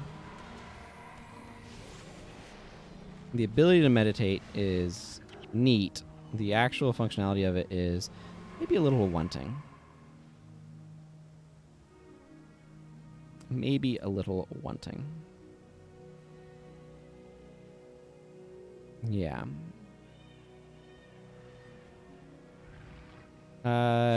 Okay, let's just kind of continue looking around.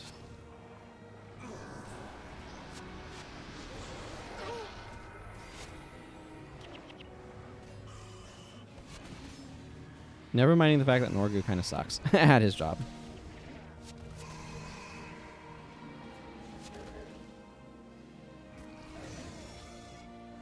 Okay. Goran's bar is more energy intensive than I thought. That's one of the things I'm noticing here.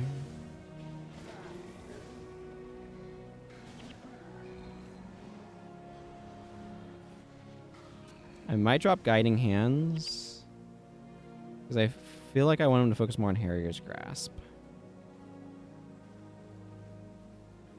It also just doesn't really inflict a cripple on Stationary Fires. Okay, there's a couple things there that I was noticing that definitely need some tweaks.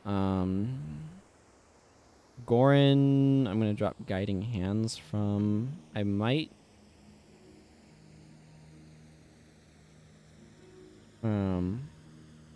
want something else here, though.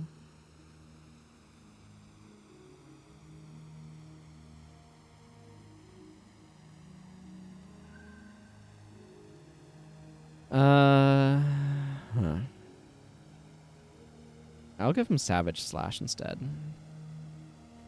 That shouldn't be too bad energy-wise. And I wasn't looking at anybody else too closely, but except for this one. I think trying to work some Dervish stuff in is cute, but I don't think this is the right spot for it.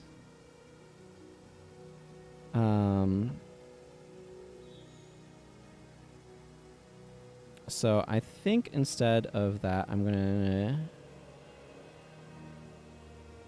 to consider a little bit more a different direction. Because I was trying to work... I haven't paired Mesmer with Dervish yet. I can also pair it with Ellie. I haven't done that yet either. There's a bunch of elementalist stuff that I can pair it with pretty happily, but...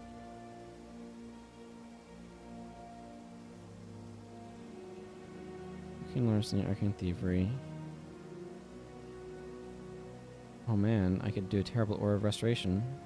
Actually, it wouldn't be absolutely terrible. Huh. Yeah, let's put on Aura of Restoration. See how that actually looks. Because I'm curious now.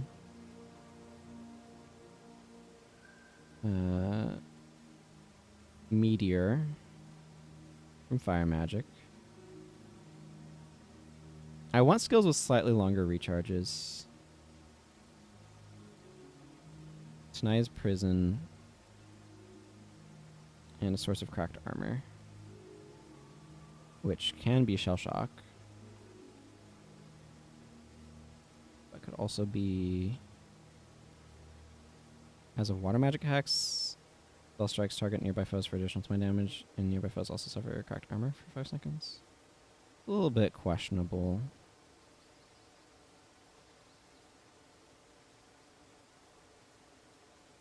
Maybe I go...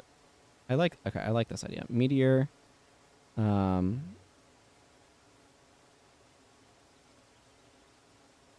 Magnetic Aura. This is some sort of weird Master of Magic. Inspired nonsense. Swirling Aura. So it's kind of like a weird supporty skill bar. Let's see how that works. Let's see if Goran's energy is better. Because like this is one of those bars where it's like, ah yes, this inflicts crippled. When you cast this enchantment ends after you apply crippled 2 times. So, but it only applies crippled against moving foes. So sprint allows them to chase dudes down, and then when they're crippled, this also will inflict daze if they're moving, which is kind of cool. I don't know how Elias's bar is working at all because I was not paying attention to it. This could almost be on an assassin instead of a necromancer. I think a necromancer fueling some of these is maybe good. I don't even know. Maybe it should be a virulence assassin with like the attributes work out better this way. Okay, so like I said, I didn't pay attention to like how most of the bars looked like they were at least functioning.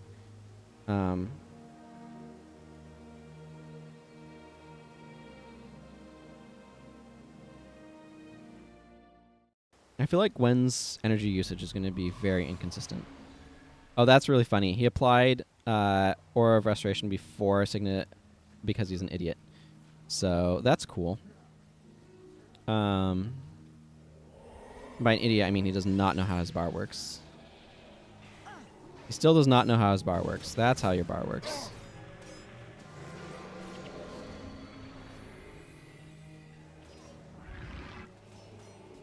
Cool. I just love getting 2 copies of Blurred Vision. Isn't it the best? So if he reapplies that, yeah, he will gain 1 energy and 440% of the energy cost of spells when he casts them. So Signet does work really well with Aura of Restoration. Looks like Goran's energy is in a happier place, and he's also properly using Harrier's Grasp, which is good. Knee Cutter probably won't trigger as much as I would like.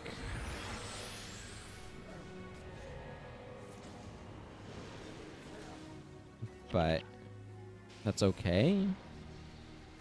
This team composition does not like enchantments on enemies.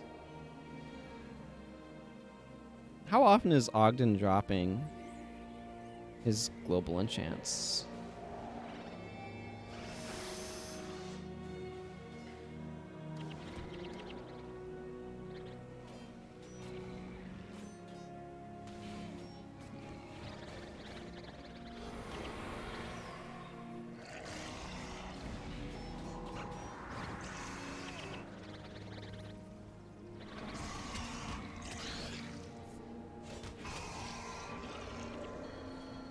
Okay, Norgu's bar is weirdly terrible at energy.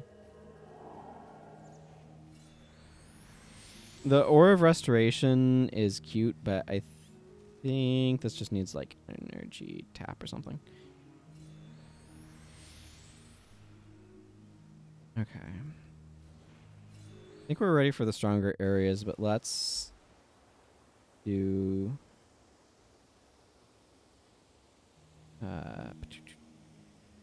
energy tap instead of like being able to use Aura of Restoration is cute, but it's just not spectacular there. Is Meteor? That's another important question.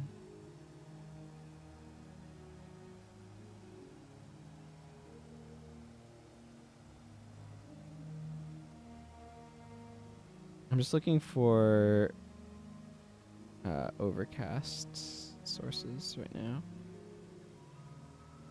Incendiary Bonds. That might be a better overcast source for him than Meteor. But Meteor is more energy efficient.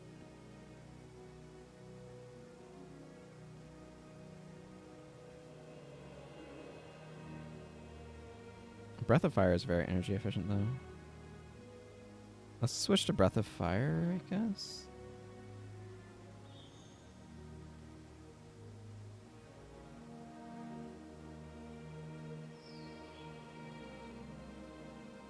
Yeah, Obsidian Flame is good. I have the Yawns. Vapor Blade is an option, but not really what I'm looking for. Yeah, okay, let's go for this. See how that works for him. Defiled Defenses is one of those, like, doesn't do stuff and then sometimes does nice damage type skills.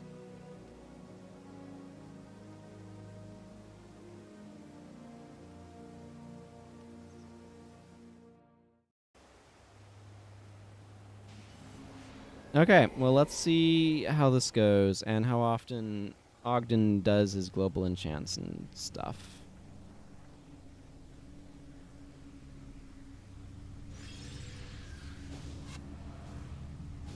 Yeah, Norgu does not understand that if he wants those to AoE, he needs to Breath of Fire first. Ooh, he just got Spirit Light, though. He got 2 copies of Spirit Light. That's nice.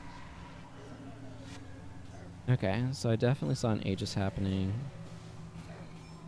The team's doing fine. These take a while to, like, process everything that's happening. I have no idea how well Elias is doing at his job of Mantis touching things to virulence them. Mantis touch virulence is a bit of an odd combo, I admit, but I guess one of those things where I just legitimately want hang on, I need to heal myself here. Getting grip stomped. That is a lot of consumed soul, my goodness.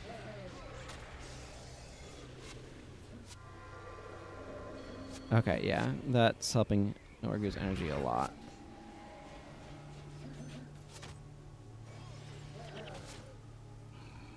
Okay, Norgu's bar is, like, weird, but I'm kind of okay with where it's at.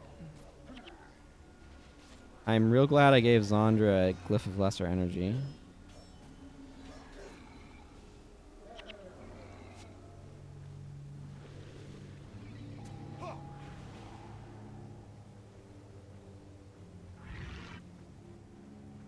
I don't even know how well Elias's bar is working right now. I'm barely paying attention to him.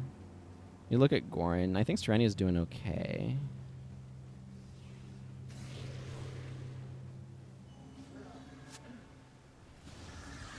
Test of faith.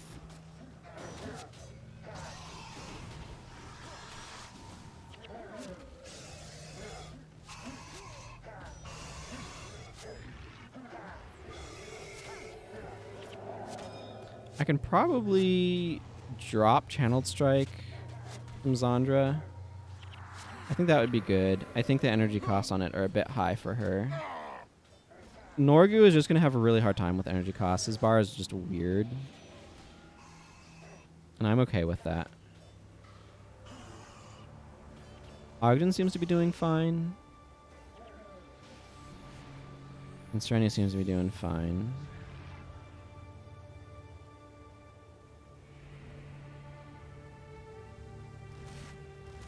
Try to pay attention to Olias this time.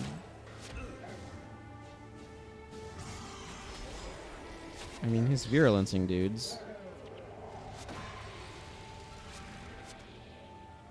And then making minions sometimes. Is the Mantis touching at all? Well, he just entangled Asp to fool. Yeah. Yeah, he's absolutely using his bar. I can't claim he's using it perfectly optimally, but he is absolutely working the thing that it's supposed to be doing. Yep. Okay. I'm convinced. I think Olias' bar is working fine. It's a signet of deadly corruption. I mean, that's 4 conditions right there, so that's 100 damage off of that. And if any bleeding is coming around from his minions, that's another... That's like, yeah, 125 damage off of that. And then this can trigger off of his sources of poison for another 70 every 15. I don't know. He has a very weird bar. I feel like it's functional. Also, Mind Shock's working really well with it. I think I like where Norgu's bar is. It's tremendously weird, but I think the only one that I'm not entirely happy with right now, or like not, I'm wanting to do some modification. I want to drop Channeled Strike. I feel like Channeled Strike is costing too much energy over there, so. I think I'm actually going to just straight up swap it for Renewing Surge. Renewing Surge deals armor ignoring damage over time. And I think is actually a pretty good option here. So I think I'm going to roll with that.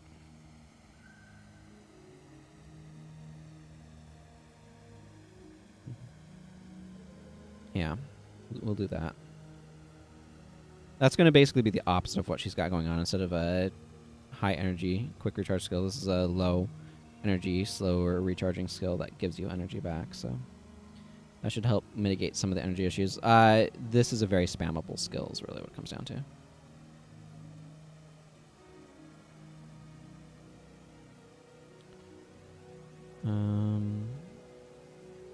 Yeah, I mean, I can throw a few points in spawning power. I might as well make this last slightly longer for no good reason.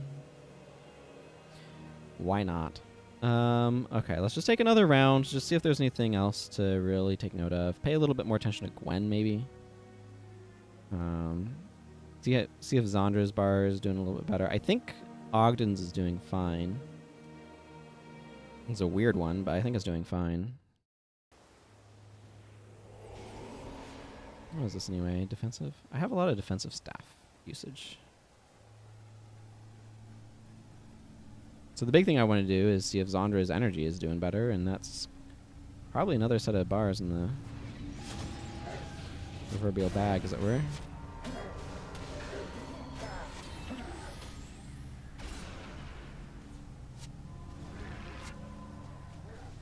I love seeing Norgu steal useful spells off of enemies.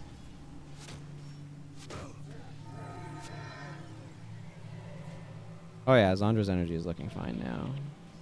At the moment, anyway.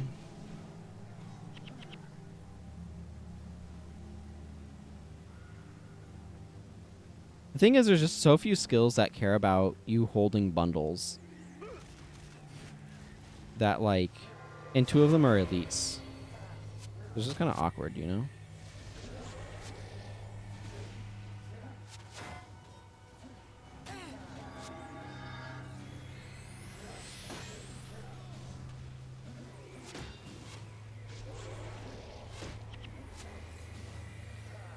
Okay, Ogden's stressed for energy, but he's using Mystic Healing, and it's doing its job of healing. Obviously, wants to work with Aegis and or Shield Guardian being up, but okay, I think I'm happy with these bars. Xander's still going to have some energy tightness. Kali is expensive. Spirit Rift is expensive. That Warden of the Leaf is going to have a bad day. But I'm happy with where these are. Okay, let's go ahead and get these guys recorded, shall we? And then I don't know. How long does it take to friggin' build a team worth of bars? We'll probably be doing one more. But let's get these recorded. Run an ad break while I do like usual.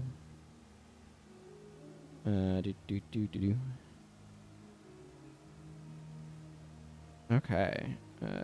Template code, please. This is empathic removal.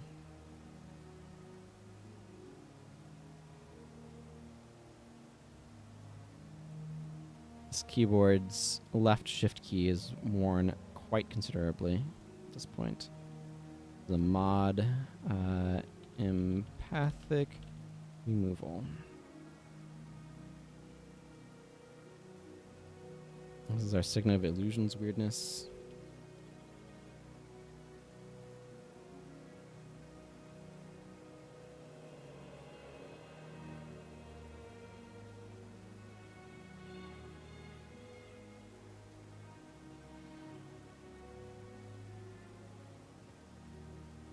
Okay, template code. This is Enchanter's Conundrum.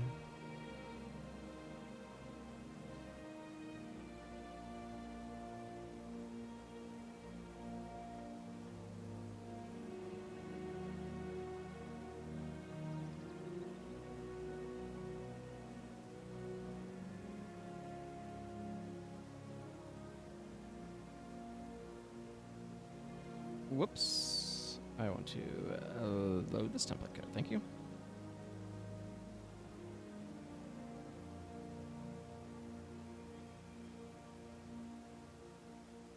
I need to save it. A build for every elite. Mind shock.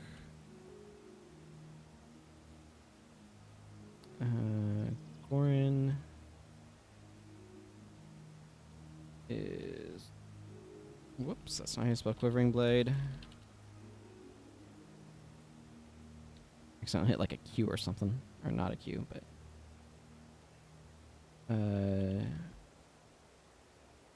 C, yeah.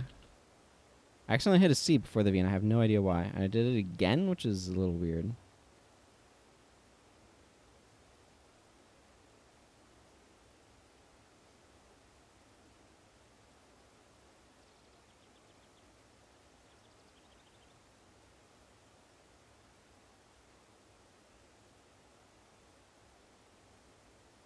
Let's see. This is Necro Assassin, Virulence, and finally we have Caretaker's Charge.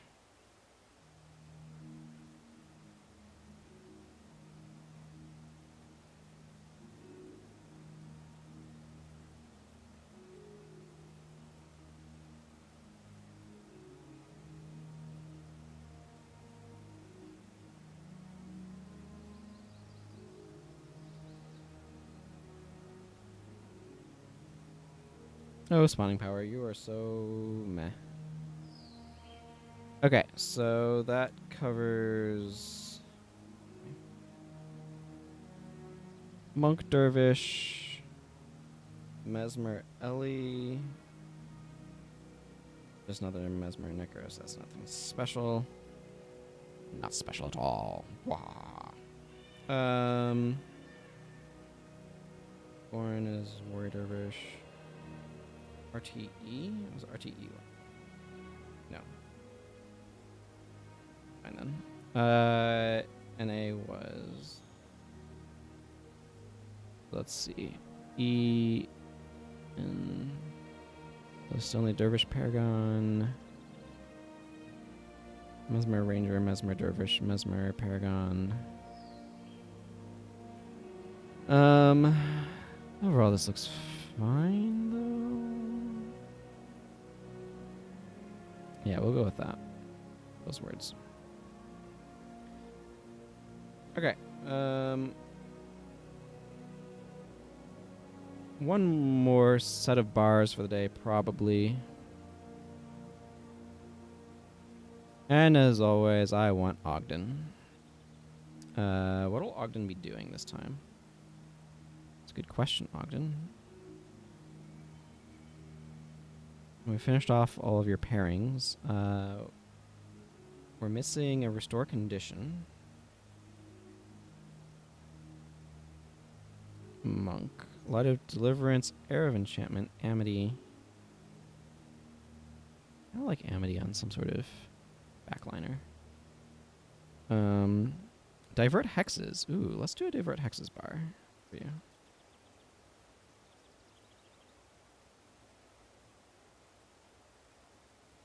So clear all this out.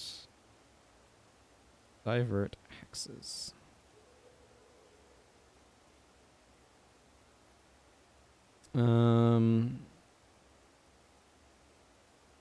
Mesmer Ranger, Mesmer Dervish, and Mesmer Paragon. Okay, let's find stuff to do with both these guys. Involving those.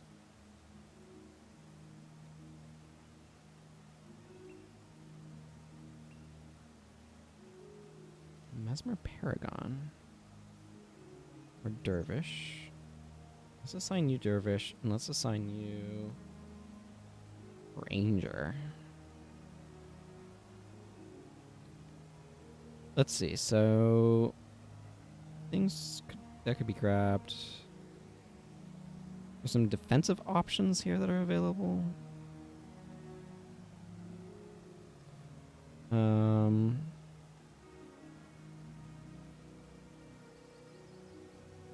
Doesn't really make sense to do Scythe Mastery, does it?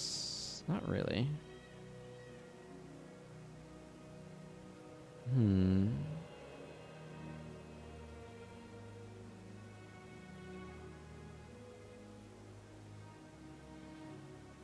Yeah, like it doesn't pair naturally. Dwayne's Touch could work under Illusion with Okay, yeah, I've got some weird ideas here. If I used these, Dwayne's Touch could be reasonable. Not sure what the rest of this is being built around, though.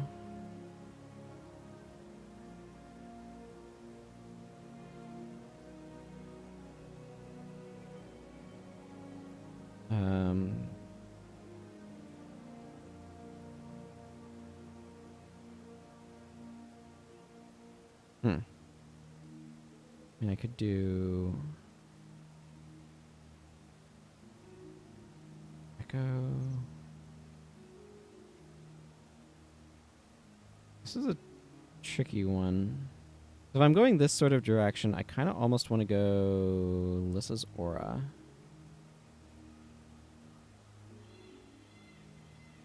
To where what my main focus is something else, but like hitting Dwayne's Touch in there is awkward. That does say Air of Enchantment, thank you. On the other hand, if I were to try to do something in here, I could do like Conviction or just some sort of defense, like Shield of Force.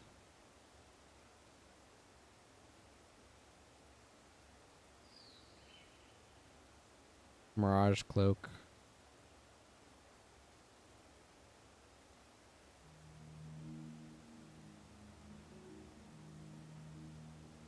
I could, instead of going that direction, actually go like Mystic Regen, Lissa's Aura, Domination Magic, and Mirage Cloak. Maybe that's a good direction to go. We'll go that direction. So Lissa's Aura. Where is Mesmer? There's Lissa's Aura. Not suitable for monks because it requires you to target enemies to reapply. Okay, and you're slash ranger. Huh, that's even more confusing. What do I do with that?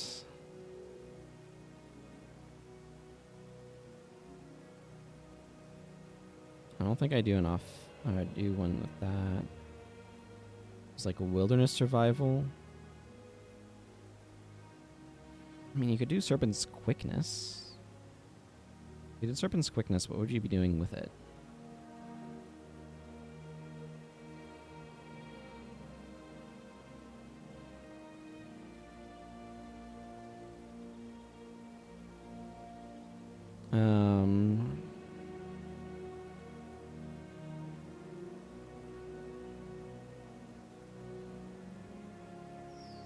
Maybe something like...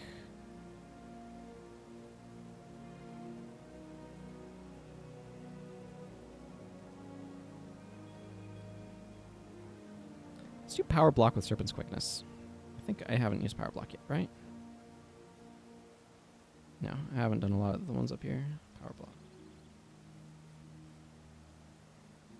Okay,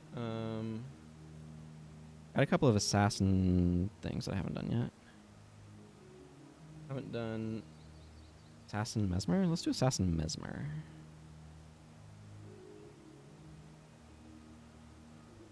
I mean, this is one where I could just as easily be using a Mesmer Elite, so...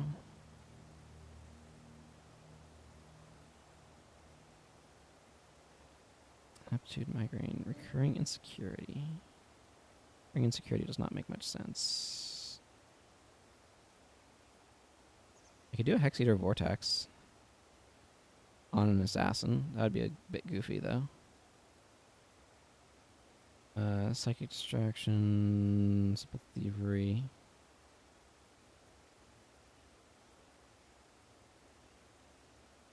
Let's do Simple Thievery Assassin.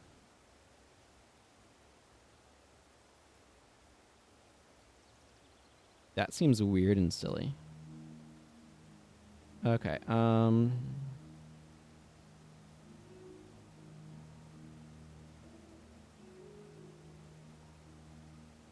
haven't done Warrior Ranger yet. Let's do something with Goron here. Warrior Ranger. There's a lot of potential options for that. So let's actually look at Warrior.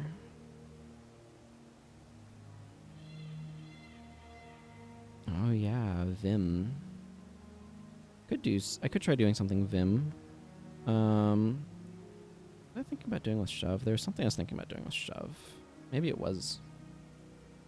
I don't remember.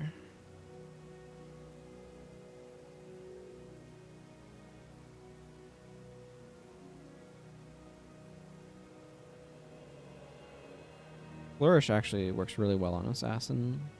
Maybe I should do a Flourish Assassin at some point here too.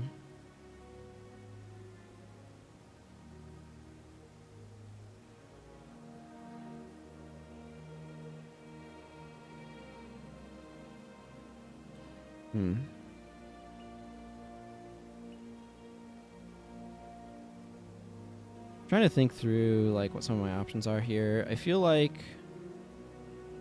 if I'm doing Warrior Ranger, obvious things are of course Poison Tip Signet.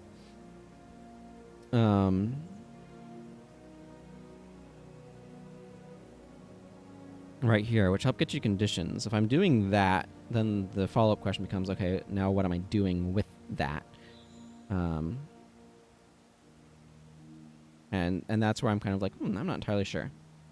So the other sort of direction that I can go, of course, is I can go into Beast Mastery and grab a pet. I think I like doing something with a pet here, so I'll need to do a pet check on Gorin.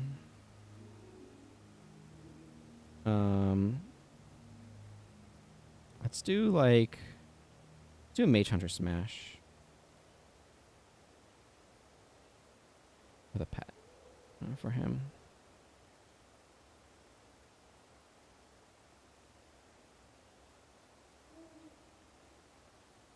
Mage Hunters Smash. Okay. Oh,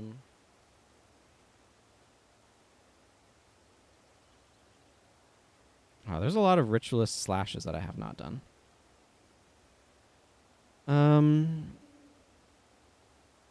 So let's try to get one of those going.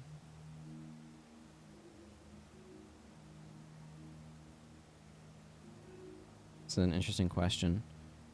Are there any nature rituals that I have not? I type nature ritual. Are there any of these that don't take ages besides the elites to do? The elites are still really long, but they at least have a slightly shorter. No, they all have. Oh, winter has a 3-second activation time. There you go. Boy.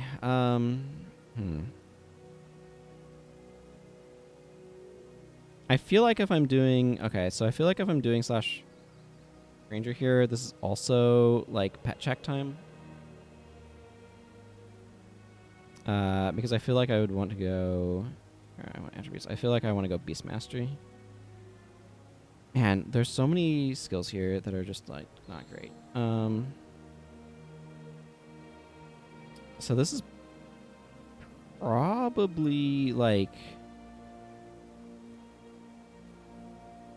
enraged lunge or heal as 1. Let's actually do heal as 1 for this elite.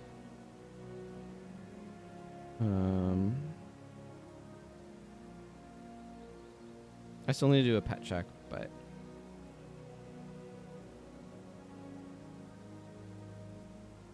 and then I don't know. Did I grab a lice already? Let's do a necro writ. Ritualist. I feel like I want to do flesh golem on a ritualist itself. I mean, this is one of those questions of, do you do restoration magic, communing? Communing is so few skills. Like channeling. And if you do channeling, what are you doing?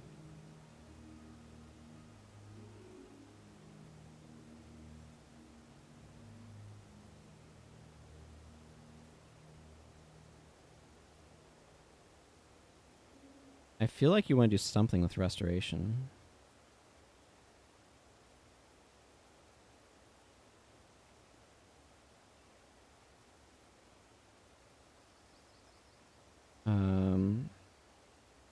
Let's see. Did I figure out? Yeah, okay, he's doing different hexes.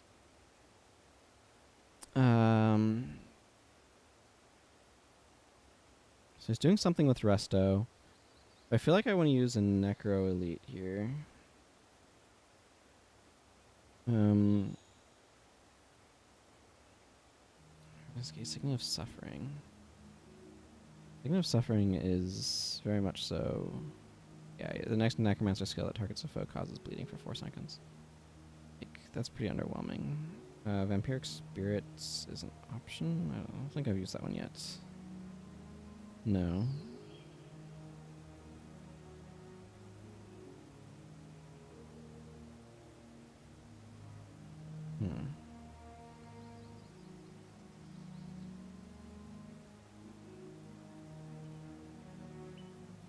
I haven't used Soulbind.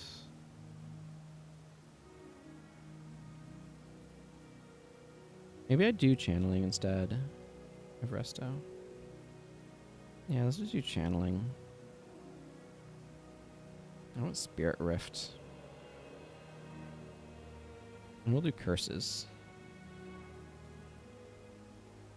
And give him weakened knees. You know what? I feel weakened knees here.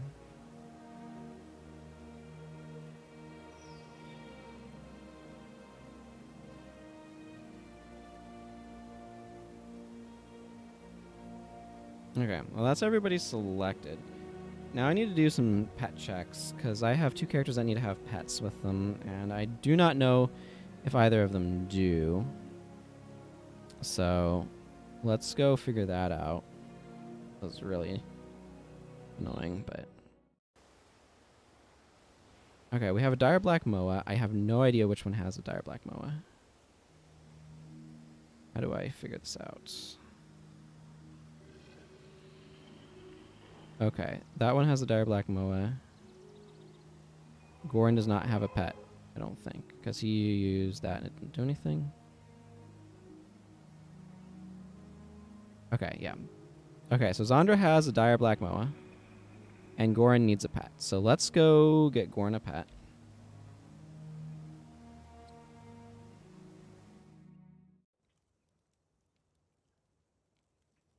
Arjun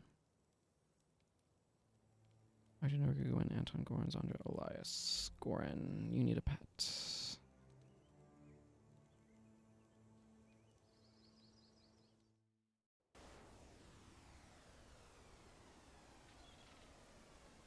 Goran.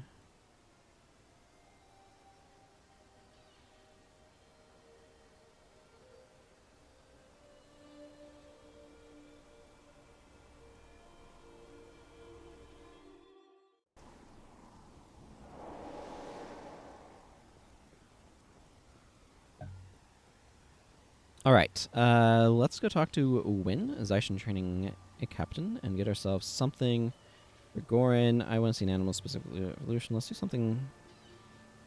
No, I'm feeling Flamingo for him.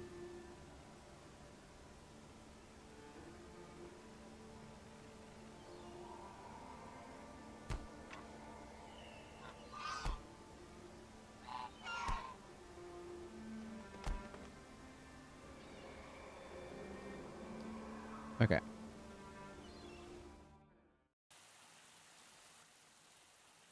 Let's see.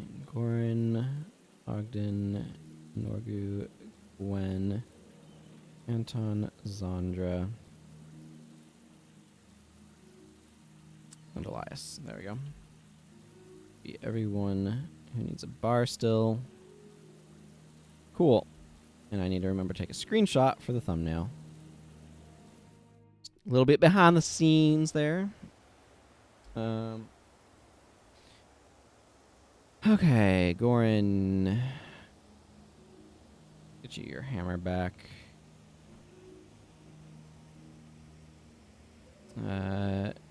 Drop that. I don't 100% know what you're doing just yet, but it's going to be Beast Mastery AE.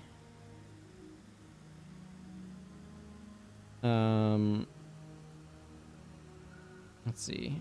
That does damage. If the attack strikes a foe is casting a spell, they're knocked down. This is the one I want. This one. And I'll give you run as 1 as well. Should be around here somewhere.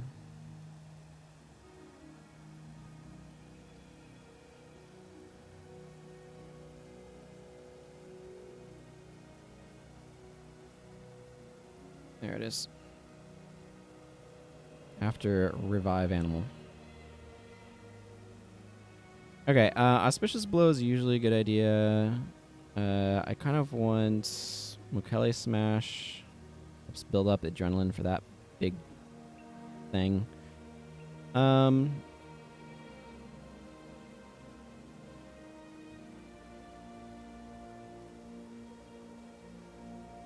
often would go for Crude Swing, but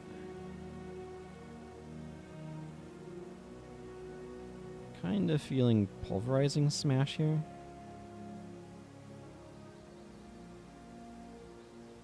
Some sort of Divert Hex's bar. The Monk has been paired with everything now, so it doesn't really matter what I pair it with. Divert Hexes definitely wants... okay, I'm really feeling Glyph of Lesser here. Also, Aura of Stability and Guardian.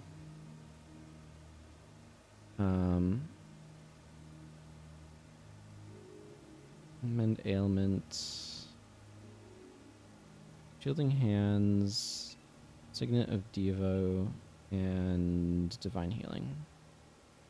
There we go. That's a bar. I'm happy with that bar.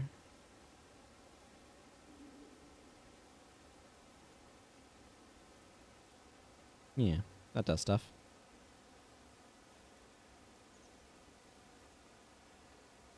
Norgu. Yeah, you're doing something here. You're going... That's fast casting. This is one of those where suddenly you're trying to figure out how to split all of your attributes, and it's like, wait. Okay, I need to see some breakpoints here. It's 2 at 5. What's 3? 8? Okay, so we're probably going to 8. And then Earth Prayers. Okay, we can do something like that, or I think I'd rather put this in fast casting. Okay. This is a very tight situation. This is a lot of like, this feels like a situation where you use a lot of these, you know? And maybe some Fire Frustration, because that's a good skill that I like having around. Cool. Sure. We'll see how that performs. I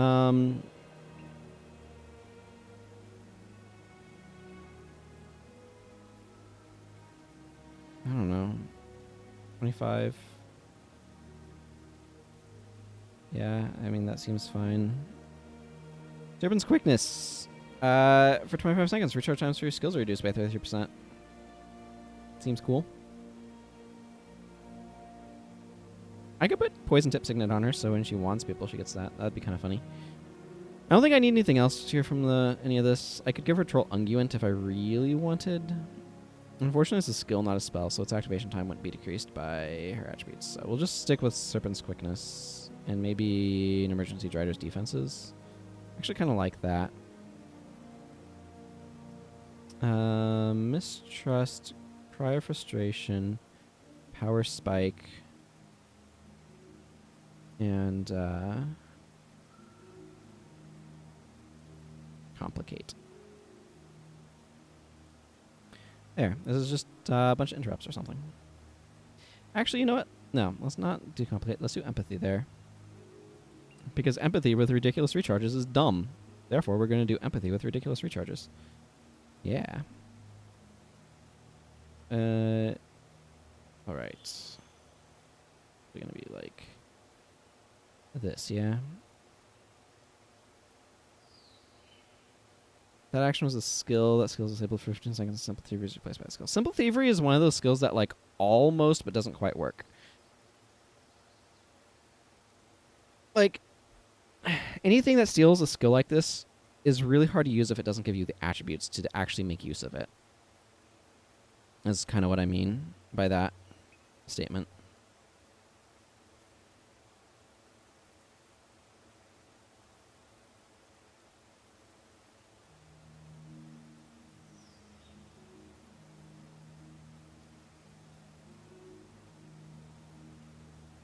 You know what? Yeah, we're going to do some silly chain.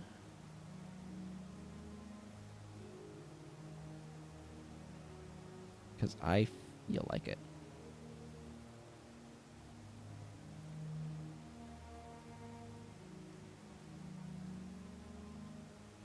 Probably this. Is the AI going to understand how to do this? Probably not, but we're going to find out. Okay, Zandra's doing something with a pet. She does not need spawning power, so that means we're going to take those 2 points out of spawning power and leave them over here in Flesh of My Flesh. And we're just going to hook them nicely into Beast Mastery.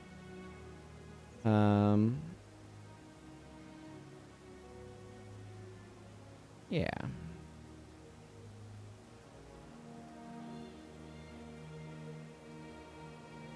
Yeah. Everybody loves an antidote signet. It's so antidote-y. Let's do some weird stuff. Let's do like a Savage Pounce. Predator's Pounce is good. Scavenger's Strike is probably a good idea. If I'm going to do Scavenger's Strike, though, I need some condition happening. Tangled Cops is now, I mean, still under Luxon control. So let's not do that, because I don't want to try to figure out working something in. Call of Haste seems like a good idea with this stuff. This doesn't need to be in Beast Mastery, but it doesn't work without pets, so I don't mind as much as friggin' Unblockable Anthem. Ah, this is nice. Feral Lunge.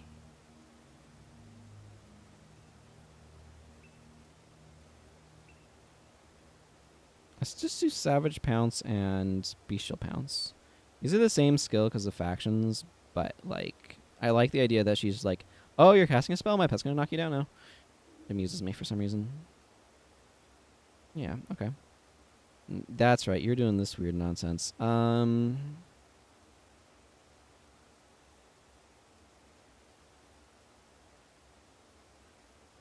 Yeah, maybe just an 11-11 split here. And the rest in Restoration for Flesh of My Flesh. I'm going to generally avoid Death Pact Signet with these because Death Pact Signet to me is one of those skills that's like really wishy-washy in terms of being good. That doesn't make sense. What I mean is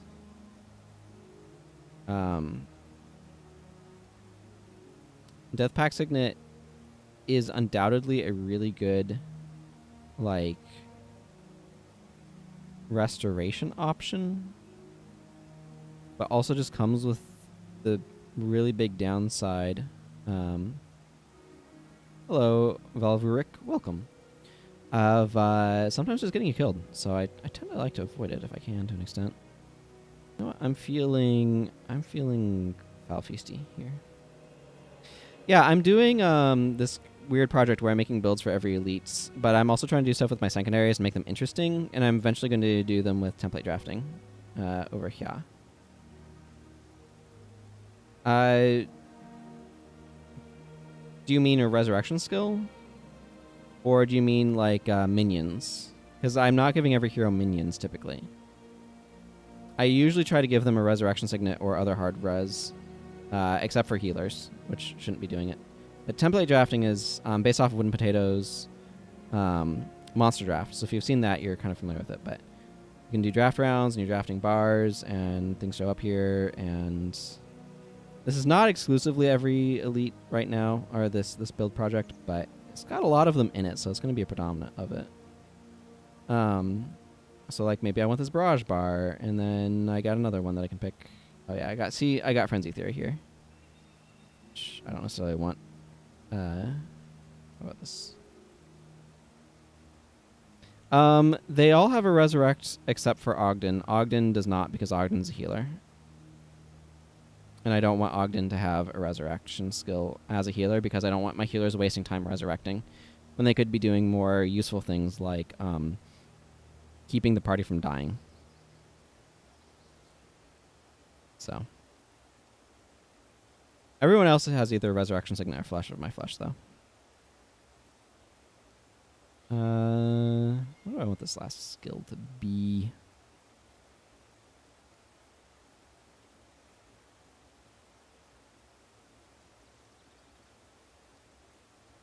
What am I feeling here?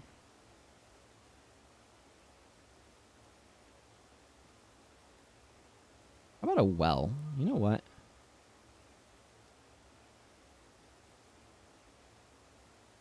How about Well of Silence? There we go.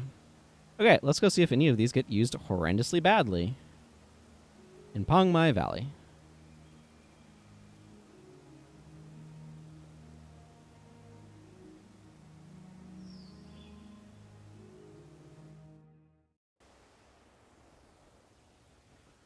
This is the first part of my testing.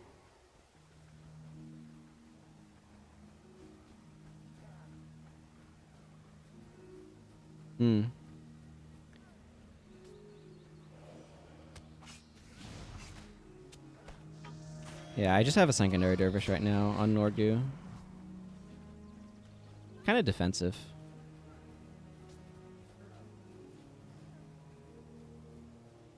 Oh man, it's the bird patrol.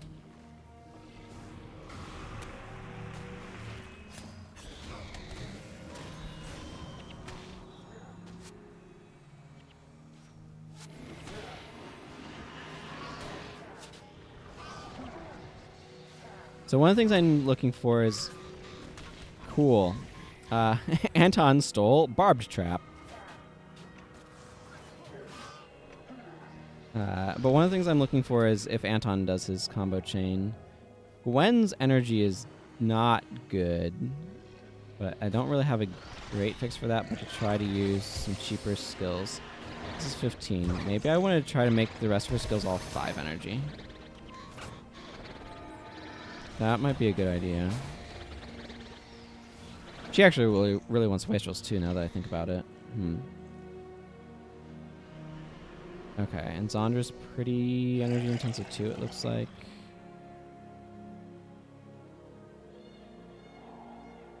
Warren's doing okay.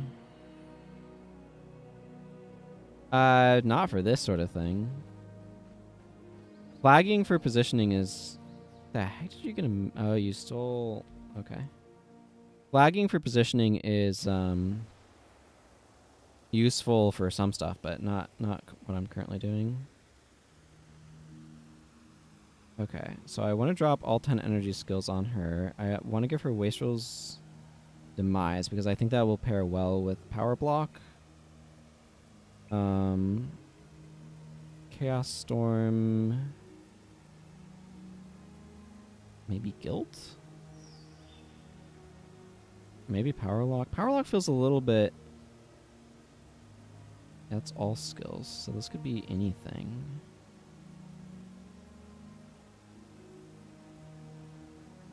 I want Spiritual Pain?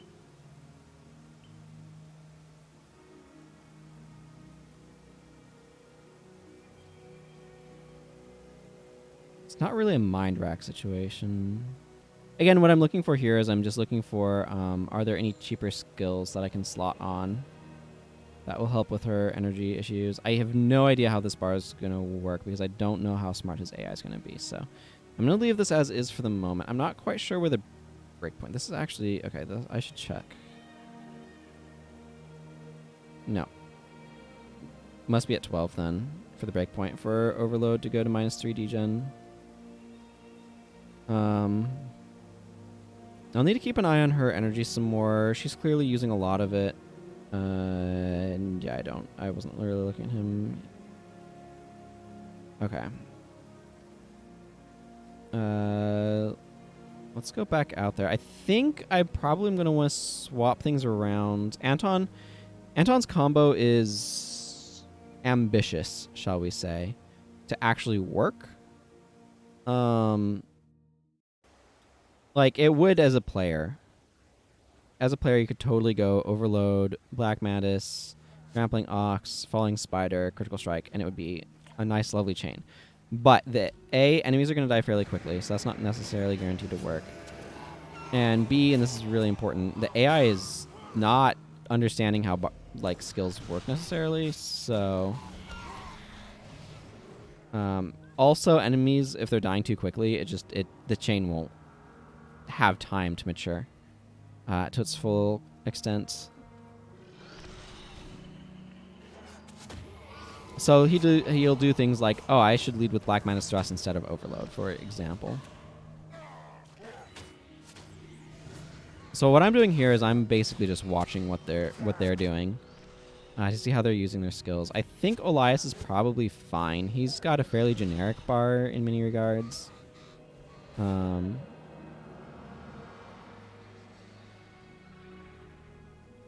Supporting the team with a bunch of condition control like that is useful, though.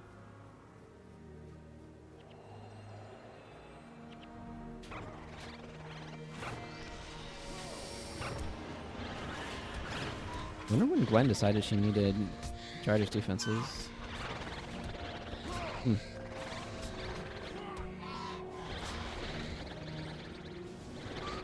Yeah, the AI just doesn't... It's like, this is this skill type, I guess I'll use it. And doesn't really understand what's going on too well, unfortunately. Yeah, I think I'm probably going to edit Anton's bar some, because I like the idea of what's going on there, but I don't think he knows what's going on there, so... Because he's supposed to, like, overload into Black Mantis all the way down the chain, but it's not really how this is working.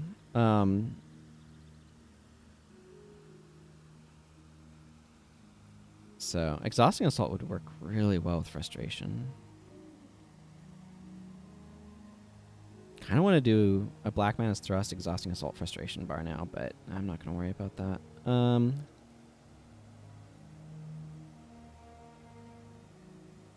Yeah, okay, so if I'm not going this direction, it doesn't really seem like it's working.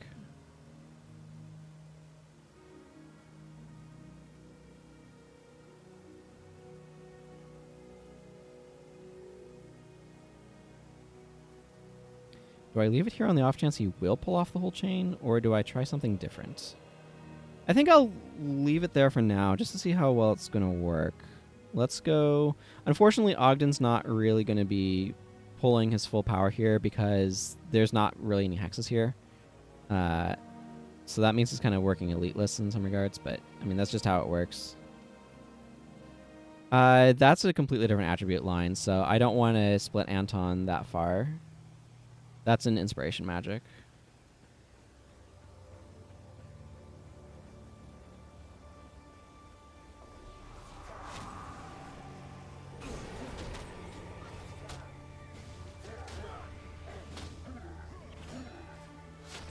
Yeah, I mean, Norgu's doing fine. He's spamming his stuff, happy as a bee.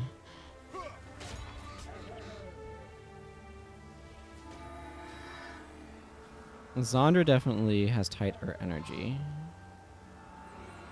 Maybe I should swap some of the pet attacks around on her.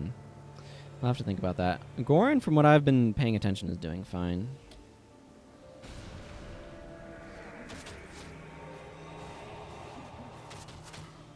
Yeah, he's going to be fine because he has Auspicious Blow, which just gives you a bunch of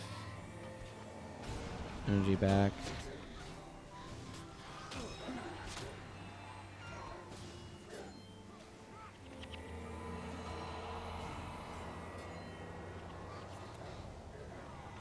Yeah, whatever.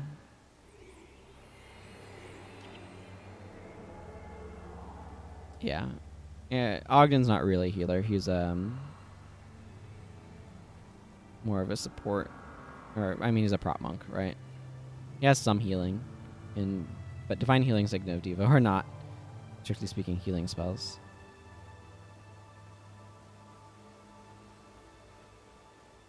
In terms of like, you're not keeping a team up with them alone, unless the pressure's really low.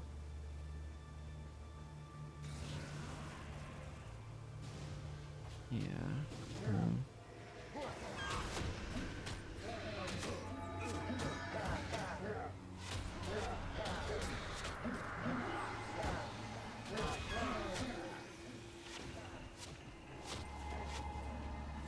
There.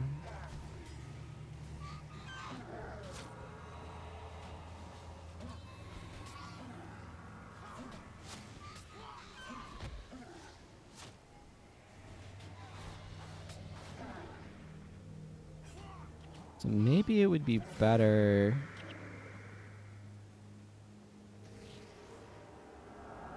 I feel like most of this team's working decently well. Zandra's energy is a bit dire. I think the Savage Pounce and Bestial Pounce are cute, but maybe I want to change them around. I feel like Elias is doing alright. Like, the idea that enemies want to flee from Spirit Rift and then keep getting caught in stuff is fun. Okay, that was ridiculous. There's so many friggin' traps that these things lay. If you want area to test your condition removal, this is a good one. So I feel like her bar is doing alright. I feel like his bar is doing alright. Ogden's bar is kind of doing what it can. He's doing fine. Yeah, he's doing fine. She's doing fine now. Anton, I think this is over-ambitious and probably the wrong direction. This is not a team. These are individual bars. So the idea is that I will eventually be doing these template drafts. So that means I don't know how things are going to kind of come together. So I'm more looking at individual team members and saying how well are they working? How is their energy? Are they using their skills? So to me, the big thing is how is their energy working out and how well are they using their skills? This is not going to be a perfect test. I'm not capturing, for example, the effects of hexes very well. Just this is not an area with a lot of hexes. It's got a lot of conditions. But it's a fairly simple area to kind of move the team around in and see how they're using their skills. So the big things I'm looking at right now. And again, I don't know which of these skills I'm going to end up with on my thing. So,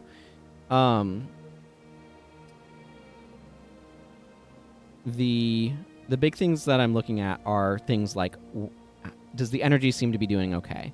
Are they using the skills on their bar, or are they just kind of sitting there languishing? So, like, for example, I can tell with Anton that it doesn't make sense. I think this is a fine chain use, though. It doesn't make sense to keep doing what I'm trying to do on him because his AI is not smart enough to do it properly. Man, imagine if Mind Rack was just whenever this foe is the target of any of your non-hex skills, they lose an energy. I would love to do a Mind Rack Assassin, but that's just not a thing. But, like, Overload wasn't really doing anything there, so I'm going to be changing what I'm going to have his bar do because it needs to be doing something different. This is actually probably a good spot for, like, Signet of Distraction, Signet of Malice. Just run a couple of signets here. This will help his energy a lot, which is something that's becoming a problem. With this sort of thing, I do want to get a condition in there somehow. If I'm going to use Signet of Malice, maybe I don't want to use Signet of Malice. Maybe I don't want to. Maybe I use Signet of Disruption instead. Or Unnatural Signet. I kind of like Unnatural Signet there. I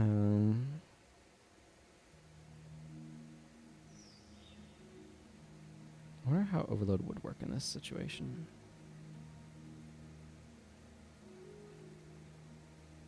Like, Overload's probably fine. The other thing that is that seeing her energy is really bad. So these were kind of a fun idea, but I think I'm actually better off using Scavenger Strike to help with energy. And there's one of these that did, yes, plus 29 damage if the foe's attacking, they suffer from bleeding. This will help fuel Scavenger Strike. These all deal a lot more damage, so that's just going to make her hit harder, I think. And then this should be a little bit better on Anton's end as well.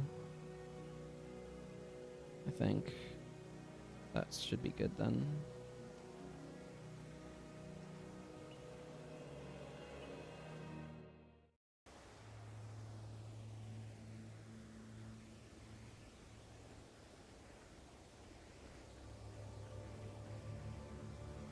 Alright, let's see if this is functioning any better.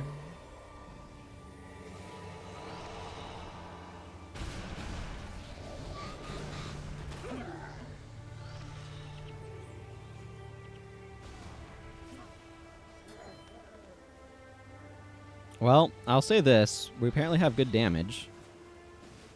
How's Zandra looking? Yeah, because she's probably doing it. She's probably trying to keep Heal as 1 up on her pet. Because Heal as 1 adds 16 lifesteal to your pet. So that's actually, it's a good skill to be using regularly from that standpoint.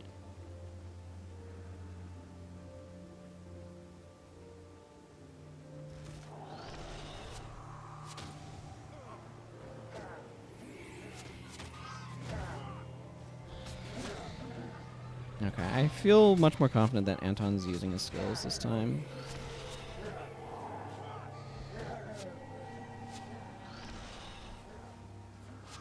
I don't know if I've really seen Norgi use Mirage Cloak yet, but that's fine. I feel like he will use it if he's under direct attack, but probably not otherwise, so. And it's hard to keep track of everyone.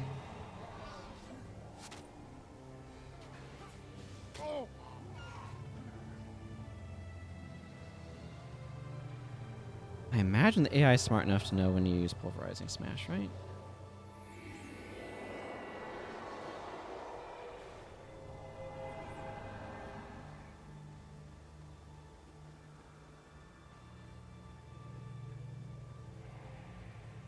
Probably.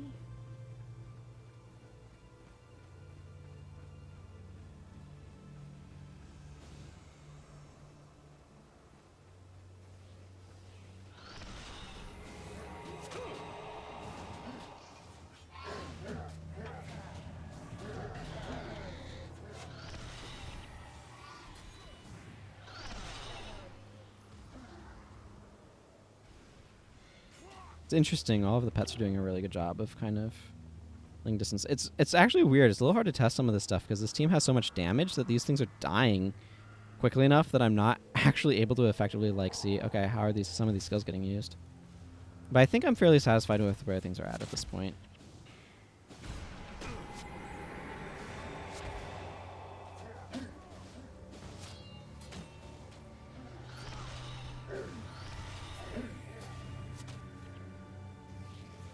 Like, one of the things I want to see is Goran... When does Goran decide he wants to use certain skills, for example?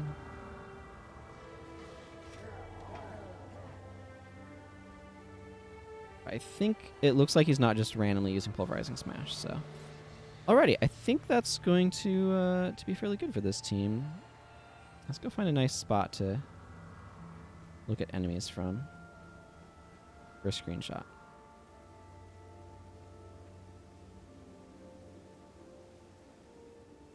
Ooh. How about from right here? We look at the birds in front of us.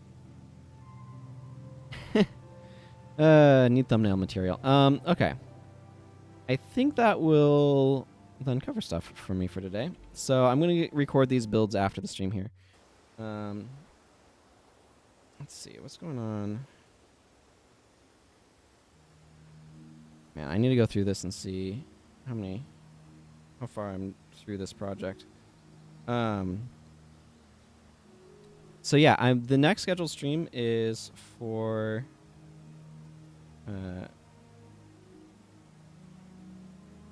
Saturday. I'll be continuing the Hexen playthrough then. The next Guild Wars scheduled stream is going to be on Tuesday of next week. But and you can follow the channel, get notified when I go live, and you can hang out in my Discord to get notified when I go live and talk about stuff or whatever else. But yeah, the next scheduled stream is Saturday. That will be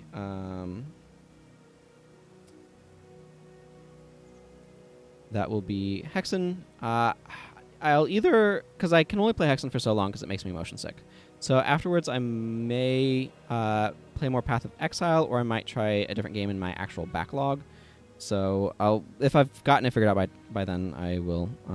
Otherwise, we'll kind of continue this. And I think that's going to cover most of the stuff. I'm going to go ahead and do a raid here.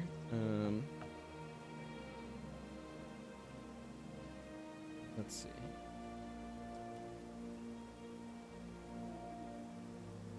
So if you all want to join along, that's great. If not, either way, thank you all very much for watching. And until next time, everyone, take care. Goodbye.